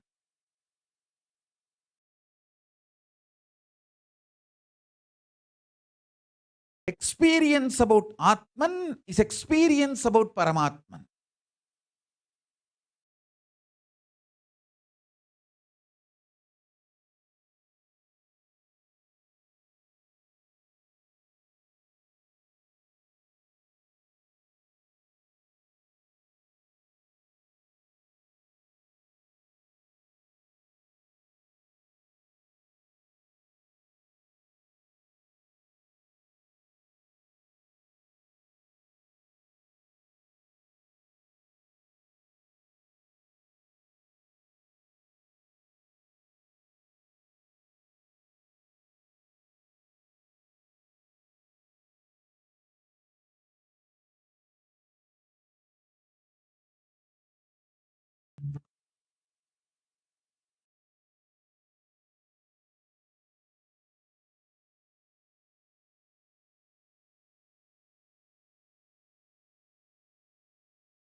Listen sincerely. If you feel indigestion in your stomach, pain, gas, or stomach upset, how you take either banana or some laxative or haritaki or castor oil, clean yourself. Same way, if something is stuck in the cosmos, too heavy, it takes measurements, methods to clean itself. This pandemic which happened last 1 year almost is actually cosmos just cleaning itself.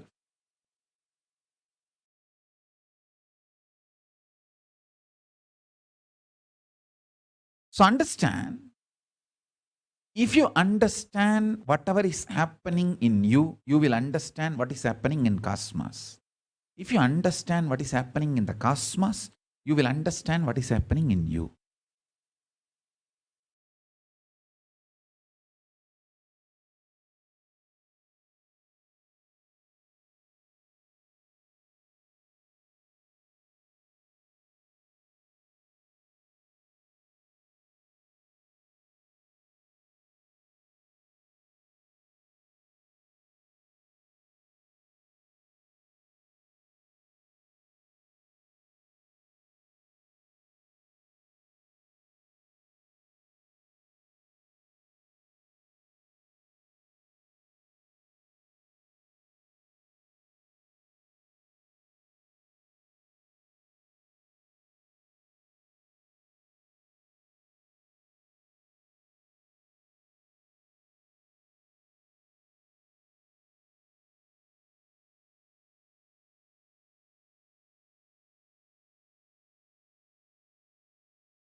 Atma Jnana is Paramatma Jnana.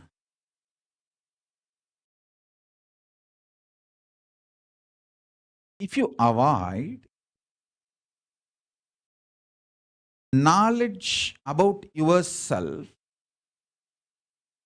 you will avoid the knowledge about the cosmos. If you feel ignorance is okay and keep yourself in delusion, you will be deluded about the cosmos also. Listen carefully.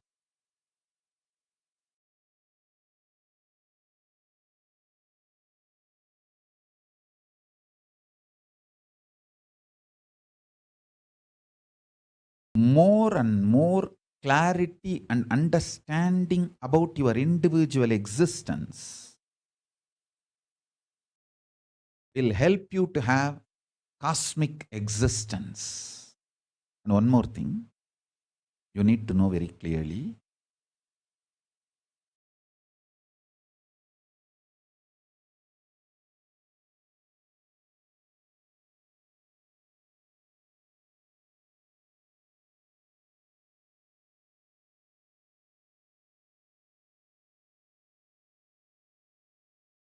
Your individual soul experiences life. This moment, now, present moment. But what is happening in the present moment is not present moment. Listen carefully. Your present moment is how you feel about you subjectively plus what is happening in the present moment. Both together.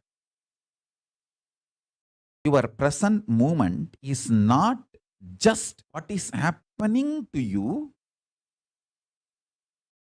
It is your experience about yourself plus your experience about what is happening plus what is actually happening. All the three put together. Because many times, what is happening, you may not be perceiving it as it is. Many times you perceive something as bad, but what is happening is actually good. After a few days, you will realize. That is one thing. Now understand the science of how your individual soul, Atman, experiences life, cosmos, reality, Paramatman.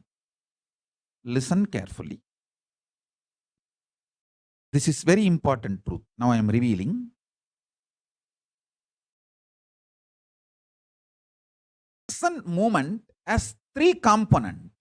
Now, as three components. One, your perception and experience about yourself. Subjective experience of yourself. Plus your subjective experience of the reality plus actual reality. All these three put together is your present moment. You always allow your perception about reality impact your experience about yourself. That is what I call powerlessness. Instead, allowing your perception, your experience about yourself to impact your perception about life and the reality itself is what I call powerfulness, power manifestation. Listen very carefully. I'll give you the example. I'll give you the example of me, my own life. Inside me, consciously, I perceive myself as Paramashiva, formless existence and the form.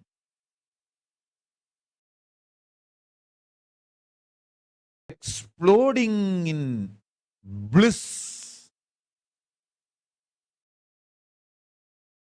In his Vishwarupa,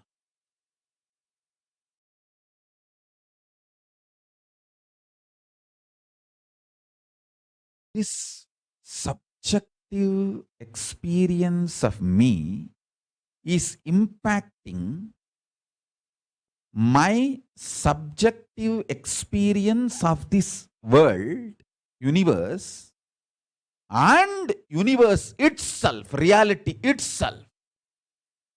This is what I call powerfulness, the state of Paramashiva, space of Paramashiva, powers of Paramashiva. Understand this. In normal powerless person, what is happening as reality, he always perceives powerlessly in his inner space and makes that impact his understanding, his experience about himself. That is powerlessness. Understand the difference between these two. I'll tell you with few more examples.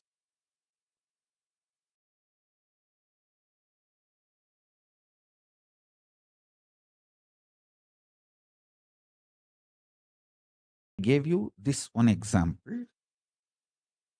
I'll give you some more examples, one by one. Listen deeply, intensely. You can realize these truths now, because I am doing powerful cosmic cognition and cosmic verbalization, cosmic vocalization, cosmic visualization, and cosmic biomemorization and cosmic mathematical calculation, cosmic rational analyzation, making this whole thing not just inside me, inside you also, so that these truths become your realization. That is initiation.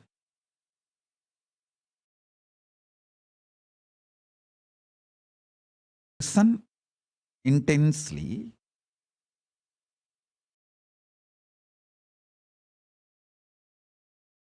If you operate with intense love,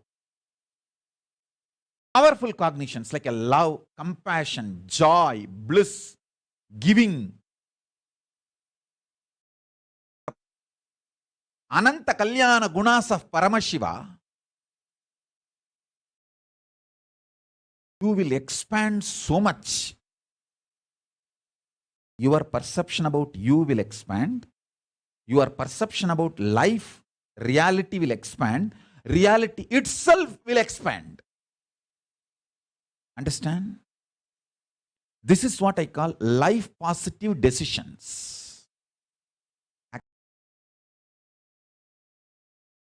Actually, if you operate from this life positivity,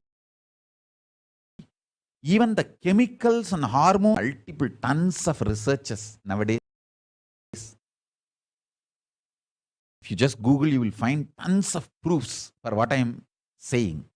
If you operate what you consider as a love, joy, bliss, compassion, even that, the chemicals and hormones your body manifests, strengthens your immune system.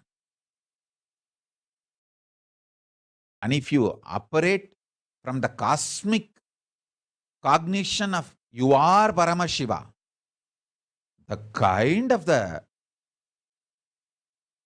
hormones and chemicals your body will manifest, and the kind of the immune systems, the strength your immune system will feel, the strength you will experience is unimaginable. And I tell you, same way, every action you do from fear, guilt, anger, anxiety, the kind of the hormones and chemicals you release inside your system, breaks your system literally, breaks your nervous system and destroys your whole body and mind. That is why I insist, never ever operate out of powerlessness. Do not make decisions out of powerlessness. This pralaya, I tell you, this pralaya has literally broken so many people. I'm so thankful to Paramashiva for protecting me and all the Sangha. This pure grace of Paramashiva, we all got saved in this pralaya. Listen carefully. I only wanted to request all of you one thing. Do not make any decision to execute the decisions you made during pralaya.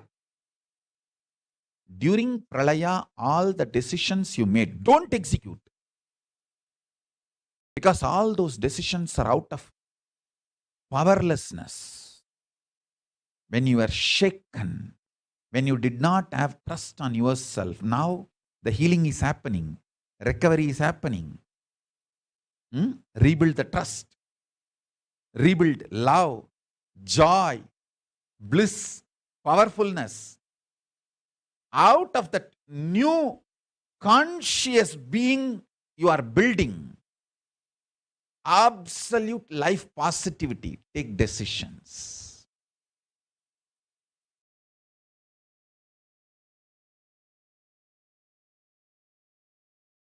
Influence now.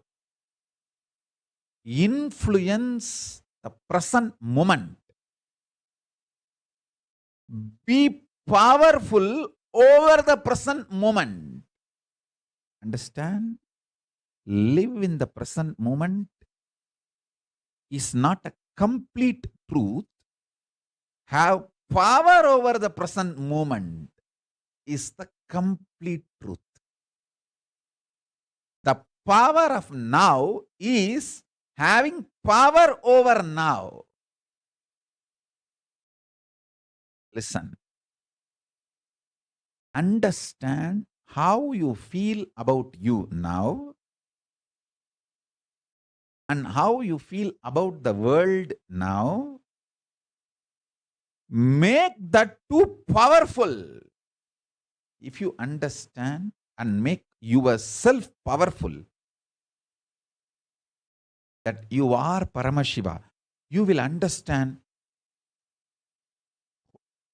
world is so auspicious and you are the power. Whatever you think, perceive, even as bad, was never bad, is never bad, will never be bad. It is your wrong perception is the problem. Delusion is the problem. Everything is happening properly. You just need to add more life positivity, more understanding. You just need to remember again and again, you are Paramashiva, and face everything out of strength and powerfulness.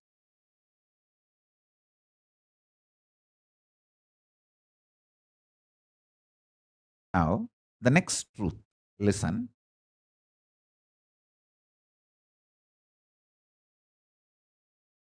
Sometimes you feel the world is literally falling. The roof is falling on your head. You are crushed. You are collapsed.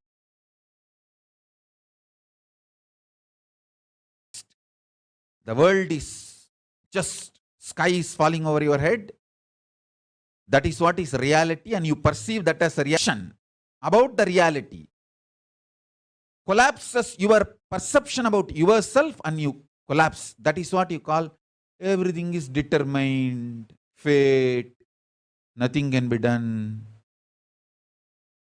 Sometimes you feel, wow, what I want is happening.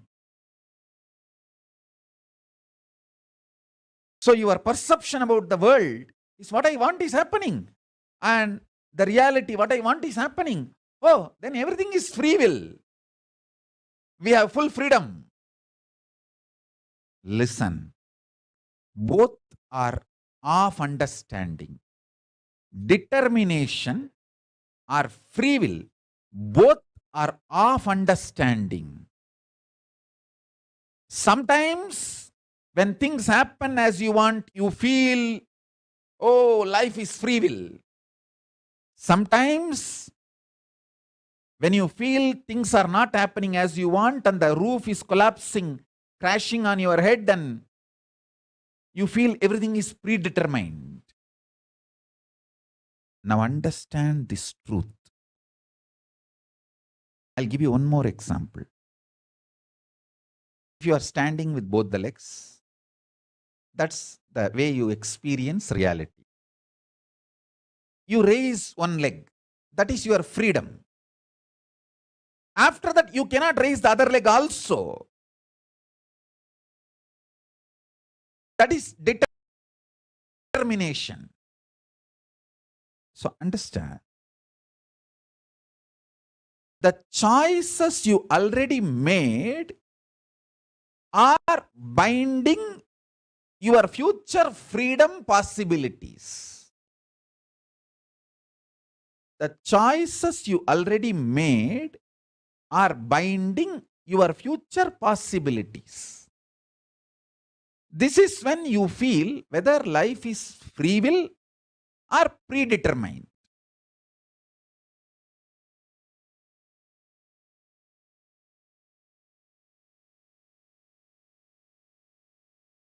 Now, understand carefully.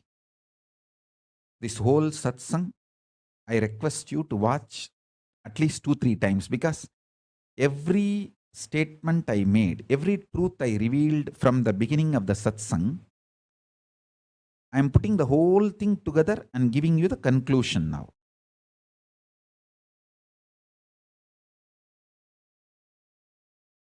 When you perceive the happenings of your life is against your will and collapse inside you, the way you perceive the world very negatively, and collapse your own identity about you and lose trust on you, when this happens, whether you made earlier some choices or not, you will feel bound. You will feel life is predetermined. There is no free will. Life is unfair, injustice, adharma. It is all just might is right. People who have power, they grab everything. Nothing is right. It's all chaos. There is no order. And at some moment, when things happen as you want in the outer world, and your perception about the world is little better, you feel, the free will is life.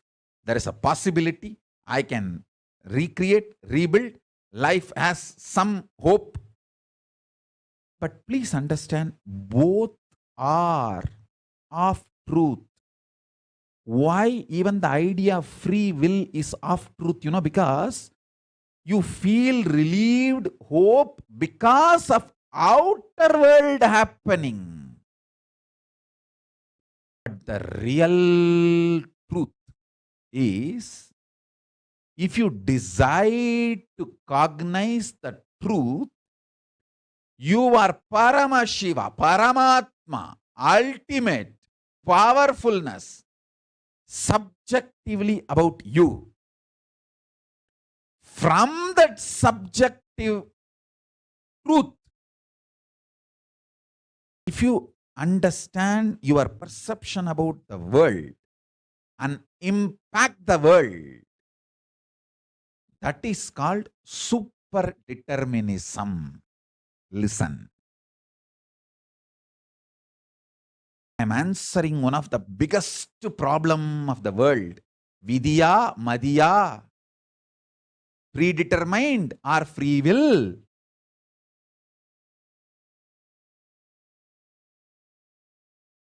Vidiyum alla, Madhiyum alla. Unmai Pasupadiye. Pasupadiye unmai ena purindal. Vidya Madhya enum kelviye unakkedirai nee seidu konda sadiye endru puriyum. Vidya Madhya enum kelviye unakkedirai nee seidu konda sadiye ena puriya vaikkum Paramapadiye unmayana Vidya Madhya enum sadikku தீர்வு.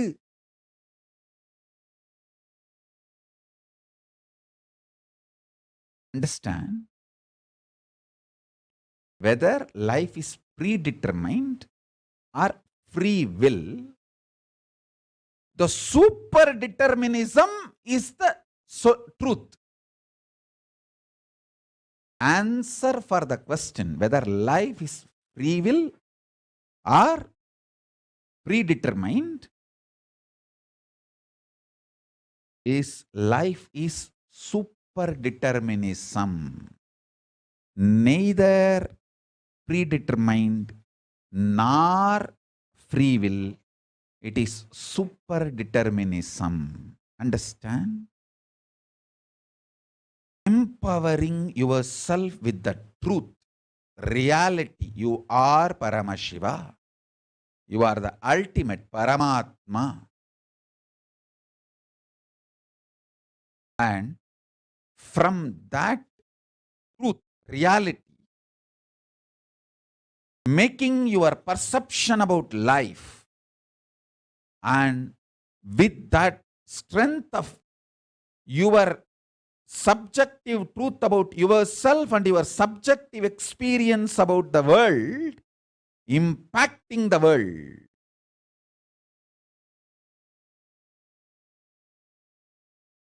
This super determinism, what I call freedom. Freedom is not choices. Freedom is manifesting the reality you want to manifest. Listen.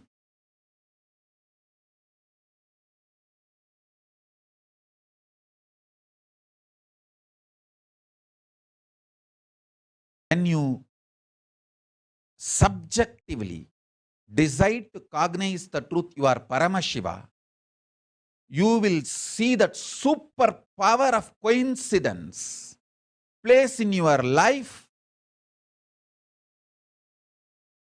and you manifest super determinism. I'll give you one example. For example,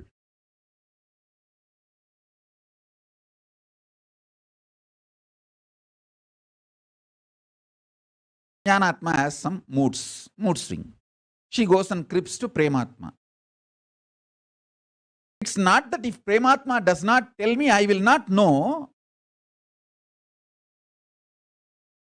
I know what Jnanatma goes through directly, but if Prematma comes and tells me, she becomes very intimate and integrated to me and helps Jnanatma, so I can directly deal and make Jnanatma understand and realize the problems she need to attend. I can support. Listen to this truth. It's not that if Prematma does not tell me, I will not know. But by telling, Prematma has helped me to heal Jnanatma. Otherwise also, I know what goes on, and then I will do cosmically what need to be done. I will attend everyone. I will heal everyone. I will work on everyone.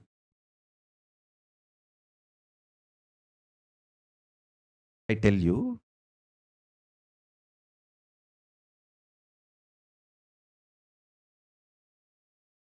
once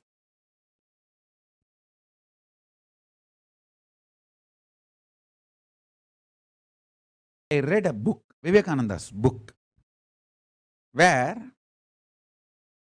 for some reason he makes a statement like even if you apply Vibhuti or Urtobundra all over the body, you will not become great or enlightened, you will not achieve anything. For some reason, he makes this statement in some context.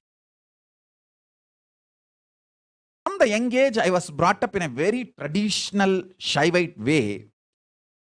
And I have read in multiple scriptures, just by applying Bhasma, you will achieve Paramagadi, Shivagadi. And I was that kind of a person.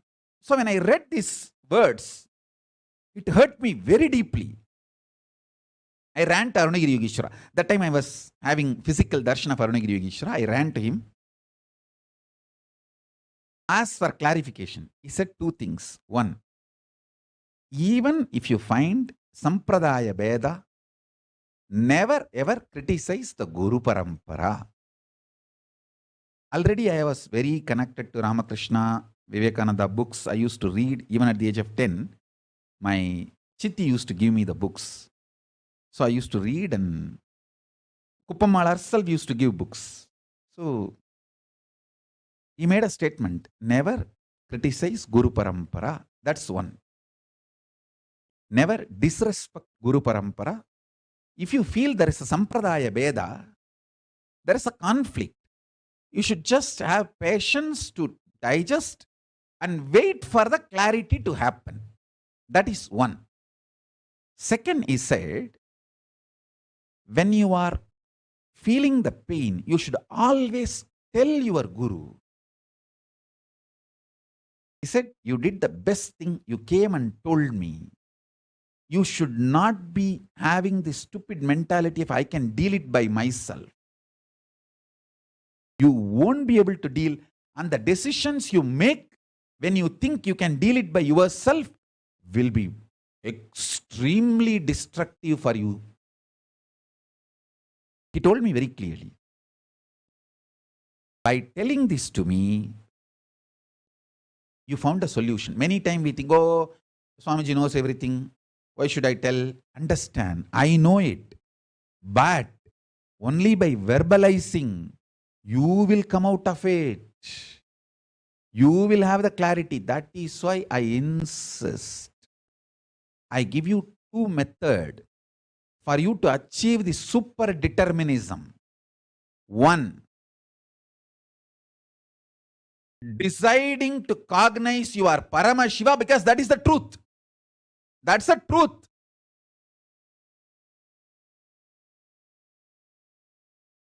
And face your inner space, your perception about life, and the life reality itself.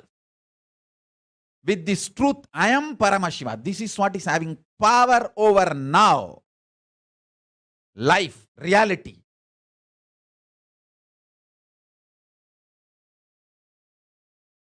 That's first.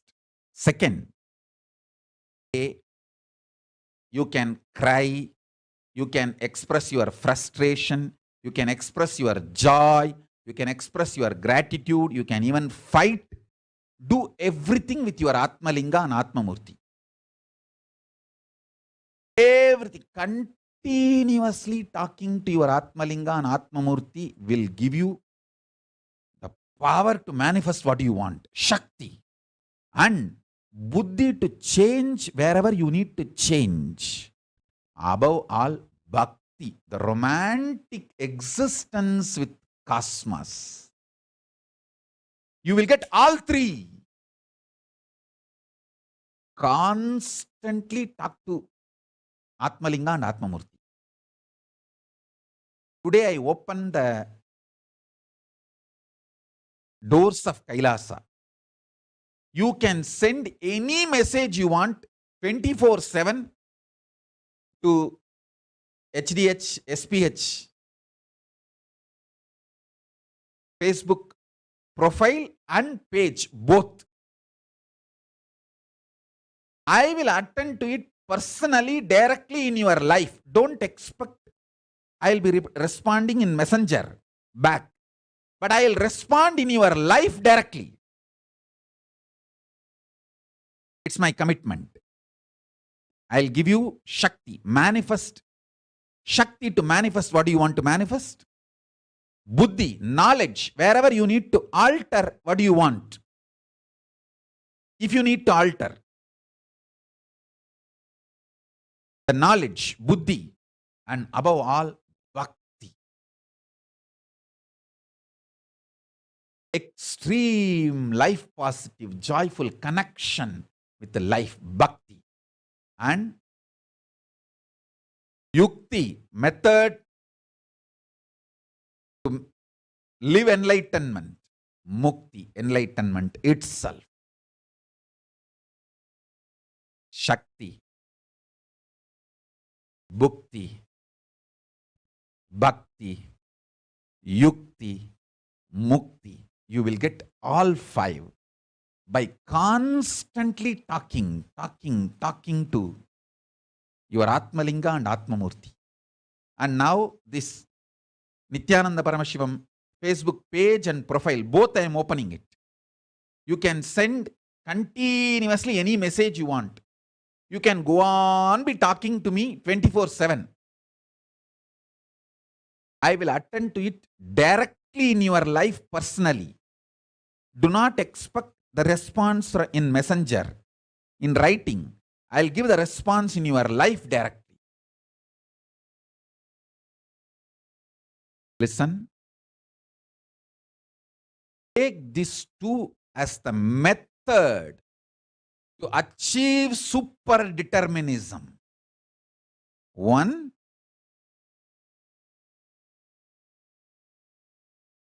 decide to come to the powerful conclusion you are Paramashiva because that is the truth.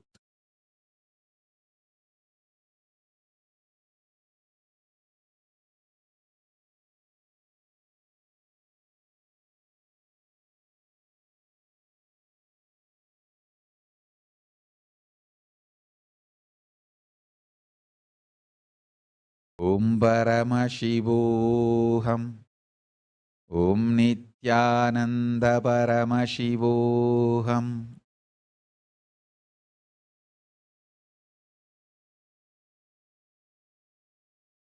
Second, continuously talk to Atmalinga or Atmamurti. You can offer your prayers. You can talk even casual things. You can express your love, gratitude, even anger. You can fight. You can express your frustration. You can do anything you want.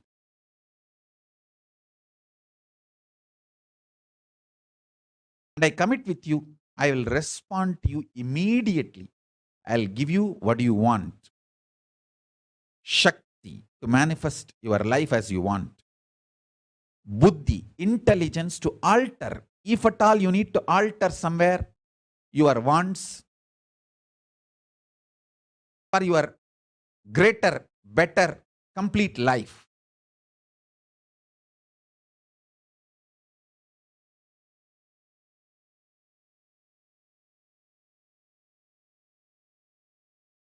And above all, bhakti, a life positive, joyful connection with life, reality, cosmos, with everything, with yourself, with world, with God, everything. And yukti, method to live enlightenment. And mukti, enlightenment itself.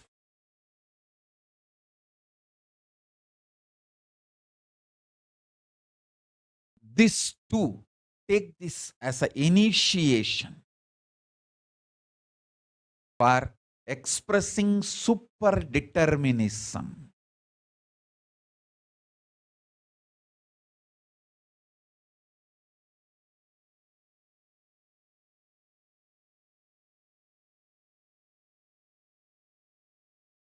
listen.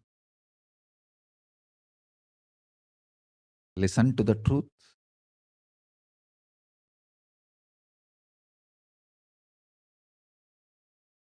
Next few days satsang, I'm going to explain the super determinism, because if you understand super determinism, you will be out of all delusions.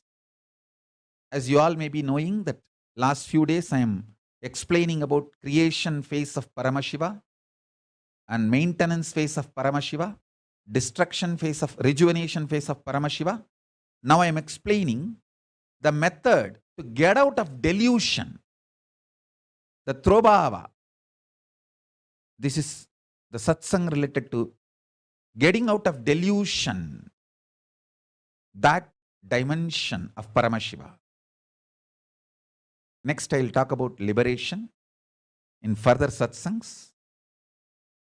And my blessings for all the Paramashivoham season 25 participants, all the participants. I am initiating all of you to experience Paramashivoham. Blessings to all of you. I am initiating all of you into Paramashivoham.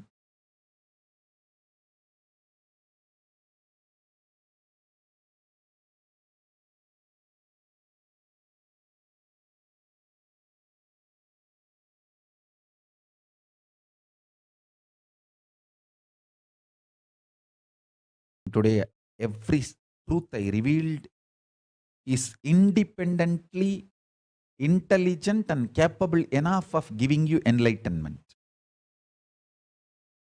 I defined what is realization, initiation. First, what is realization? Then what is initiation? Then what is super determination? And two methods for super determination. The methodless method for super determination and power of now. How the power of now, living in the present moment, how it should be understood. See, if you are collapsing in the present moment, you will not live in the present moment. Only if you have power over the present moment, you will live in the present moment. Many times, we antagonize the present moment so badly, we feel whole life is negative. You hate everyone, everything, frustrated. And you become angry with the whole life. Then you cannot live in the present moment. Second, next thing, sometimes you feel present is just a way for a future. So you always feel, I will be happy sometime when that happens. Till then, I will tolerate the present. Even if you are in the mood of tolerating the present, you will not live in the present. The only way to live in the present is having power over the present. That can happen only if you decide, I am Paramashiva. And with that powerfulness, I will perceive the reality, this world's experience about me. With that powerfulness, I will impact the reality itself. I tell you, I wanted to honestly open up and tell you this truth. When the persecution started on me, when they were trying to assassinate and lawfare and try to eliminate me illegally and legally, when all this started, it's not that I know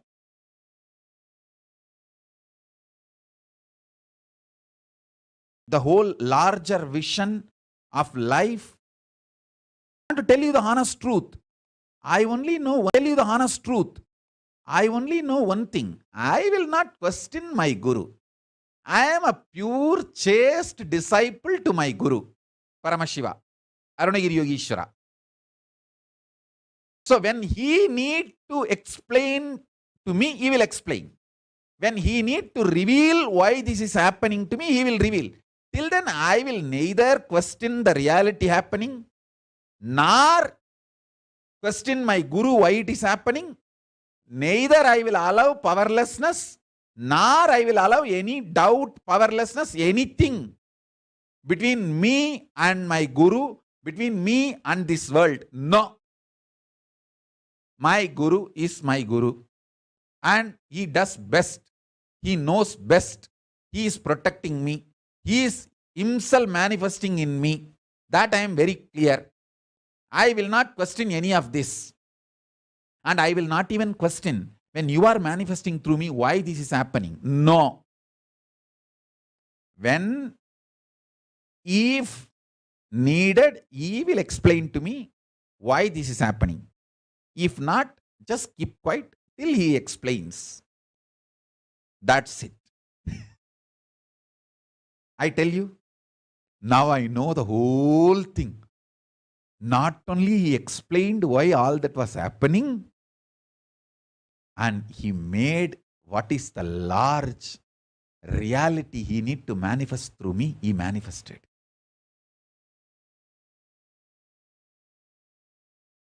I feel without those so-called attacks and persecution, the real manifestation now Paramashiva is doing, what need to be done, may not have even happened.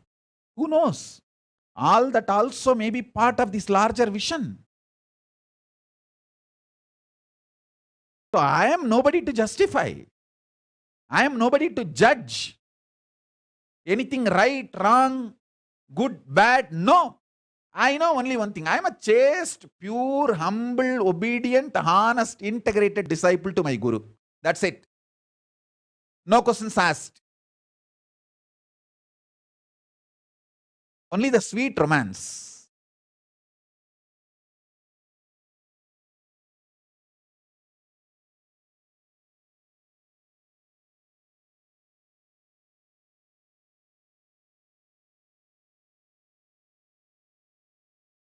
I want to tell you this one thing.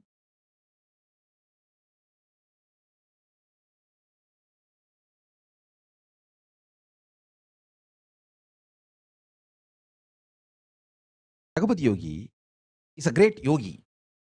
Very rare to see is bhakti dimension.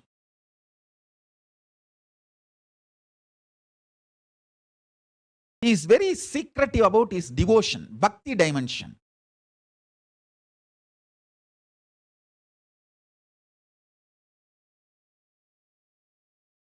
Once he and me, we both went to my aunt's village.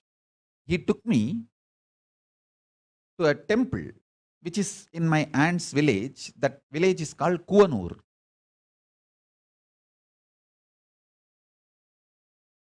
We went to one Vishnu temple. It's called Adi Thiruvarangam. And then another one Shiva temple which is in that village Kuvanur. We went to both the temples and we stayed 1 or 2 days with my aunt, pre-monastic aunt. And he used to stay in the temple and I'll stay in the house and go also to temple to be with him. And few days, one of my aunt's relative, of course my pre-monastic relative also, his name is Paramashivam. He had 2 wives. One wife is from Tiruvannamalai. First wife did not have a child, so they did a second marriage. In those days, it's a tradition. When first wife doesn't have a child, they will have a second marriage done. But after the second wife came and second wife gave birth to a child, first wife also gave birth to a child. So they both lived happily. That's not a big problem. Maybe small little, some problems will be there, usual, the household issues, but there is no big issue. They both lived in the same house. But the second wife is a very sweet person. She will always keep herself very happy and very matured and such a welcoming way, not only for her husband, for the whole family.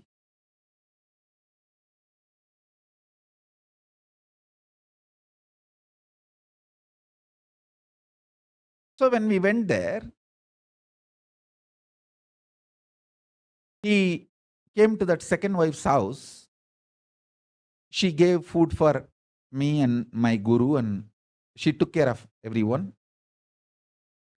After we came to temple, Raghupati Yogi told me, understand how she keeps herself happy, makes everyone feeling welcomed. Keep your heart like that same way for Paramashiva. Always make sure you are the second wife for him, who is waiting for him to come to your heart to reside. Never ever any complaining or ill feeling or incompletion can enter into your heart.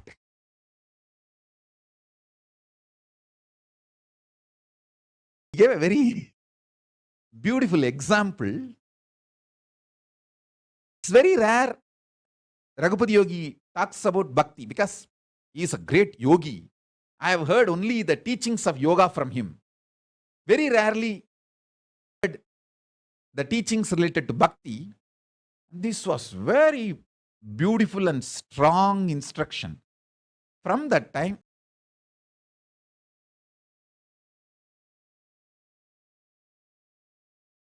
I always keep myself, my heart, as a space for Paramashiva.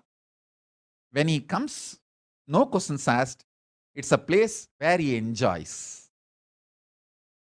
I am in absolute peace, bliss, joy, just to make Paramashiva feel welcomed in my heart.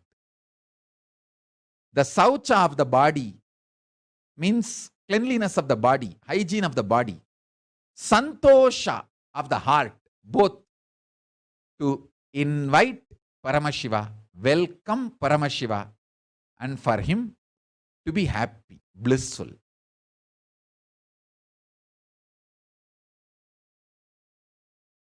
That's it.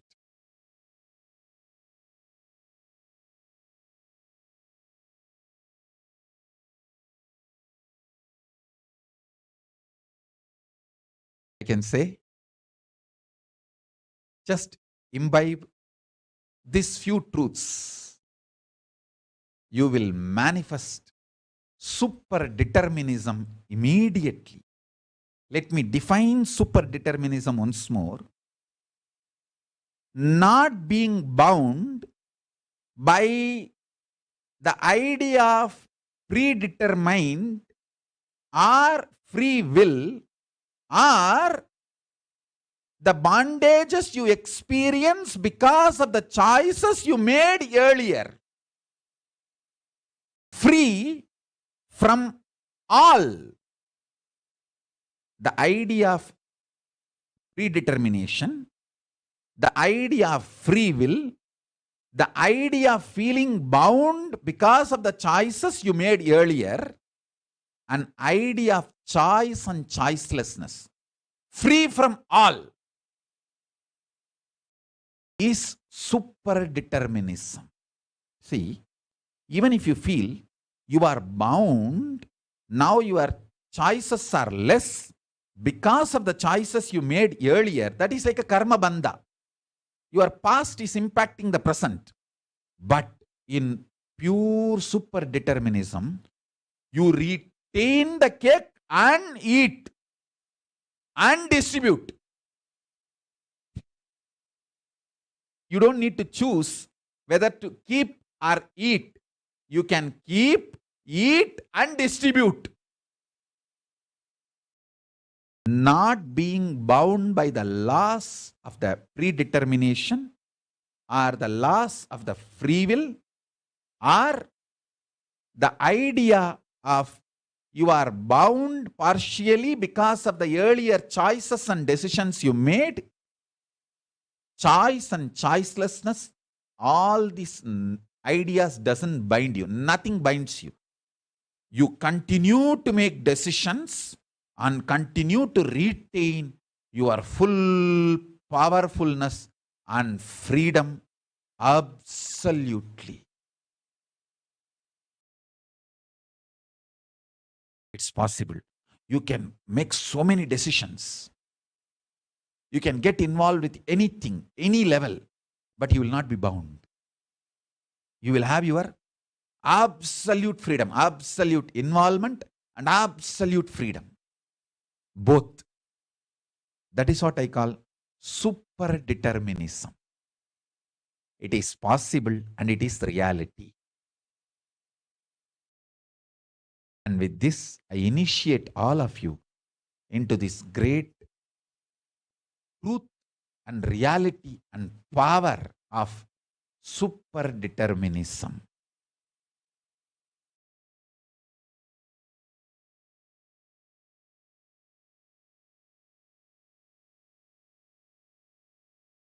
I bless you all. Let's all radiate with integrity, authenticity, responsibility, enriching, causing, living Paramadvaita, Shuddhadvaita Saivam.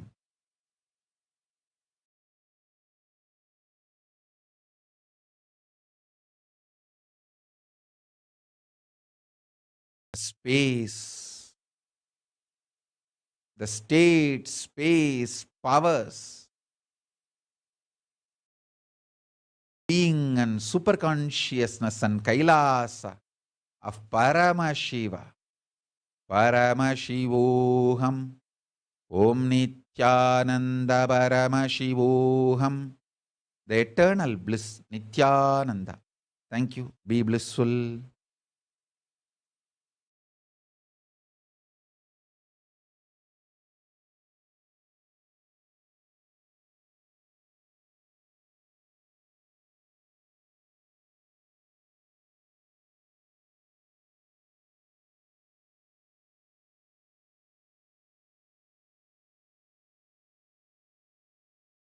श्रीकैलास तद्वादशान्तश्यामलापीठारूढ श्रीमीनाक्षि सुन्दरेश्वरा भिन्नस्वरूप परशिवपुत्ररत्न Kumar गुरुमण्यतुल्यावतार Shri Parvati स्तन्यपानलब्धदिव्यज्ञान विश्रुतसकलनिगमागमसारभूत Dravid वेद प्रवक्त्रे श्रीमत्परमशिवकरुणासमधिगत मुक्तामय चतुरश्रयान गीयमान छत्रचामर श्रीचिह्नकाहलादि समस्त बिरदावल्यलङ्कृत ज्ञान विज्ञान चक्रवर्ती सर्वजन संघ सद्यो निर्वाण दीक्षा व्ययापवर्गवर्ष विश्राण जीमूत परमत कलभ केसरी शैव सिद्धांत स्थापनाचार्य श्रीराजाधिराज पाण्ड्य महाराज गुरु क्षपण शाक्यादि महान्धकार निवारण ज्ञान भानु वीक्षणानर्हार्हध्वजोच्छेदन पूर्वक श्रीमद्वृषभध्वजस्थापक शैव समय कर्त्रे सर्वज्ञपीठारूढ श्रीजगद्गुरु श्रीज्ञानसम्बन्धदेशिक स्वामि वागीश सुन्दर माणिक्यवाचक स्वामिनाम् अवतारभूत श्रीज्ञानसम्बन्ध स्वामि पुनरुद्धृत श्यामलापीठ सर्वज्ञपीठ 93 गुरुमहासन्निधान अरुणगिरियोगीश्वर परम्परागत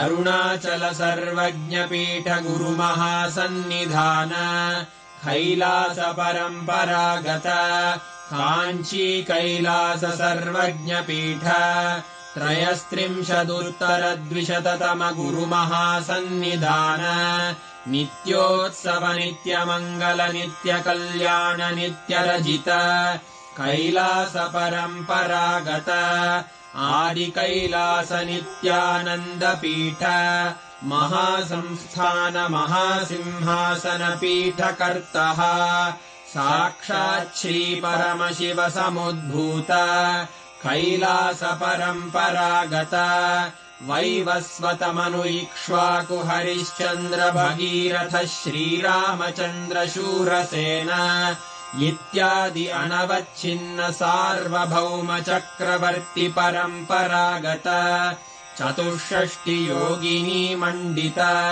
चतुष्षष्टि सम्प्रदाय प्रवर्तक मनुधर्मशासन सूर्यवंश प्राप्त सर्वज्ञपीठ सुराङ्गि साम्राज्य मूर्धाभिषिक्त चूडामणे साक्षात् श्रीपरमशिव समुद्भूत कपिल महागुरु पुनरुद्धृत महानिर्वाणिपीठ अष्टोत्तर सहस्र श्रीमहामण्डलेश्वर साक्षात् श्रीपरमशिव सिंहासनाभिषिक्त समस्त गणनायक श्रीमहागणपति समारम्भ अनवच्छिन्न पीठाधीश्वर गुरुपरम्परा प्राप्त अटलपीठ अष्टोत्तर सहस्र श्री अटलपीठाधीश्वर धर्ममुक्ति स्वर्गपुर स्वर्णपीठ त्रयोविंश गुरुमहासन्निधान कैलास परम्परागत आदिपीठ सर्वज्ञपीठ जगद्गुरो श्रीकैलास पुनरुद्धारक श्रीकैलास परमाचार्य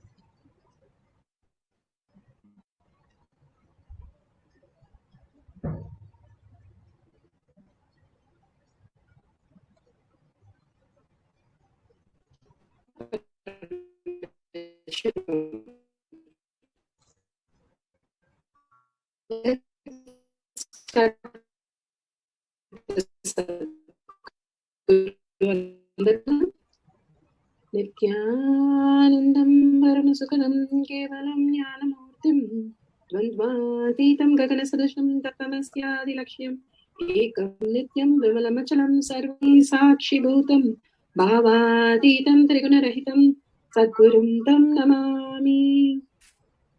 Let's go through the disclaimers.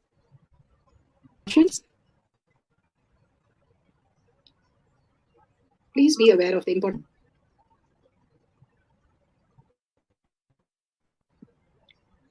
What is power manifestation? Let's hear from Bhagavan himself explaining what is power manifestation.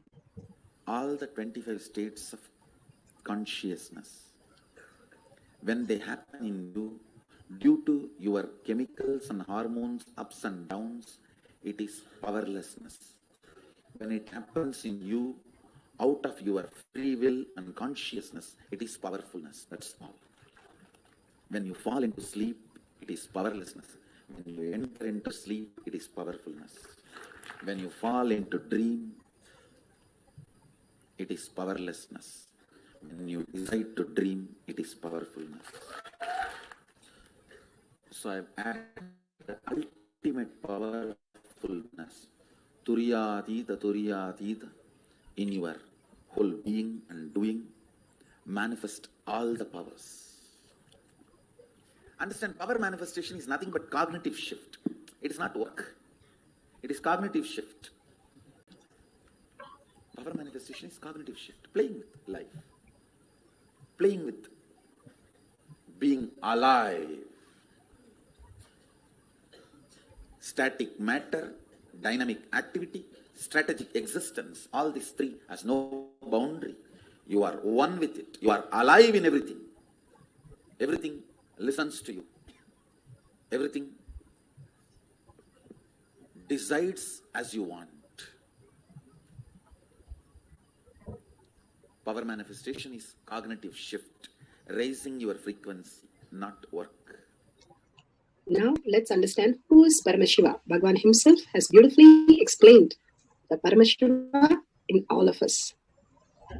Paramashiva does manifestation, maintenance, rejuvenation, pulling out of delusion and liberation.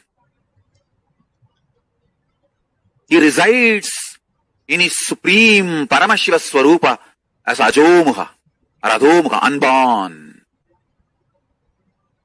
beyond form, formlessness, is Paramashiva Swarupa. That Paramashiva Swarupa manifests with these 5 faces as Sadashiva, Tatpurusha, Ishana. 5 faces he manifests. Does the Panchakritya, Srishti, manifestation, Sthiti, sustenance, Samhara, rejuvenation, Prabhava, pulling out of delusion, Anugraha, liberation. Understand? He does all these 5 jobs.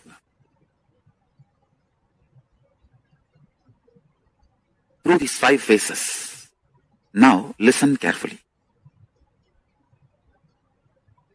Tatpurusham, Vamadevam, Satyojatam, Ahoram, Ishanam. These 5 phases does Panchakrityas. Each phase, each dimension is not just one F-A-C-E phase, P-H-A-S-E phase. It's not just F-A-C-E, P-H-A-S-E. Understand? The creation. Not just creation getting created. Even sustenance need to be created. Destruction need to be created. And pulling out of delusion need to be created. Maintenance, sthiti itself need to be maintained. Destruction, samhara, the rejuvenation need to be sustained, maintained when it is happening.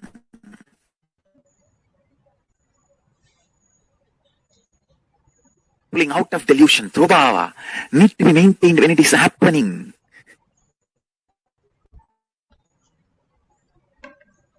And Anugraha, liberation, need to be maintained when it is happening. Those micromilliseconds when it is happening. So understand, Satyojata as 5 phase, Ishana Murti as 5 phase, Vamadeva Murti as 5 phase, Agora Murti as 5 phase, Tatpurusha Murti as 5 phase. So, Tatpurusha Murti as is 5 phase, Agora Murti has is 5 phase, Vamadeva Murti has is 5 phase, Satyojata Murti has his 5 phase, Ishana Murti has his 5 phase. All these 5 Murtis, 5 phases put together is 25 phases of Mahasadashiva. Bhagavan beautifully explained power manifestation. What is power manifestation? And who is Paramashiva? Who is His Divine Holiness Bhagavan Nityananda Paramashivam, Supreme Pontiff of Hinduism, Jagadguru Mahasannidhanam.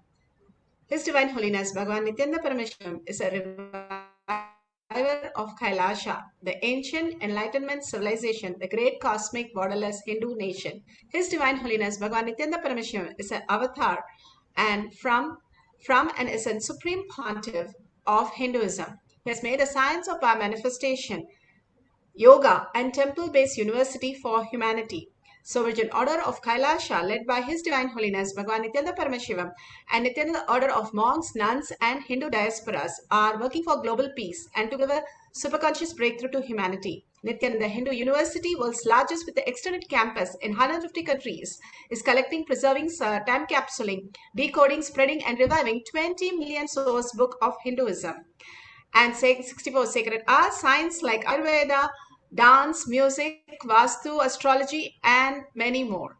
His Divine Holiness Bhagavan Nityananda Paramashivam is 293rd Guru Mahasannidhanam of Shamala Pita, Sarvanya Pita, ancient apex body of Hinduism and present emperor of Suryamsa Sarangi Samrajya.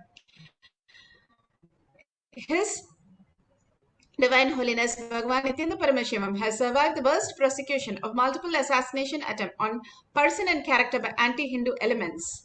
Bhagavan has beautifully given the pramanas for us to understand the science of power manifestation. Science of power manifestation is authentic, time-tested, foolproof, and scientific. The pramanas. What are the pramanas? The evidences. Evidences from the Shastras, the scriptures. Scriptures are the eternal, unchangeable truth revealed in the source scriptures as Vedas and Agamas. We have the Aptas. Aptas are the Rishis, experience of the Rishis, Munis, Ganas, Nayanamas, Alvars, Siddhas, who are the authority of Hinduism, because they are manifesting all the powers of Paramashiva, which is authentic, time-tested, and foolproof. Atma Pramana, the evidences of Bhagavan's life, where he has manifested all the powers of Paramashiva, millenniums avatars, experience of power manifestation. Pramana, experience of millions of disciple devotees, followers all around the world who are initiated by Bhagavan himself into the science of power manifestation. Pratyaksha Pramana, Pratyaksha means scientific. Scientific evidences. When they did a study on Bhagavan or disciple devotees, they found that the science of our manifestation, they can measure the effect of being in the enlightened state. Beautifully, Bhagavan has given the Shakshi Pramanas and the Pratyaksha Pramana for us to understand that each one of us can manifest all the powers of Paramashiva without any doubt. These pramanas, evidences show that each human being, whether we believe it or not, whether we want it or not, whether we agree or not, the superconscious breakthrough is happening and the evolution of the consciousness is happening. If we align with that, we are going to celebrate it. If we do not, then we have to get distracted and reassembled again, and we have to experience the superconsciousness. But the path is simple. The superconsciousness is a way of living, manifesting our reality. We are learning the science of power manifestation, how to manifest our reality. As humans, we know only logical thinking. As superconscious beings, we can manifest our reality. How they build all the kingdoms and all the temples, the unbelievable constructions, the unbelievable signs, the unbelievable art, all that were from the conscious space. Now Bhagavan is teaching that science for us to manifest, all of us to manifest the higher science and live as to raise ourselves as humanity into superconscious space of oneness and manifesting the powers of Paramashiva.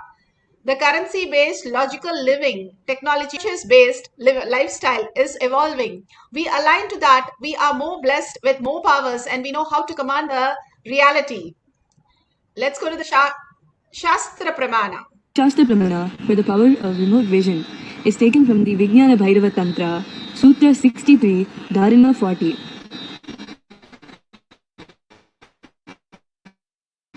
Sarvam Chinmayam hi Yugapanirvikalpena Manasa Paramodayah Sarva Aribhavayet Yugapanirvikalpena Manasa Paramodayah. Vijnana Bhairava Tantra.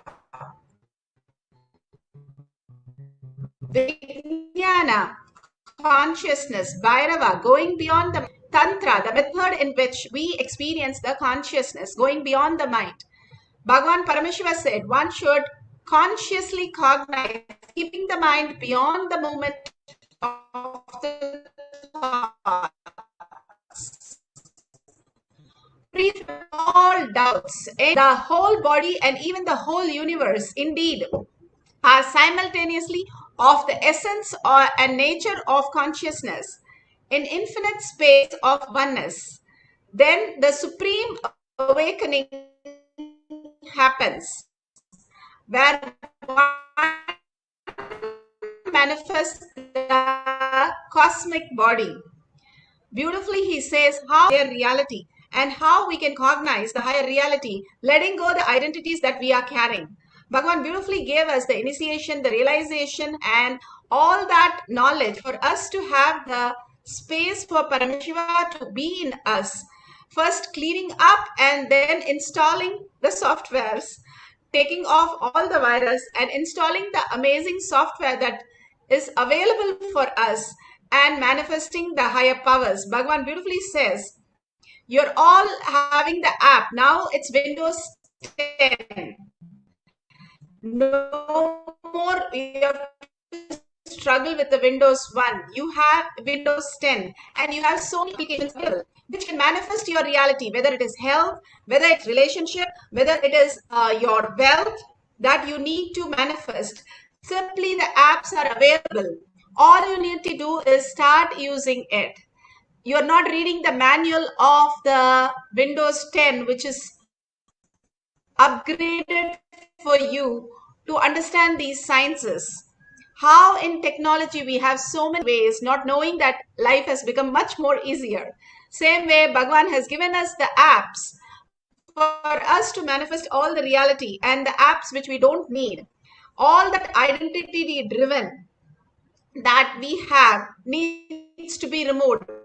Bhagavan beautifully said, once he was playing with a child, and when he pulled the toy, the child cried. And when he gave back, the child was happy. He said that as a child, we identify ourselves, the identities are our toys. And as we grow from 7 to 14, we start realizing that we should be part of these games that adults are playing and start participating. After 14 to 21, we think that we are very important role responsibility in that play that we started. And we started getting engaged. By 21, we are completely doomed. We think the play is the only life that we have. Other than that, we don't have any other identity. That's where we make the mistake and drown ourselves. In baby, we did not have any identity. We were not born with any identity, including Prahlada. He decided to stand by Paramashiva, Vishnu, as his identity. We can stand by our identity as Paramashiva, manifesting Parashakti. It's our decision. Prahlada had a choice. He could have just said, oh, my father doesn't like it. I don't want to do it. And as a child, what do I know? I'm a very small child. What can I do? But he chose what Narada taught him as his reality. He chose that Paramashiva, Vishnu, was his identity. All of us can choose that space that we have. Only Shiva is only real. I am Paramashiva. I can manifest as Parashakti. Again and again, you go on reiterating that, you will have a huge shift in your life, which will complete your health, wealth, relation, and much more. Like a small baby is playing with the clay and it broke his hand. The baby is crying and throwing tantrum. I want the baby to be fine, the clay to be fine. You will simply see, like, you won't cry or get upset. You will just fix the hand. That's exactly how Sadashiva Brahmendra happened. Presence of just Lord. And simply he went into a lady's room and the Muslim king was so angry he cut his hand. And still he was singing and walking past. And the king didn't know what to do. And he gave back the hand. He stuck his hand in his body and still walking, and only in the presence of the great singing that he composed.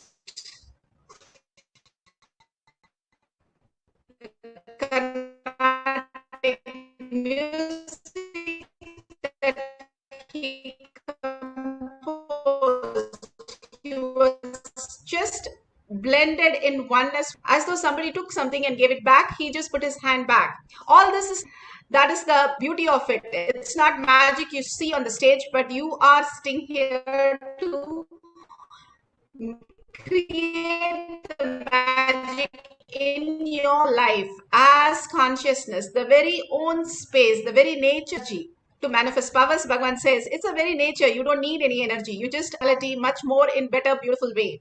In spite of our life runs, Bhagavan says. That's exactly how we function. If we complete with all the incompletion, we'll be manifesting all the powers of Paramashiva, which is very much doable and possible for each one of us. Let's go to Apta Pramana. Apta Pramanas are the Rishis, Munis, Ganas, Nayamas, Alvars, Siddhas who have manifested all the powers of Paramashiva. Apta Pramana. Sanjaya, who was given the power of third eye by sage Vyasa to narrate happenings, starts narrating about the count of the army on both sides. He narrates to Dhritarashtra that in spite of being the smaller in number, the Pandava army is having the competence to break the yoke of the Kaurava army and reach Duryodhana. This is from the Mahabharata, and beautifully it is said. It's Mahabharata, book 6 and page 37.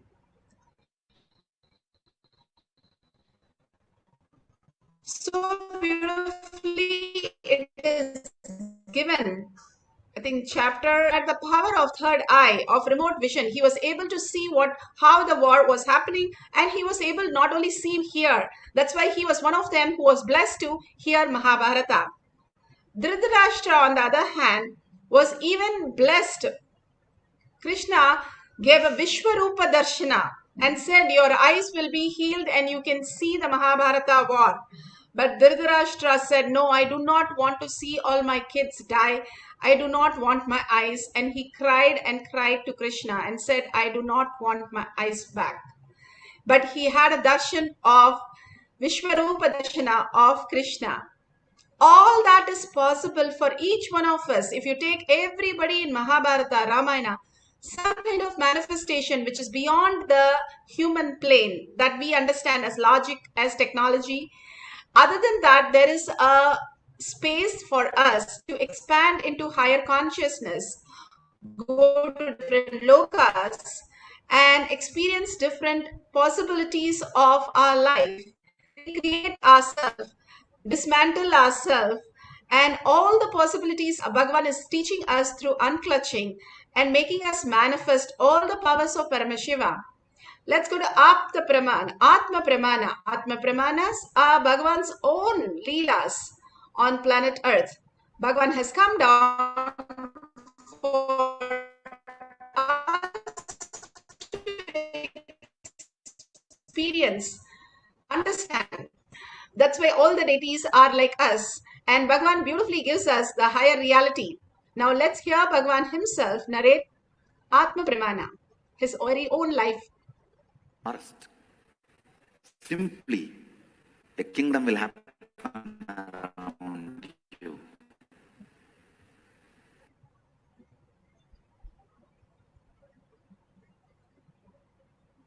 Choose to be in a magnetic field of completion from now on.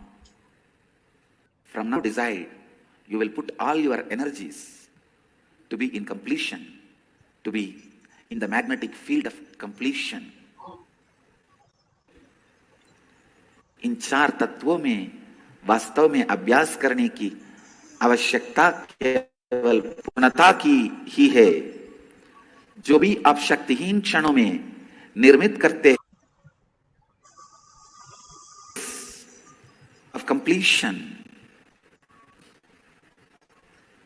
is so powerful. The magnetic field of completion is mandatory condition for any creation. And I tell you, in the space of completion, anything created will be created in all seven space, in all seven planes, Bhur, Bhuva, Swa, Tat, Magha, Tapa. In all lokas, usually we put Tapaloka below and Mahaloka above, but I am changing it. Tapoloka is the topmost. Anything you create in the space of completion. See, even in incompletion, you can build a temple. It will be created only in Bhuloka. But if you create the space of completion and build temple, it will simply happen in Bhuloka, Bhuvaloka, Swarloka, Tapaloka, Satyaloka, in all lokas, in all planes, the temple will happen. Means, even from the mystery field, people will experience the power of the temple. See Shirdi Sai Baba's temple. That is there in Shirdi physically. But in the metaphysical plane, the temple exists in metaphysical plane also. That is why in so many people's dream, it goes on appearing. See Tirupati Venkateshwara temple. The temple not only exists in physical plane, it exists in all 7 planes. That is why it goes on inspiring people. There are bigger temples than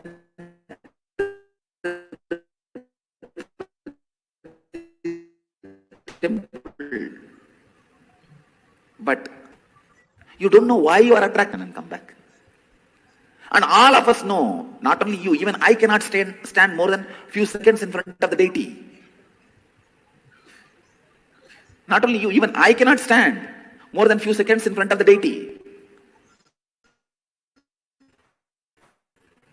But feel we should go. They are helpless because per day, average 100,000 people have to have darshan. Please understand, last few days, the media report I am seeing, in 2 days, 3 lakh people are having darshan. In 2 days, 3 lakh people having darshan. So what to do? But everyone, if you had been there even once, you know, you want to be there again and again and again. Because the being who built the temple built it out of completion.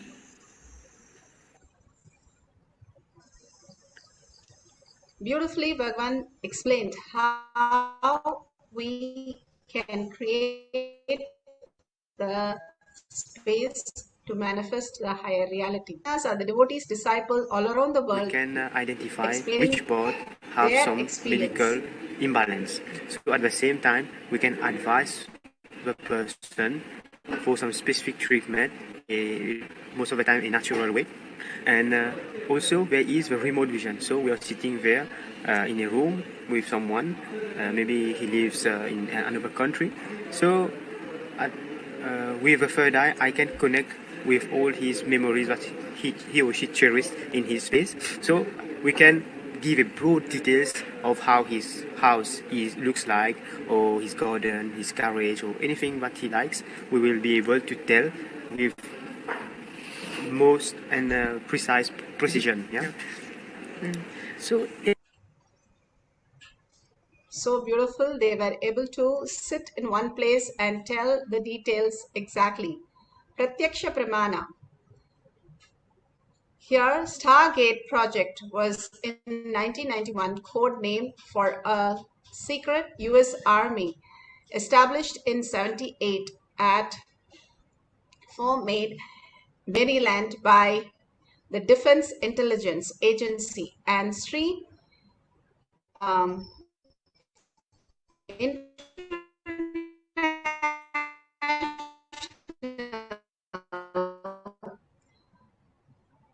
California remote viewing phenomena in the military and domestic intelligence application.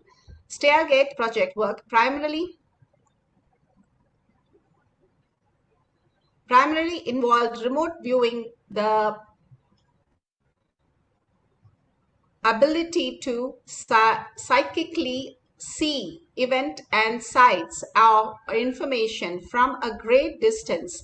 The project was overseen until 87 by Frederick. The whole science, how they manifested this power exists as part of the science, that they can do it at a different stage and they did it as more of a scientific study, as an intuition. Now Bhagavan is giving us the ultimate science of experiencing the oneness to experience the ultimate consciousness. When Bhagavan once was asked, what is the temple, that main deity of the temple, that one of the boys, his classmate, asked him when he was very young. Simply Bhagavan looked in the third eye and said, it's Muruga temple. Everybody was shocked because Swamiji has never gone to that temple before. Bhagavan has never been there. And how did he know? He simply said, the information download simply happens when you are in oneness with Paramashiva. Who you are, if you recognize that, you will recognize everything around, and you will recognize that everything is part of you. Now, if you have Jnananjan in the locket, take in the locket and open it and put it in your third eye and your temples. If you have the camera, please start recording with the timestamp all these great moments. You'll be so shocked to understand that simply you are also Paramashiva and you can also manifest all the powers. Take a pencil and paper, and if you have a partner, tell him that you're going to do a remote scan of his office or his house, which you've never been there before, giving him precise detail of what things exist inside. Now let's go to the guidelines. Do not ask him for clue. Do not express what you already know, but do it only authentically as a power manifestation. Let Paramashiva, Parashakti reveal it from the space that you're oneness with Paramashiva. So beautiful. Ask the partner to write down specific detail of the house, like number of floors, rooms, unique feature in the house, and then you scan through third eye and write down the exact detail that is shown by Paramashiva, and whatever appears in your third eye, see very clearly and start manifesting as Paramashiva's reality, Parashakti. And at the end of the Mahavakya, you will be given time where you can verify authentically that if it matches exactly. If it matches, you have manifested the powers. You just got few words correct, and you just had the Kundalini energy experience. That's good. You have started manifesting. Understand, we are learning how we exist. Manifestation is the way we exist. Even now, the projector room is right here. Paramashiva is the projector, and he manifests everything. How Krishna drives Arjuna everywhere and does the exact thing for Arjuna to win every war. He has never failed anything. That's because Arjuna always surrendered to Krishna.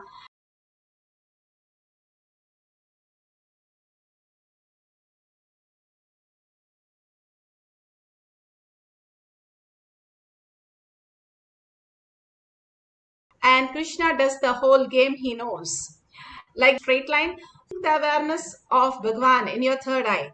Contemplate on the great truth that he spoke about, realization, initiation, and all the great things that he has given, bhakti, all the components and initiation, how Bhagavan comes down and raises ourselves to the higher superconscious beings. It's like sun is covered by the cloud. Sun tells the rays, oh, don't worry, the clouds can be gone. You can be still again the rays as sun's rays and manifest the power of light. But rays are dull and says, how can I do that? There's a huge cloud standing in front of me. It's not huge. It's just a vapor. It just goes off and it passes away. Same way, we are stuck with our incompletion. Is it possible for us? Can I be such a big siddha? Can it happen to me in my life? If you are here, Bhagavan says, do a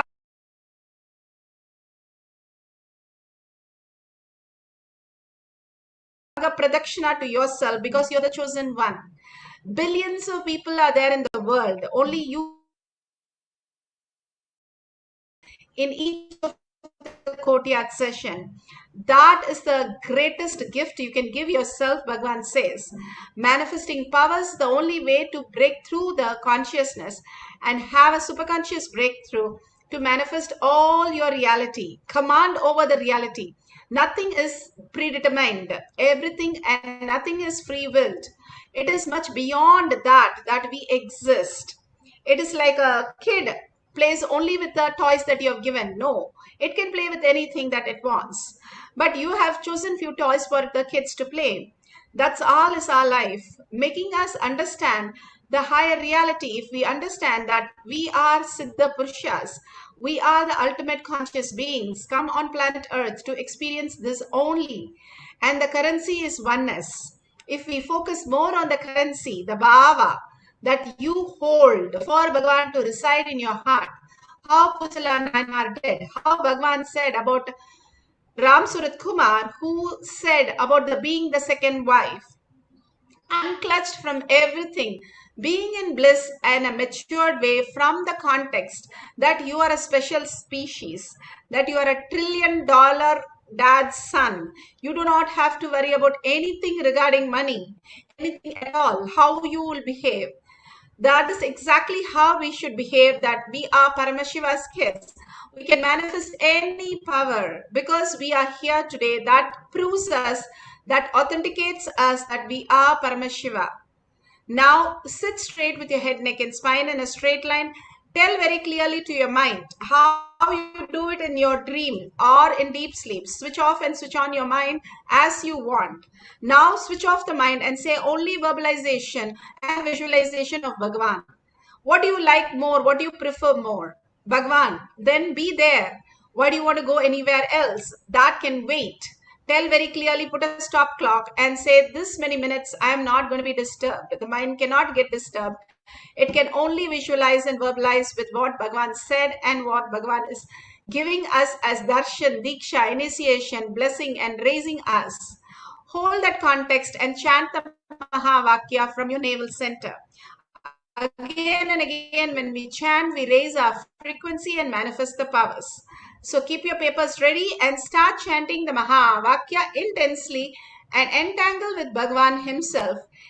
Quantum entangle, when Bhagavan's oneness capsules are played, it's exactly how you see him as quantum space. Even a glimpse of his picture, even in a corner of some place, the word Nityananda simply resonates with our higher being and opens us into the higher consciousness, Bhagavan says. People have seen in a different places, flyers in roads, flyers in the bars, and flyers in all kinds of places, and come to Bhagavan. Now all of us sit straight, remember Paramashiva, chant the Mahavakya, see how it flows through you. Nityananda Paramashivam.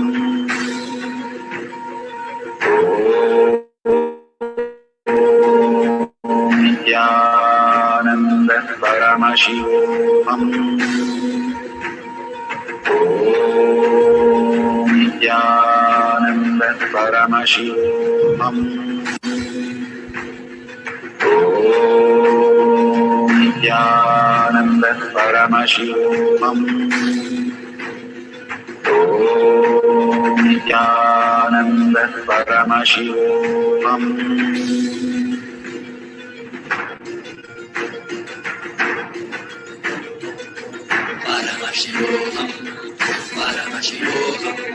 Let Paramashiva's story manifest in all our bodies.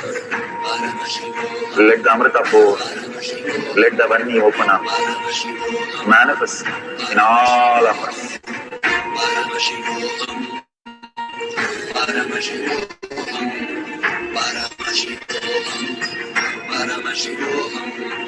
Let Paramashiva manifest the powers in all our third eye. Nityananda Paramashivam. Nityananda Paramashivam. Nityananda Paramashivam.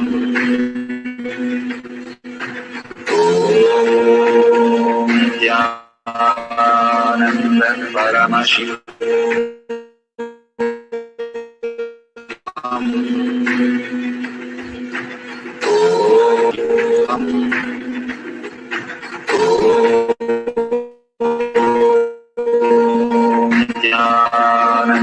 Paramashivam.